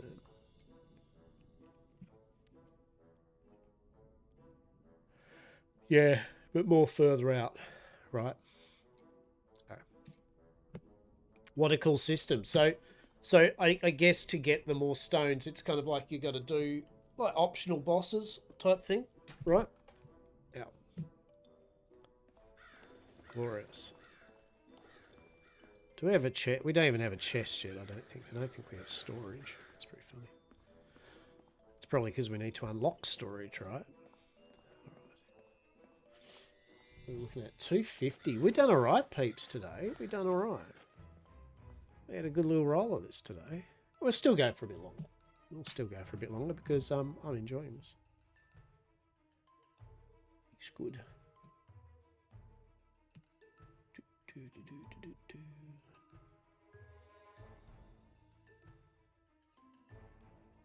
Okay. An angry crowd. Just like before, the area seems to be under the influence of a strange phenomenon. We have no choice but to go through it to reach the crypt of the McRipts. Someone is trying to slow down our progress. They are, aren't they? Yeah. And this is just with the one character, right? This has just been with the one character. Another bizarre phenomenon at work. It wasn't like this the last time I was here. Oh no. So what's this one? Enemies have 50% attack speed and 100% move speed. Shit, alright, so you're going to be fast. Oh, did we... Wait, what? Sorry? Why did we accidentally... We done something? We've done something with our abilities, haven't we? God damn it. What's that? You have 31 max mana. The cost of your skills is your cast is reduced by 5% for each secondary skill cast in the 10 seconds. Okay. That might work with our arcane missiles. But why is our magic missile thing not doing its thing? What's happening here? Because they're not equipped. Why not? Why was that not equipped? Right. And you're equipped, yes? Yeah, that's equipped. That's equipped, okay. And you're equipped? Yeah, okay. Okay. We should be good now, I think.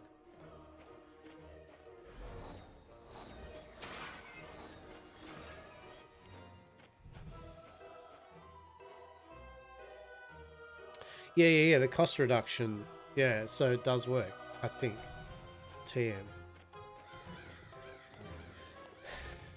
Drop the arcane clone. The arcane clone does his pew pew pew, and then that means our Rift Nova will be cheaper. Boom, boom. Yeah. Yeah. Actually feels good too, right? Like, it's actually good. We want to be able to make use though of the teleport, right? Because you know we want to be kind of rushing through.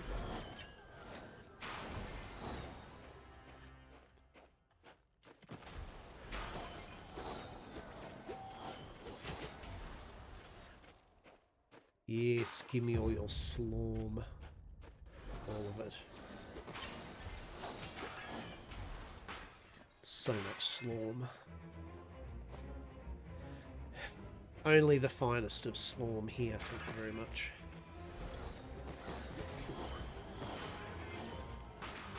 Yeah, this is good game. As I said,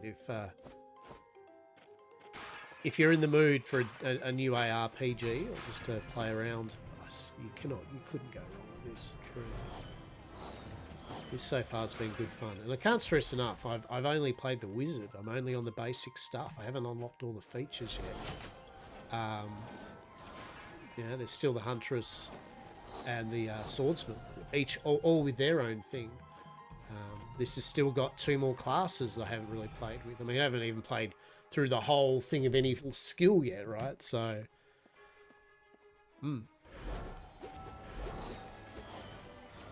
he's good. I mean, I don't mind waxing lyrically about a good game, right? At the end of the day, good games should be pat on the back. Companies that make good games like this should be thumbs up and support it. As I said, the price point on the game is so damn fair. It's ridiculous. Like, you know. And the curious thing too, it's only the art style which for some people, right? You know, if you put the Diablo graphics over the mechanics here, I mean, holy shit, you know. And not saying I want the Diablo graphics. I love the game because it isn't. But I'm just saying, you know, let's face it, the only difference between a lot of these games is just the skin that they put over the mechanics. It's the mechanics that matter at the end of the day. Not to an extent, obviously. If you have beautiful artwork and no game, then it's Diablo. And Diablo 4.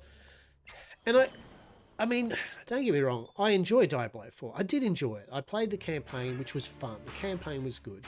There's the expansion campaign was full of a what the fruit moment, right? Like it was a bit. So the story of the expansion I didn't personally like, particularly the ending. But the actual areas were pretty cool, right?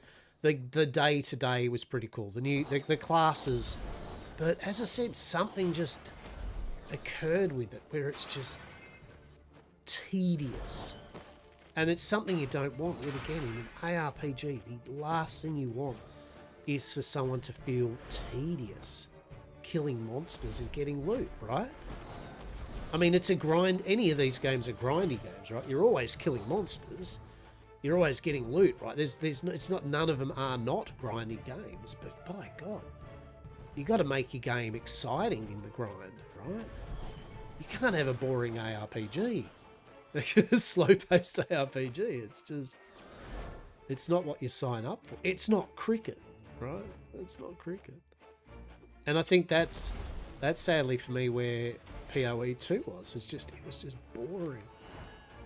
The pacing.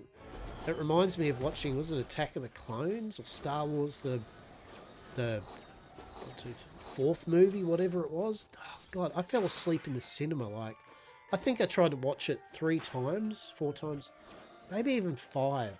I watched the movie lots, and I'd get halfway through that movie and I'd fall asleep. Every time, like clockwork. There was a certain part where I'd just be like, God, I'm tired. This movie has made me fall asleep. I did finally actually get around to one day watching. I powered through it, right? I don't know whether that's a good thing or not, to be honest. But yeah, that's how I felt with PoE 2 and Diablo 4. Is just, I just wanted to go to sleep, killing monsters. That's not cool. I should be awake and wanting to play till 7 in the morning, you know, to get the new item and that. Not to mention the seasons for D4 have just been just very uninspired in my opinion. As much as there were people that didn't like Diablo 3, I think there's many people that agree that we just kind of would have loved to have seen Diablo 3 to have got at least 1 or 2 more expansions and added a few new classes, right? Like, I feel whatever people's thing with it, it still had enough oomph in it to have another run of things.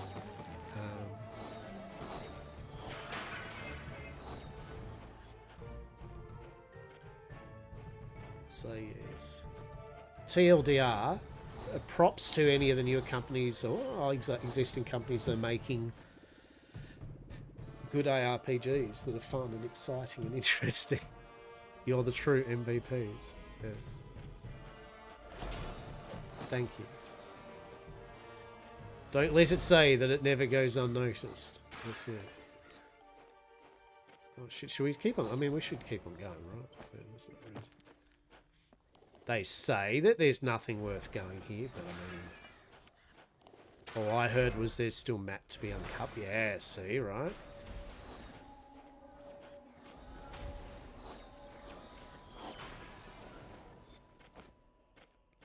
Hell yeah.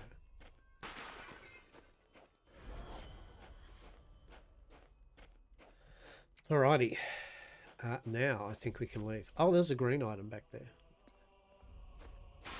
Yeah, I do like the fact that it color codes an area too.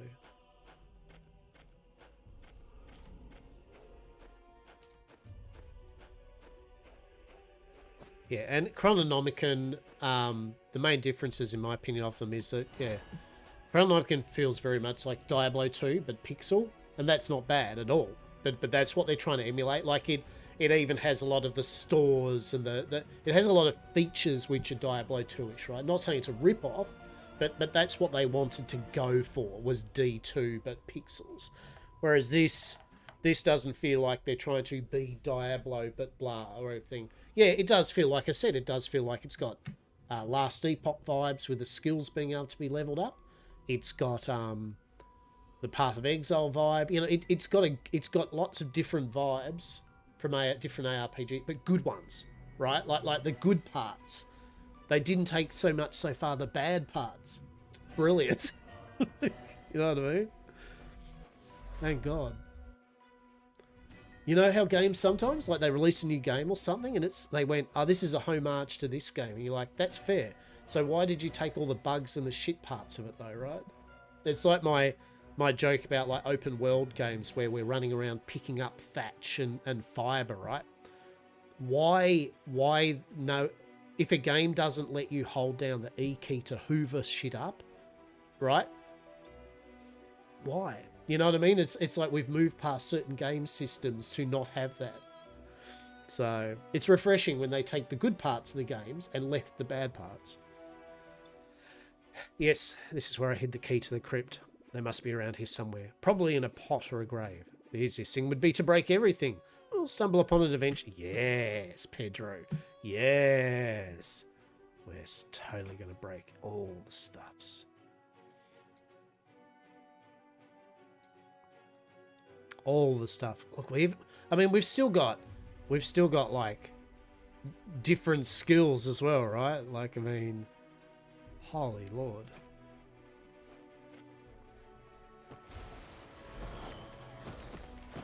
We must break everything, everyone. I'm sorry. We must break everything. All the things.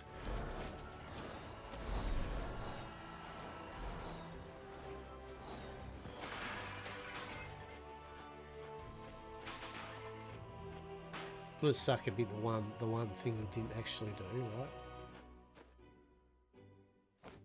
Like the one pot. This is the one pot. I also appreciate that off-screen your dude kills things too, right? Like, that's actually important because some games don't do that. You know, they just stop what they're doing when they're off-screen. So it's actually pretty cool.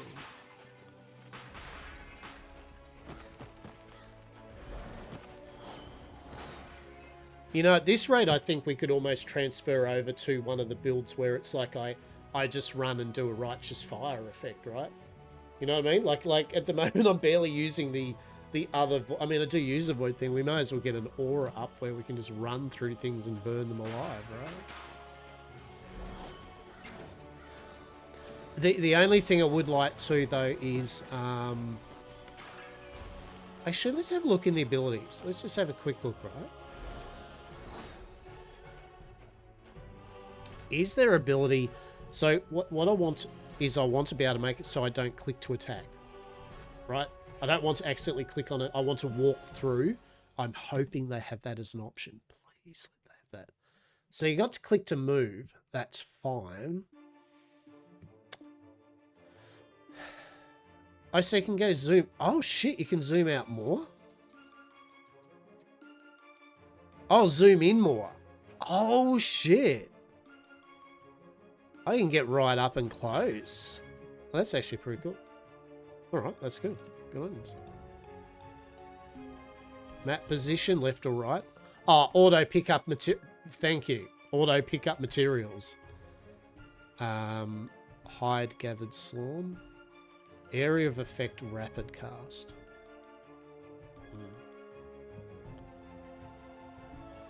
Gameplay.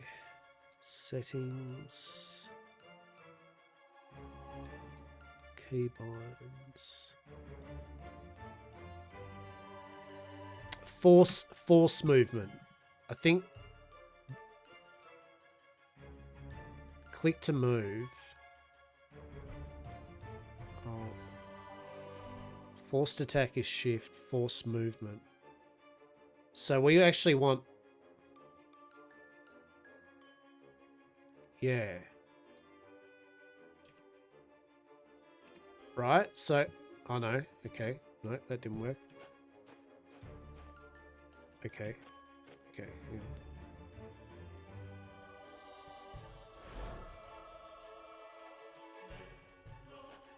on. No, okay. Keybinds, click to move. Oh. Force movement, left click, force attack. So I'm not able to? Oh, that's a shame.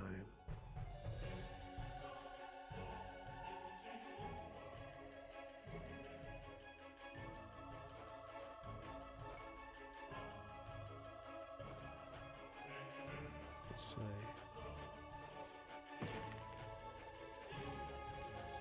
Yes, we did it. Yeah, good, good. So now...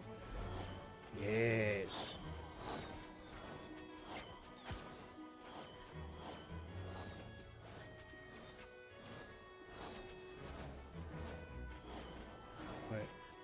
Wait. Wait, but now I need to be able to still attack. Wait, what's happened here? What's happened here?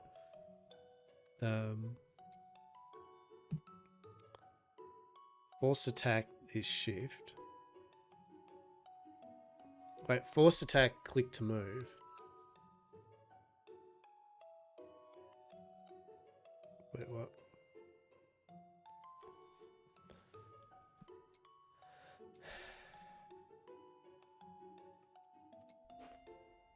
No, okay, so if I do that, it doesn't work.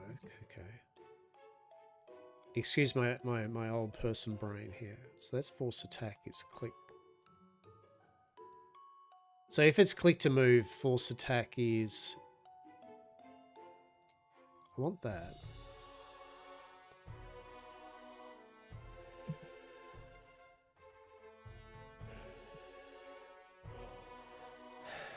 Force attack shift? No?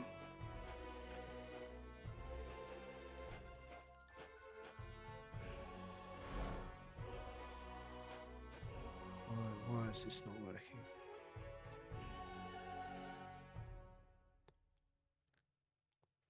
Force attack.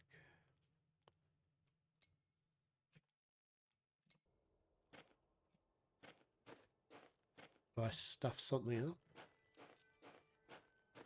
Wait, didn't I pick auto pickup? Hang on. What have I done here? What have I done? What have I done? Auto pickup materials. Oh, maybe it's materials, not items.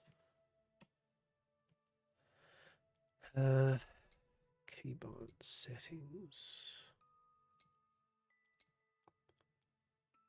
Lock cursor to screen. Keypoints, keypoints, keypoints.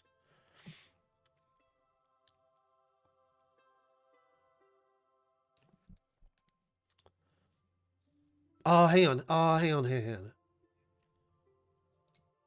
Primary skill that. Right, that's why. Okay, primary skill that. And then force movement that. Okay, but if I do that, it... Yeah, okay, I get you.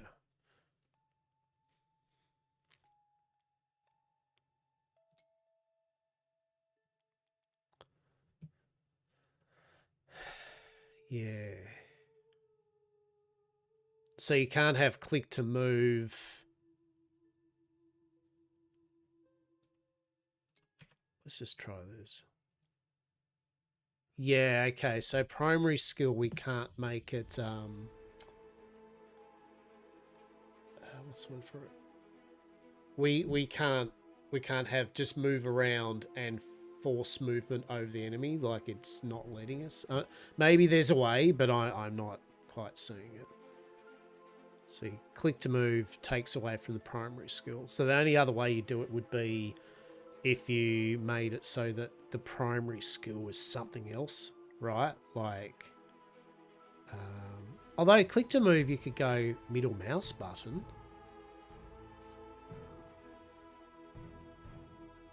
Then force movement, we don't care. Yeah, hang on. No. Well, yes, but it's like then it's...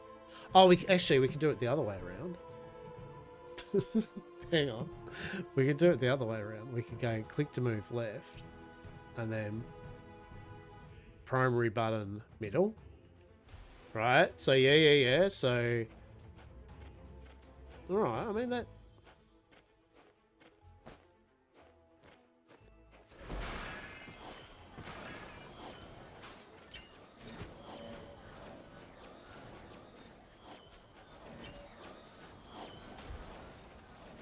Yeah, okay.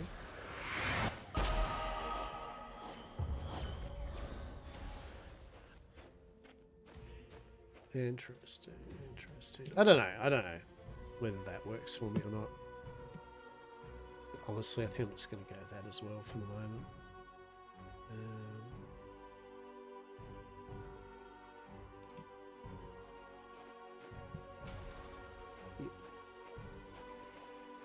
We should work things out at some point.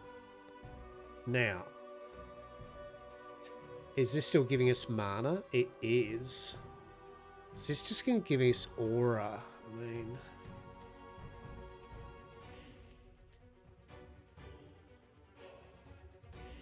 I suppose we'll just keep on going mana,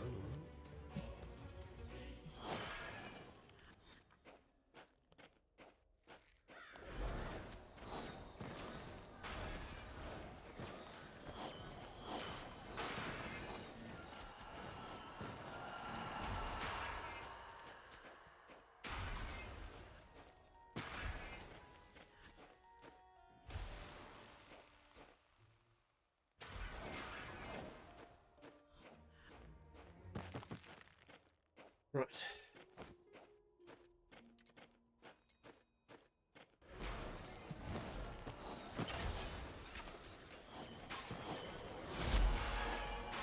Storm Reaper, level 11. We love it.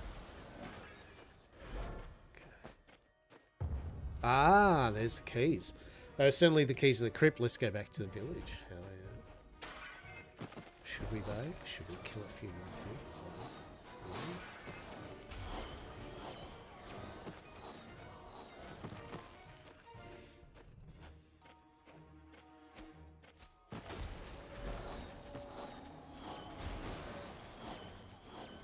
Yeah, it's still annoying me.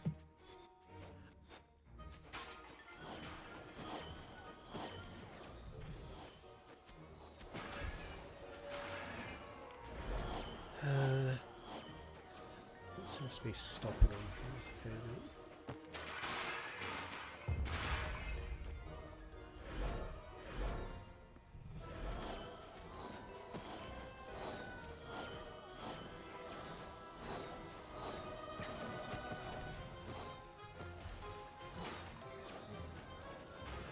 Yeah, it feels kind of jarring when I do it this way.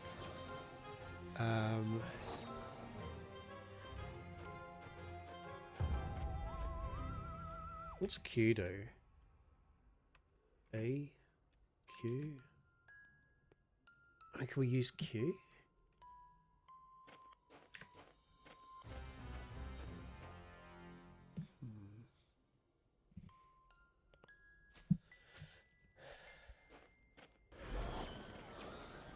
Yeah, right, let's try that.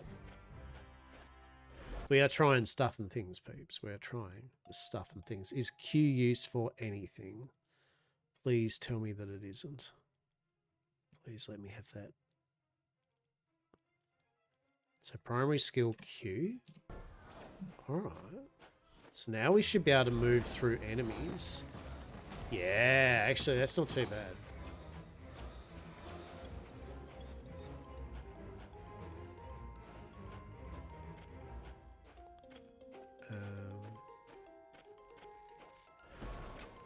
Now I kind of want to turn that into my Q key. So I have that as my...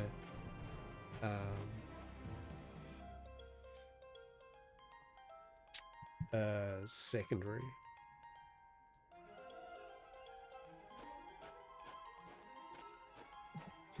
How do I do that then? So...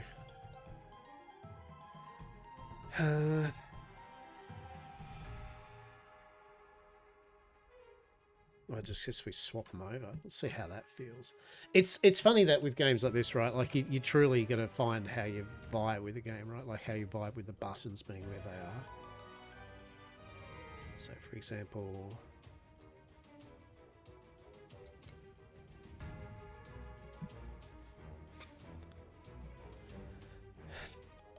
how's this work? Maybe so we're dropping out. Yeah, I mean, so that feels a bit more like how I did with Path of Eggs on my totem build on my Templar. I'd use Q as my drop and ability.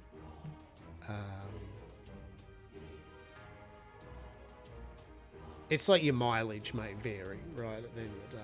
I mean, the other way I could get around is just use WASD, right, movement. Then there is no rugrats. But then you have to press keys when we're going for the low impact shit here, where we left click buttons and we go places, right? You know what I mean? We're working smarter, not harder, right?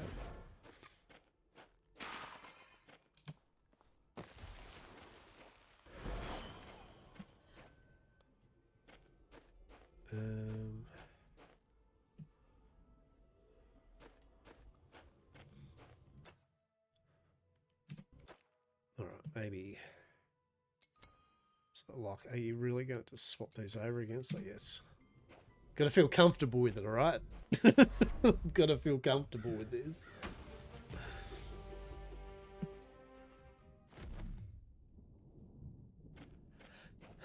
Morose is the twilight. It is.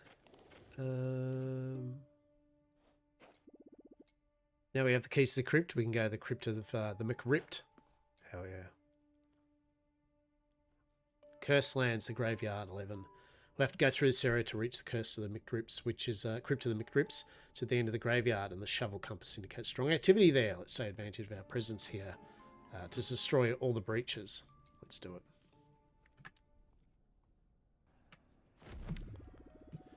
The shovel compass is very agitated. There are several breaches around. Good luck.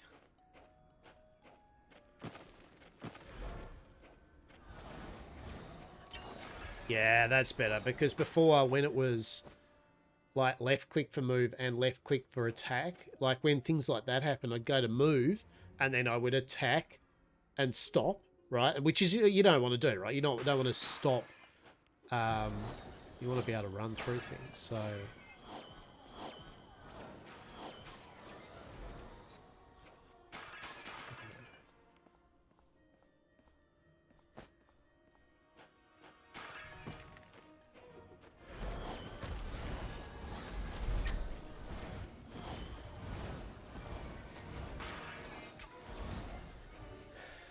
Exalted Breaches. Exalted Breaches give you a powerful bonus for a short period of time that can be extended. Make the most of it. Fiery Weapon is all equipped at max range and cost is reduced to 0. Hell yeah. Right. We do love that, man. Oh yeah, so our arcane dude's now fiery. Excellent.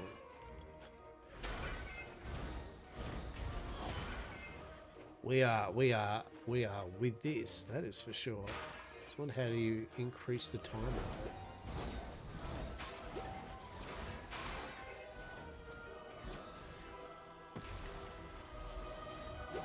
Does it increase if we do a breach?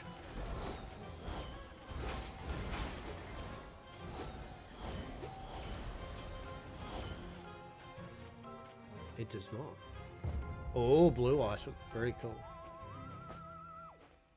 I didn't really mean to sound like it sounds like Poggers. Like, oh, blue item. Oh my god. Right? It's like opening a pack of Pokemon cards and going, oh my god, the reverse holo, right? They look nice, but yeah. Settle down, right? Settle down. Okay, so what do we get? Assimilating Rusty Brigadine Coat of Life. Okay. We got 69 max life, 34 armor, evasion, 17 life. So it's just how many affixes and suffixes it has, right?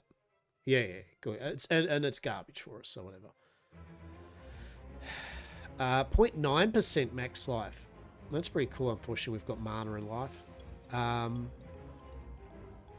Armor instead of life, but more max mana and LE resistance and 9 mana on hit. Look, we'll take... I think we'll drop the 82 life for it. I think that's good. Crit damage, armor movement speed. I mean... LE projectile damage, we don't care about that. Although, is it better? I mean, it's 9 less damage, but we do get a shitload more evasion, more elemental resistance. I mean, in the long run, that's better. For survivability, armor, LE resistance, damage to elites. We lose raw damage. Yet again, we're losing damage, but in turn, we're gaining more elemental resistance. Yeah, I mean, sure. Cooldown reduction. Side grade. Plus 1.1% max mana. That is raw damage and life. Yeah, I think we got it right there. Elemental damage. Blah, blah, blah. Cooldown. So we want things of mana, that's for sure. Okay. Experience gain. Is that another ring slot? It is. Arm to the teeth achievement. Extra experience. Okay, that's cool. Armor and max life. Yeah, well, we want the mana. Okay. Yeah, that looks all good. Cool. We do love a good ARPG where we stop and look at our gear and all that, right? Okay. Let's get on with it. We'll see if we can finish the graveyard off for the stream, right?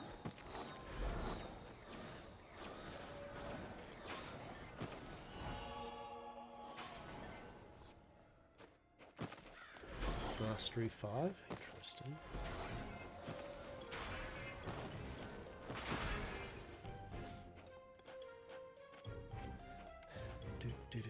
Do.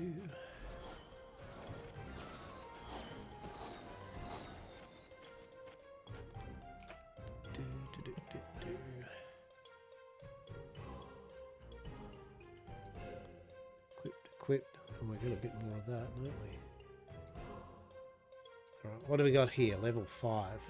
Temporal clones explode after 2 seconds. Oh, I don't really care about that one. Whenever a remnant of a skill deals damage, it has a 7% chance to trigger remnants of overdrive. You have 14% inner fire. Your inner fire now rotates. Inner fire, your resolution is so strong it takes physical form, rotating around you, dealing damage. I mean, do we just have a rotating ball of fire? I mean, that's good, right? Let's go. That sounds good. Sure. Increased damage. Nope. I'm still kind of working on this. I still like the reduce. Do we need to reduce the mana cost? I don't think we do at the moment, do we? I don't feel that's a thing.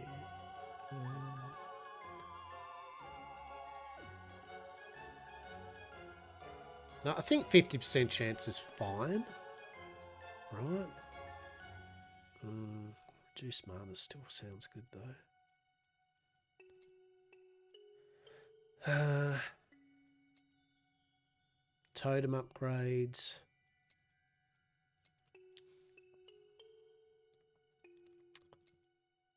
Arcane missile has no cost. How are we going with this one? Extra crit chance. Deals extra elemental damage equal to its area of size. Right, we'd need some extra size on it, right? I'm not even using this much, to be dead honest.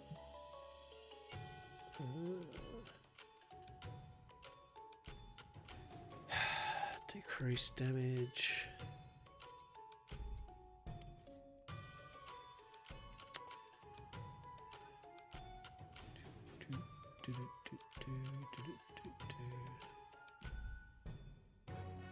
Attack speeds. I'm thinking we might go a bit more inner fire damage. I mean, I don't know. Why not? Right? What's worse will happen. Right?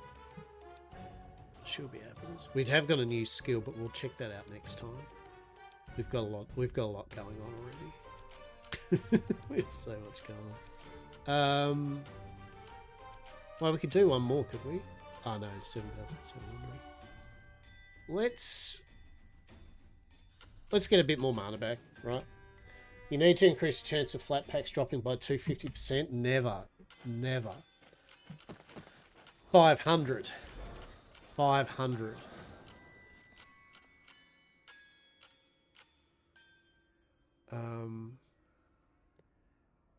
Why? Hang on. You now have inner fire damage. Your inner fires now rotate, right?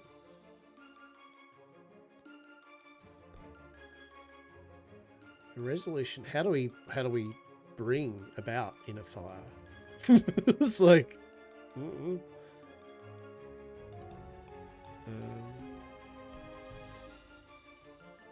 I mean, is that a thing we need? Like, do I need a thing to give myself inner fire? I don't know. Okay, maybe that wasn't as cool as I thought. I don't know. Is that the inner fire? No, that's my little orbs. I don't know. Let's have a look here. See if I don't know what's going on, but I'm not afraid to do stuff. How do we get our inner fire? That's what I want to know. We will have to look this up. I mean, is that the inner fire?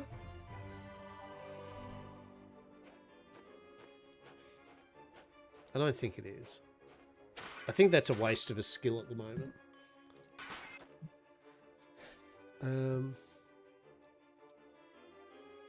Yeah, you have 18% inner fire damage.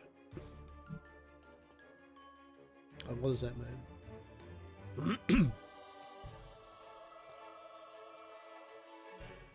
Right, how about we just go with... Whenever a remnant of a skill deals damage to an enemy, it has 7% overdrive chance to... Yeah. Okay, that's better. So that's going to trigger. It's going to do stuff. Now, little clone, what our little clone should do is basically have a chance of shooting things and then shooting even more things at the enemy. I think. 10. Oh shit. Oh, this is an exalted... Oh, hell yeah. We love it.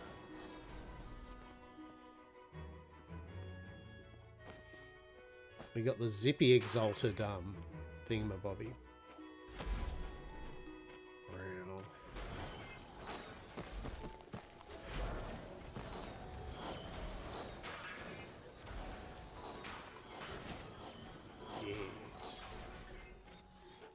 Yeah, I've been enjoying this game. There's actually really been good fun. Yeah, right.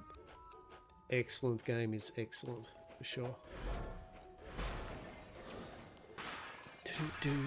Sometimes you just need a game where you kill a shitload of monsters and get fat loot, right? Well, that's just where it is. I do like our speed boost thing. That makes us happy.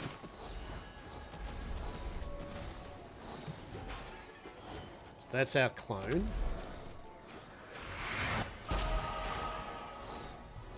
Things are happening on the screen. We love it, right?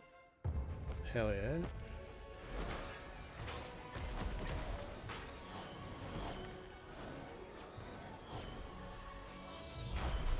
Oh shit. Yeah, so that's the creating a remnant from a remnant. So basically when there's a chance when my clone shoots its Eldritch missiles that one of those missiles will then trigger remnant stuff, as in summon another dude who will then proceed to do the same, which may trigger another one. Maybe. I don't know. We shall see. A new Slormancer. Staff of the Spider's Nest. Just this alone, the collection of all the different character classes, weapons that define their builds. Beautiful. Right? Like, honestly. What does the Staff of the Spider do? Okay, so it does pierce damage and rebound. Whenever you cast a projectile skill with your primary or secondary skill, you have a 1% chance to trigger a web projectile in the opposite direction. Hits enemies, does pierce and rebound. Projectiles now rebound from the edges of the world instead of the walls. Right, so you can turn your build, you're shooting and then shit's bouncing. Let's try it out. Let's try it out.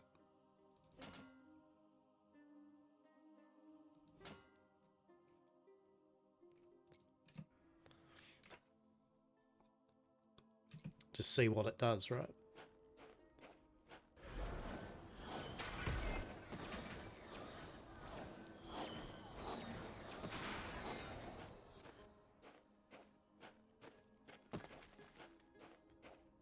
Yeah, it does all the things, I think.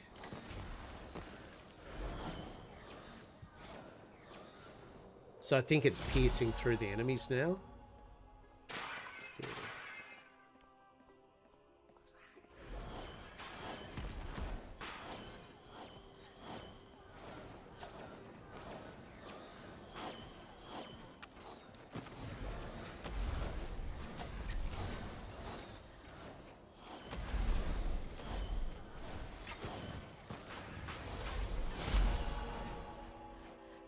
So there's something simplistic but satisfying about seeing numbers go up and things going, you did a thing, right?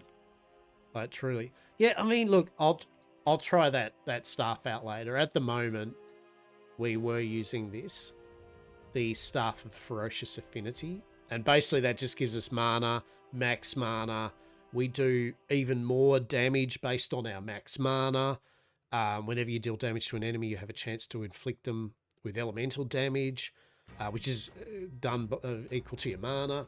So basically, that stuff says, get max mana, win, right? So we're just playing with that one. But yeah, all these different weapons have a different gimmick or thing they do.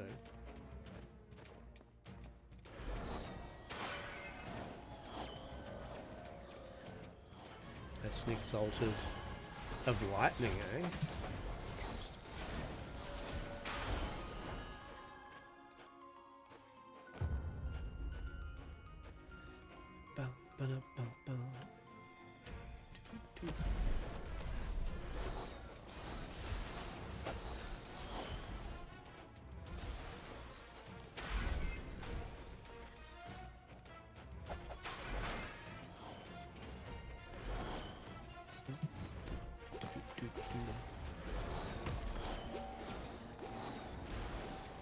Very satisfying when you blow up a whole big mob.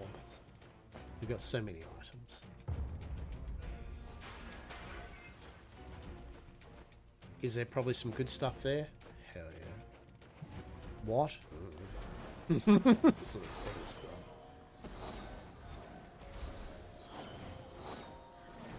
Yes, killing my little arcane minion. Yes. Yes. Party on. Oh shit. Oh, get this shit out of there.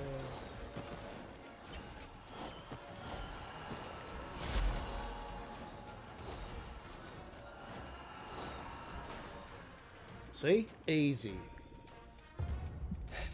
We have no more business here. Let's get to the village. Who do we unlock? Avernus Jenkins, the prison warden.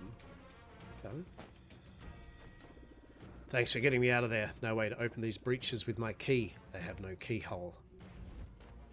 Fair enough.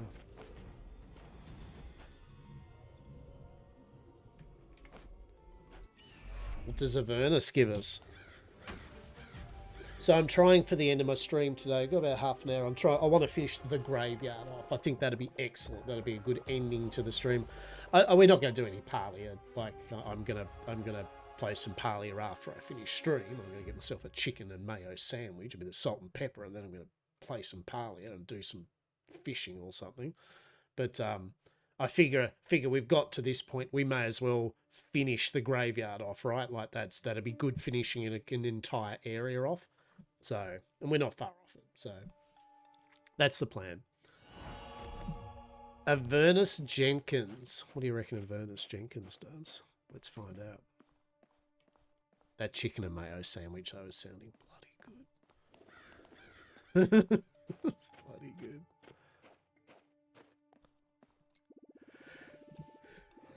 Thank you for getting me out of there. My prison looks occupied. Checking with Palstrang. He'll probably have expeditions available in the prison. Oh, okay, so now we've unlocked a new expedition area, like dungeon and stuff. Cool. We're not going to do any more expeditions today, but yeah.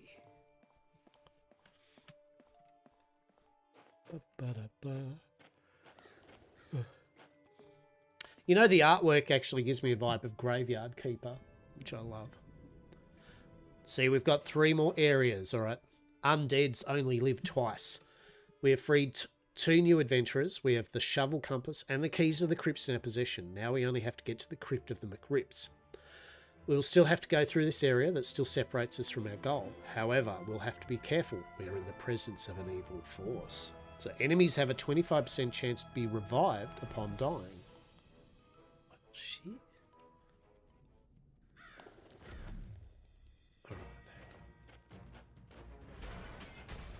Defeat most enemies. Okay.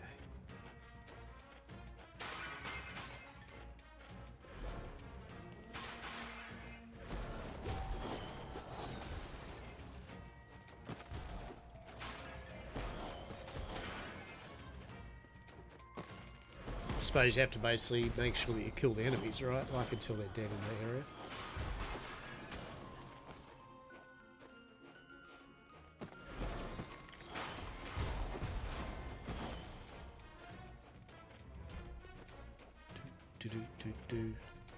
I hope you've all had a good morning, afternoon or evening though. What have you been up to?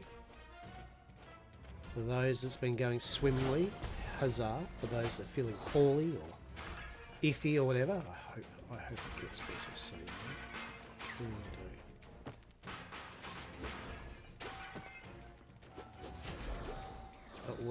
At least we have dallianced in the Slormancer. So much slore, much mancer.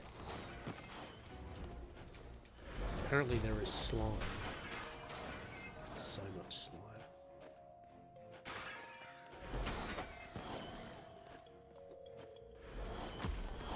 So this is a good sign of like engagement with the ARPGs when you're just kind of zipping around. Like I like the fact that I can be talking right while vibing along, while killing monsters and getting loot. Right, like this is a 10 out of 10. Yeah.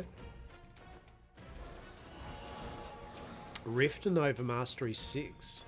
The Wild Rift 2 achievement. Alright, let's have a look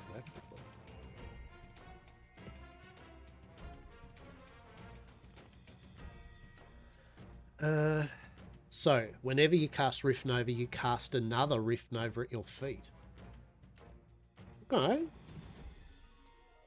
Whenever you cast Rift Nova, you also cast a Rift Nova a few moments later. There's a 7% chance to cast it a few moments later. Okay, alright. So you go boom, and then boom. Maybe there's a chance of it. And then instead of casting Rift Nova, you now create an arcane clone that continually casts Rift Nova. What? So we can do double. Oh my god. Can I just go clone clone and then just go, yes, my minions, and then just clone clone? Oh my god. Alright. Amazing. Amazing. Alright. But that's not to level 7. I mean, so, yeah. I think we'll do that one, right? We'll do a percentage chance of casting it again, right? 25% chance. Oh, that's at max rank, yes. It's only a 9% chance, but hey. It's better than nothing. Level 6, we get temporal clones cannot be targeted or hit anymore. Okay. Temporal clones force every enemy within their area to attack them. You get just 2% elemental damage. Okay.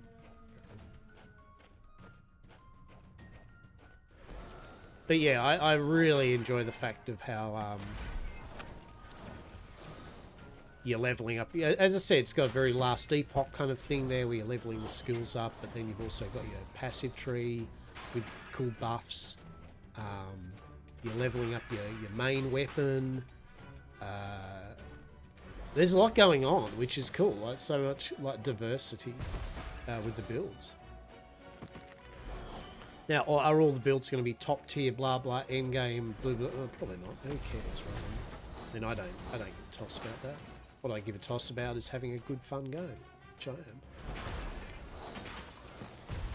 And I definitely think they've ticked all the boxes with this game for sure. As I said, it does everything that it says on the box. I should be using my teleport more often because I literally have a short teleport. God damn, just see how it wrecked that. We should... I mean, pardon me, I don't want to see all my gear because it's like, but... LE damage, nah. Armor, raw damage, and max life. I mean, we reduce max life. Yeah, let's do that. Bugger it. Evasion, we don't care about that. Crit armor, who cares? Who cares? Max life. No, that's better. Cooldown reduction, critical strike. Nah, mate. She ain't all that.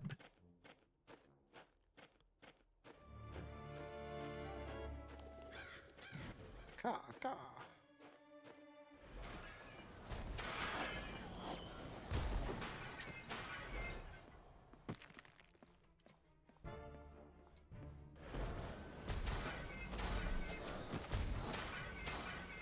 But yeah, as I said, I'm a firm believer in any ARPG should be power fantasy. Like, I like the starting off a nothing burger, and then eventually you are just like, yes, I think I shall destroy everything with press of a button. Even just walking through enemies, they just eviscerate themselves into the depths, right? Like, I don't want to destroy. Although, and in saying that, there should still be appropriate challenges, right? Monsters getting more powerful. There's a saying that says if monsters getting stronger, you're on the right path. So let's keep going. Yes.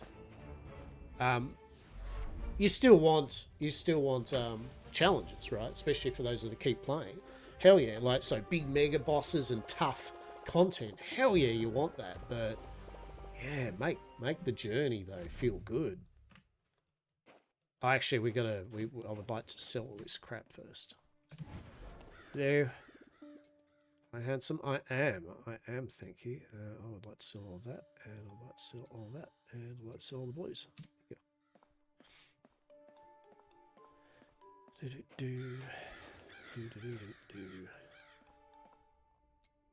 All right. Second last thing, the antechamber. We have reached the antechamber of the graveyard, our last step before reaching the crypt of the McCrypts. The shovel compass indicates a high concentration of breaches there. This place seems well protected, so we just go close all the breaches in this one. Okay. Hell yeah. And the usual thing though, while I'm playing the thing, you know, thanks people that have popped in and out, vibing, chatting, chilling, all that shit, lurking away. Like, it's always a pleasure. I hope peeps at least get some level of amusement checking out games or listening to me crap on. Yeah. As the adage would go, I would still be playing these games anyway. Right, so off stream. So sharing it with others and vibing out with them is good. Is good. No. No bats. No.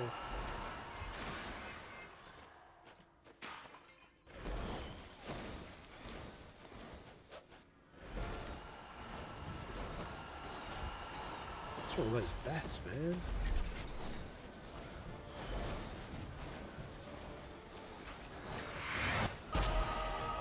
Hell yeah. What do we make? New level? Excellent. I love that. More mana? Yes. Yes.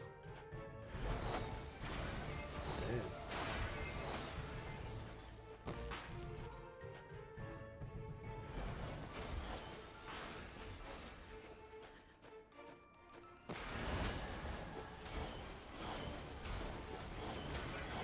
We love it.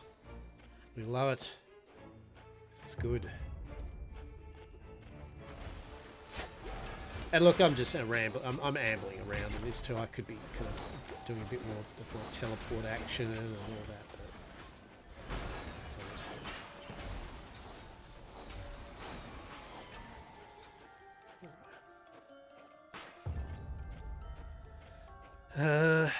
Oh, do you think actually? Oh, should we check in there? Right. Up the. Kind of missed the.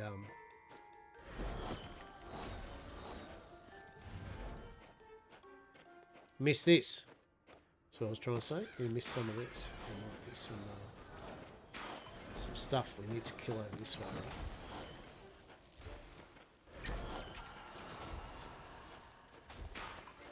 Is there? I don't think there is. There's bats. Come on. I don't like that.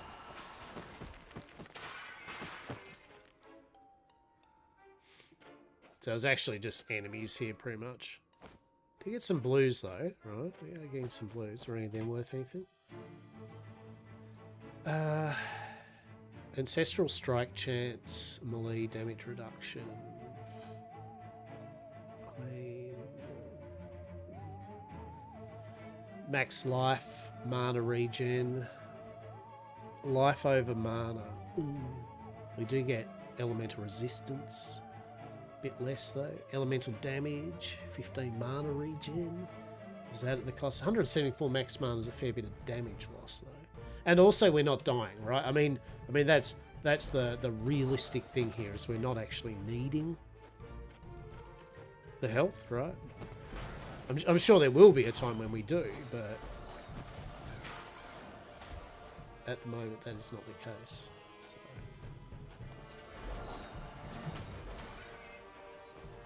Those bats are just... Oh, shit. Okay. So we're going to go all the way around here. All the way.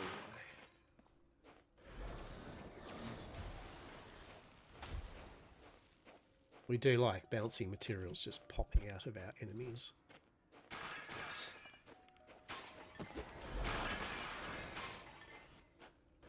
Oh god. No.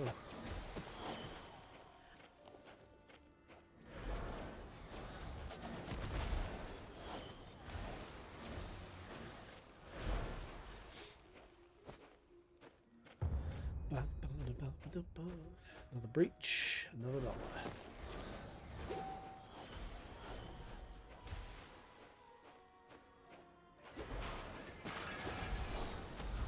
Oh, all the breaches. Double breach. There we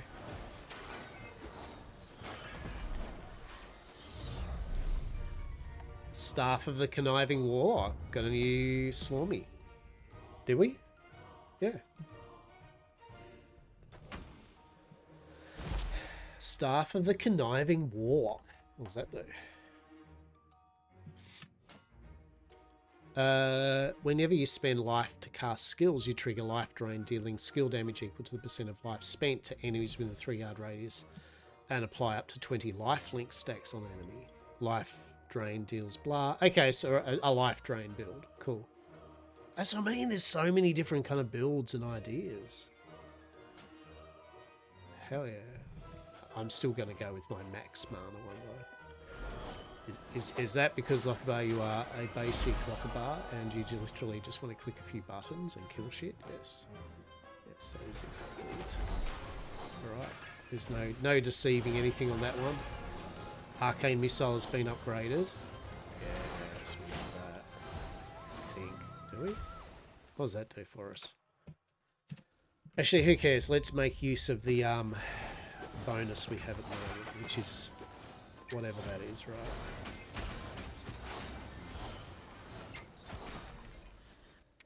That gives us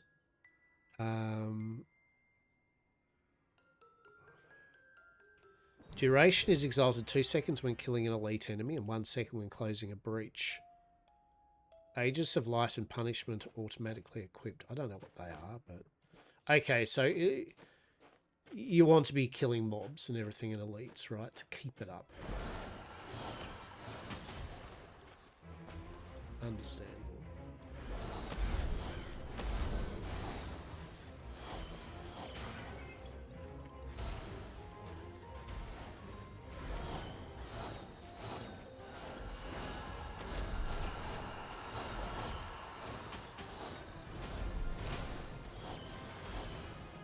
You love it. Do you reckon there's any off the sides?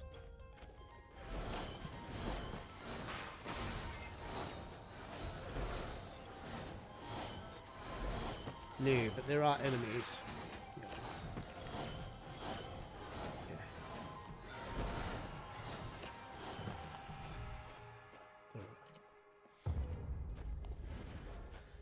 Yeah.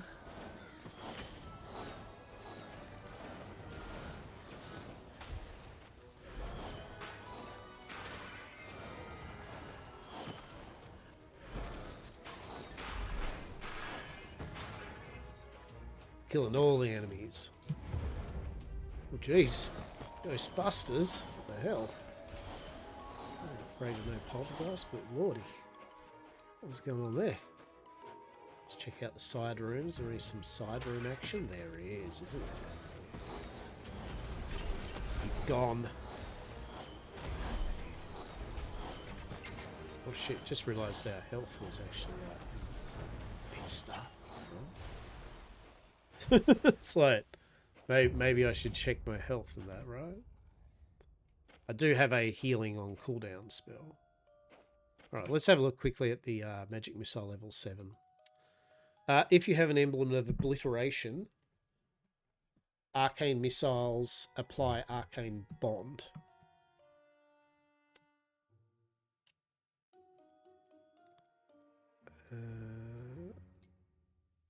We do not have a way of getting obliteration.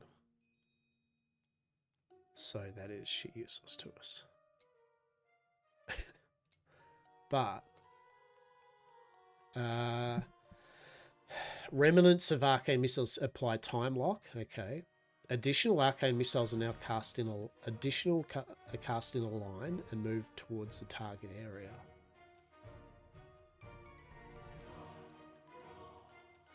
Okay. Sure.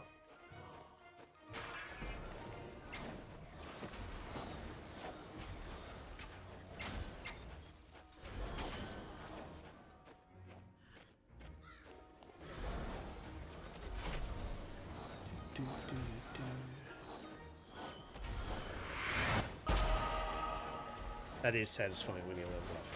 Victor, Captain, I didn't even realise they had names. I feel a bit bad now. It's like, I am Victor, remember me. Oh, Shit like Victor. Sure. Will do, champ. I want to get out. I want to get our AoE up now, right? You know what I mean? Like, I truly want to get that AoE up. We are getting there. These elite soldiers were not there by coincidence. They must be protecting something. Let's find out what. Here we go. The last stage. 3:54. We have 6 minutes before end stream that we need to finish this. I'm joking. Just finish this. A sinister alley, a large empty room ahead, a worrying music. Feels like a boss is coming. Oh. Well, at least it's to the point. There we go, the boss room. Are we ready? I think we're ready.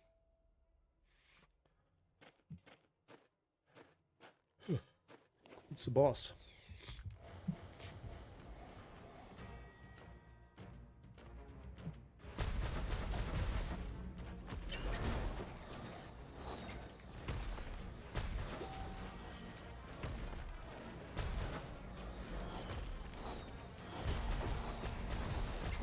The Necromancer. Goodness.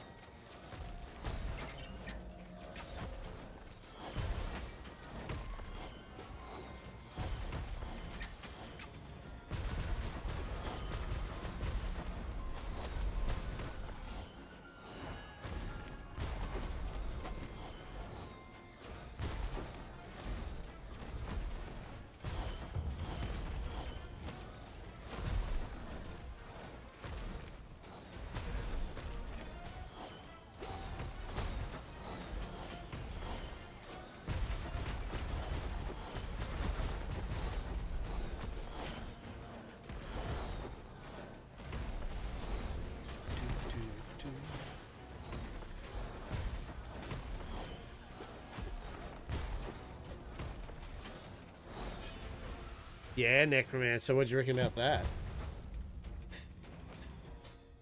Oh shit! Yeah, that's what we want, right? Right. That's right there. Fatal Weapons 1. Okay, I don't know what that is, but sure. That beautiful hat. It would certainly please Adam Nostris. We should bring it back to him for his collection. Oh yeah, that was the yeah, cool. The new stone or whatever. Alright. The crypt of the McRipts, my ancestors' crypt. Look over there, a note on the ground. Oh my, the destroyer of indestructible and unbreakable seals has been stolen. Without it, we cannot destroy the seal of Oh my God, deemed indestructible and unbreakable. We must inform the king. Oh my God. Oh my God. I truly love the name of the villain. Oh my God. That is brilliant. Oh, we did actually finish it in not that long, right? Complete all missions from the graveyard. A beautiful day for Pedro. Necrom ancient thing. Let's talk to the king. Okay. Hell yeah, what do we get first? Elemental damage, raw damage, 37. 56 evasion. Yeah, hell yeah, more damage. 88 armor, LE resistance, aura increased reduction. I mean, that is a pretty good defense belt. Melee damage reduction, elemental resistance. Yeah, I mean, I'll go with that. And that's the max life one. Critical strike and all that. Any mana? Mana regen and max mana. And max life. And mana on hit. So one less mana on hit, but I mean, the same mana. But we get mana regen and life. Hell yeah, that's a good one. Let's keep that. Mana leech. Ooh. Does not want a blue. Max mana, max life. Yeah, that's similar to the other one, but with life regen. Max life, but no max. Yeah, okay, cool. Okay, I would like to sell all the things, please. Right?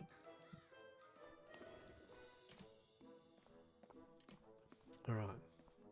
Dr. Dranium.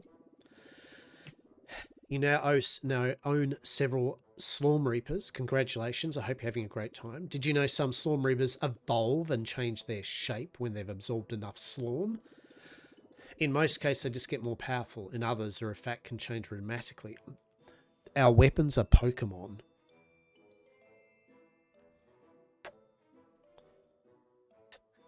It's like, right? The Weaponodex. Amazing.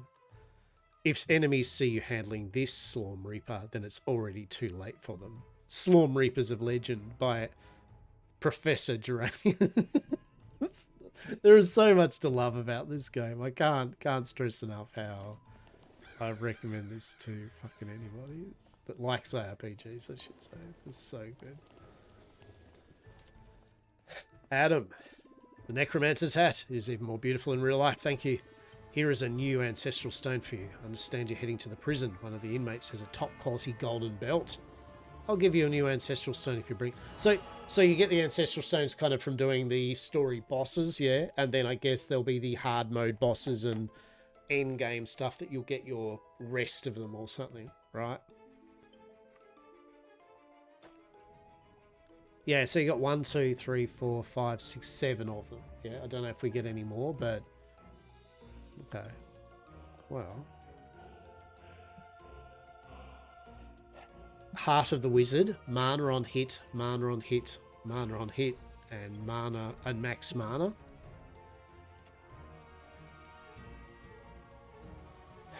Paladin's Fervor.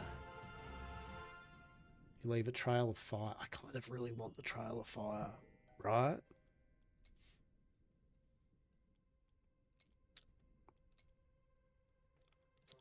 Look, let's just, it's not that exciting, but let's just go literally the mana, right? Beautiful.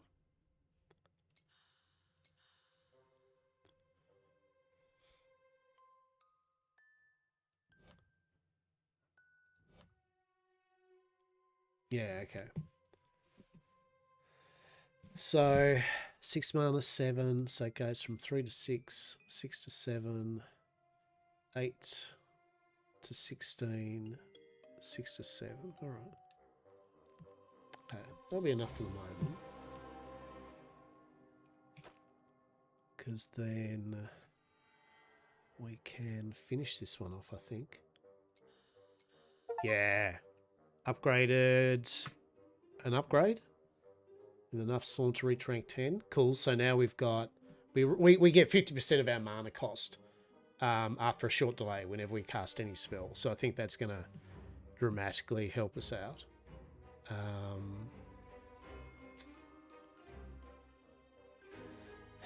Whenever a remnant of a skill, 9% overdrive to a remnant.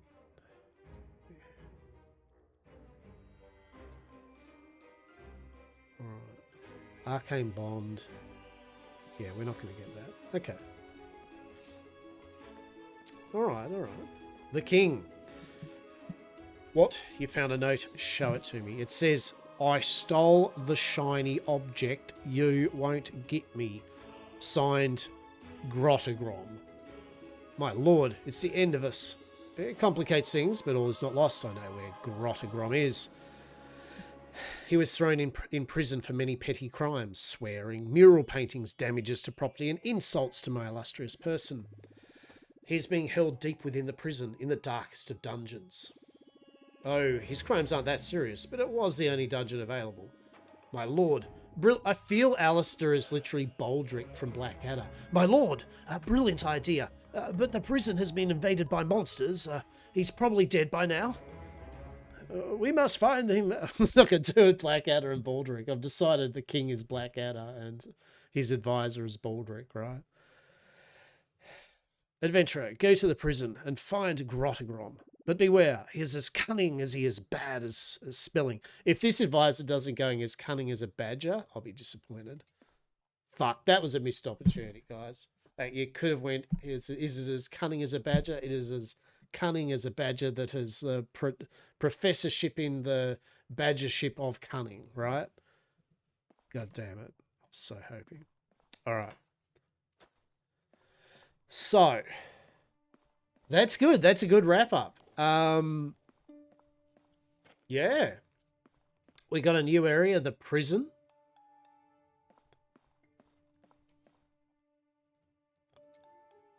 Yeah, look, that says like 1, 2, 3, 4, 5, 6, 7, 8, 9, 10, 11 zones and a boss. There'll be different, more NPCs you'll get back into the town. Probably one that can let you store your stuff. But yeah, look, overall, let's do it. So, the Slormancer, an excellent ARPG. Pixel art wise, the only thing if you want like ARPGs, the only thing that probably you wouldn't be effed about with this is if you don't like pixel art graphics, right? Some people don't. Plain and simple, right? If you don't like pixel art graphics, it doesn't matter how much you convince a person that the game's good, they're not going to like the vibe of it, right? If you have no issue with it, and I might say the pixel art is on point, like it's beautiful. What you seem to get so far from what I've gathered is a very deep, surprisingly deep ARPG that has the systems of like almost Last Epoch to an extent, where every skill has its own leveling up and its own abilities that you can mix and match to change the way the ability works. You've got 3 specializations that you can choose from at level 10 that very dramatically alter how the abilities and the class plays. You've got your Slaw Reapers, which are basically for each class, the Swordsman, the Bone Huntress, and the Magician. They each have like, what did we say? There's like 120, was that right? 6, 12, 18, 24, 20. Yeah, 120. They've each got 120, I think, weapons. Each, and the weapons are build defining, right? So they define how you're going to play with the class. And some of them apparently, they all have levels, and some of them evolve into new type of things. That's pretty neat. Then you've got the Ancestral Legacy, which in a way is just an extra layer of passives. Think almost Grim Dawn with its the horoscopes, yeah. Or not horoscopes, but is that the right term for it? But yeah, like anyway, you're going up a certain path, and you're getting some very robust abilities, right? They're big passives or spells to play with your build. You can see there, like there's a lot of choice. Each one of those is a node. You've then got, of course, your character level, heaps of stats, all the good stats, equipment, different rarities. I'm sure there's crafting and stuff later on. There you go, right? Look at that, crafting materials. We haven't even got there yet. And so there's a crafting system, so that'll then that'll be a thing. What else? There you got a full profile, very cool. As I said, 3 classes, so they're all going to have their 3 different specializations. I guess Champions of Aldret. So yeah, so this would be the end gamey type stuff, right? The trials, defeat so there's the Slorm Temple, the Great Forge, and the Warlords. I guess that's its whole thing, right? Yeah. Yeah, 100%. So, and it's cheap. It's like $15 US or something. It costs $22. It's on special or something at the moment. It costs bugger all. The only other thing I'd say is a downside is purely it's single player only, right? I mean, that's the other obvious one. Is if you're looking for a multiplayer ARPG, this ain't it. But what this offers you is a very, very addictive. I can see myself twatting around with this a bit soon, on and off when I'm just having a little coffee, do a little dungeon or 2, get a few more levels. And yeah, and so it is its 1.0. I believe it's 1.0 release now.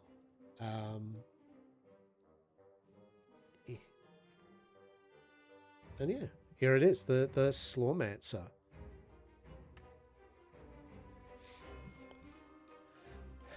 very positive.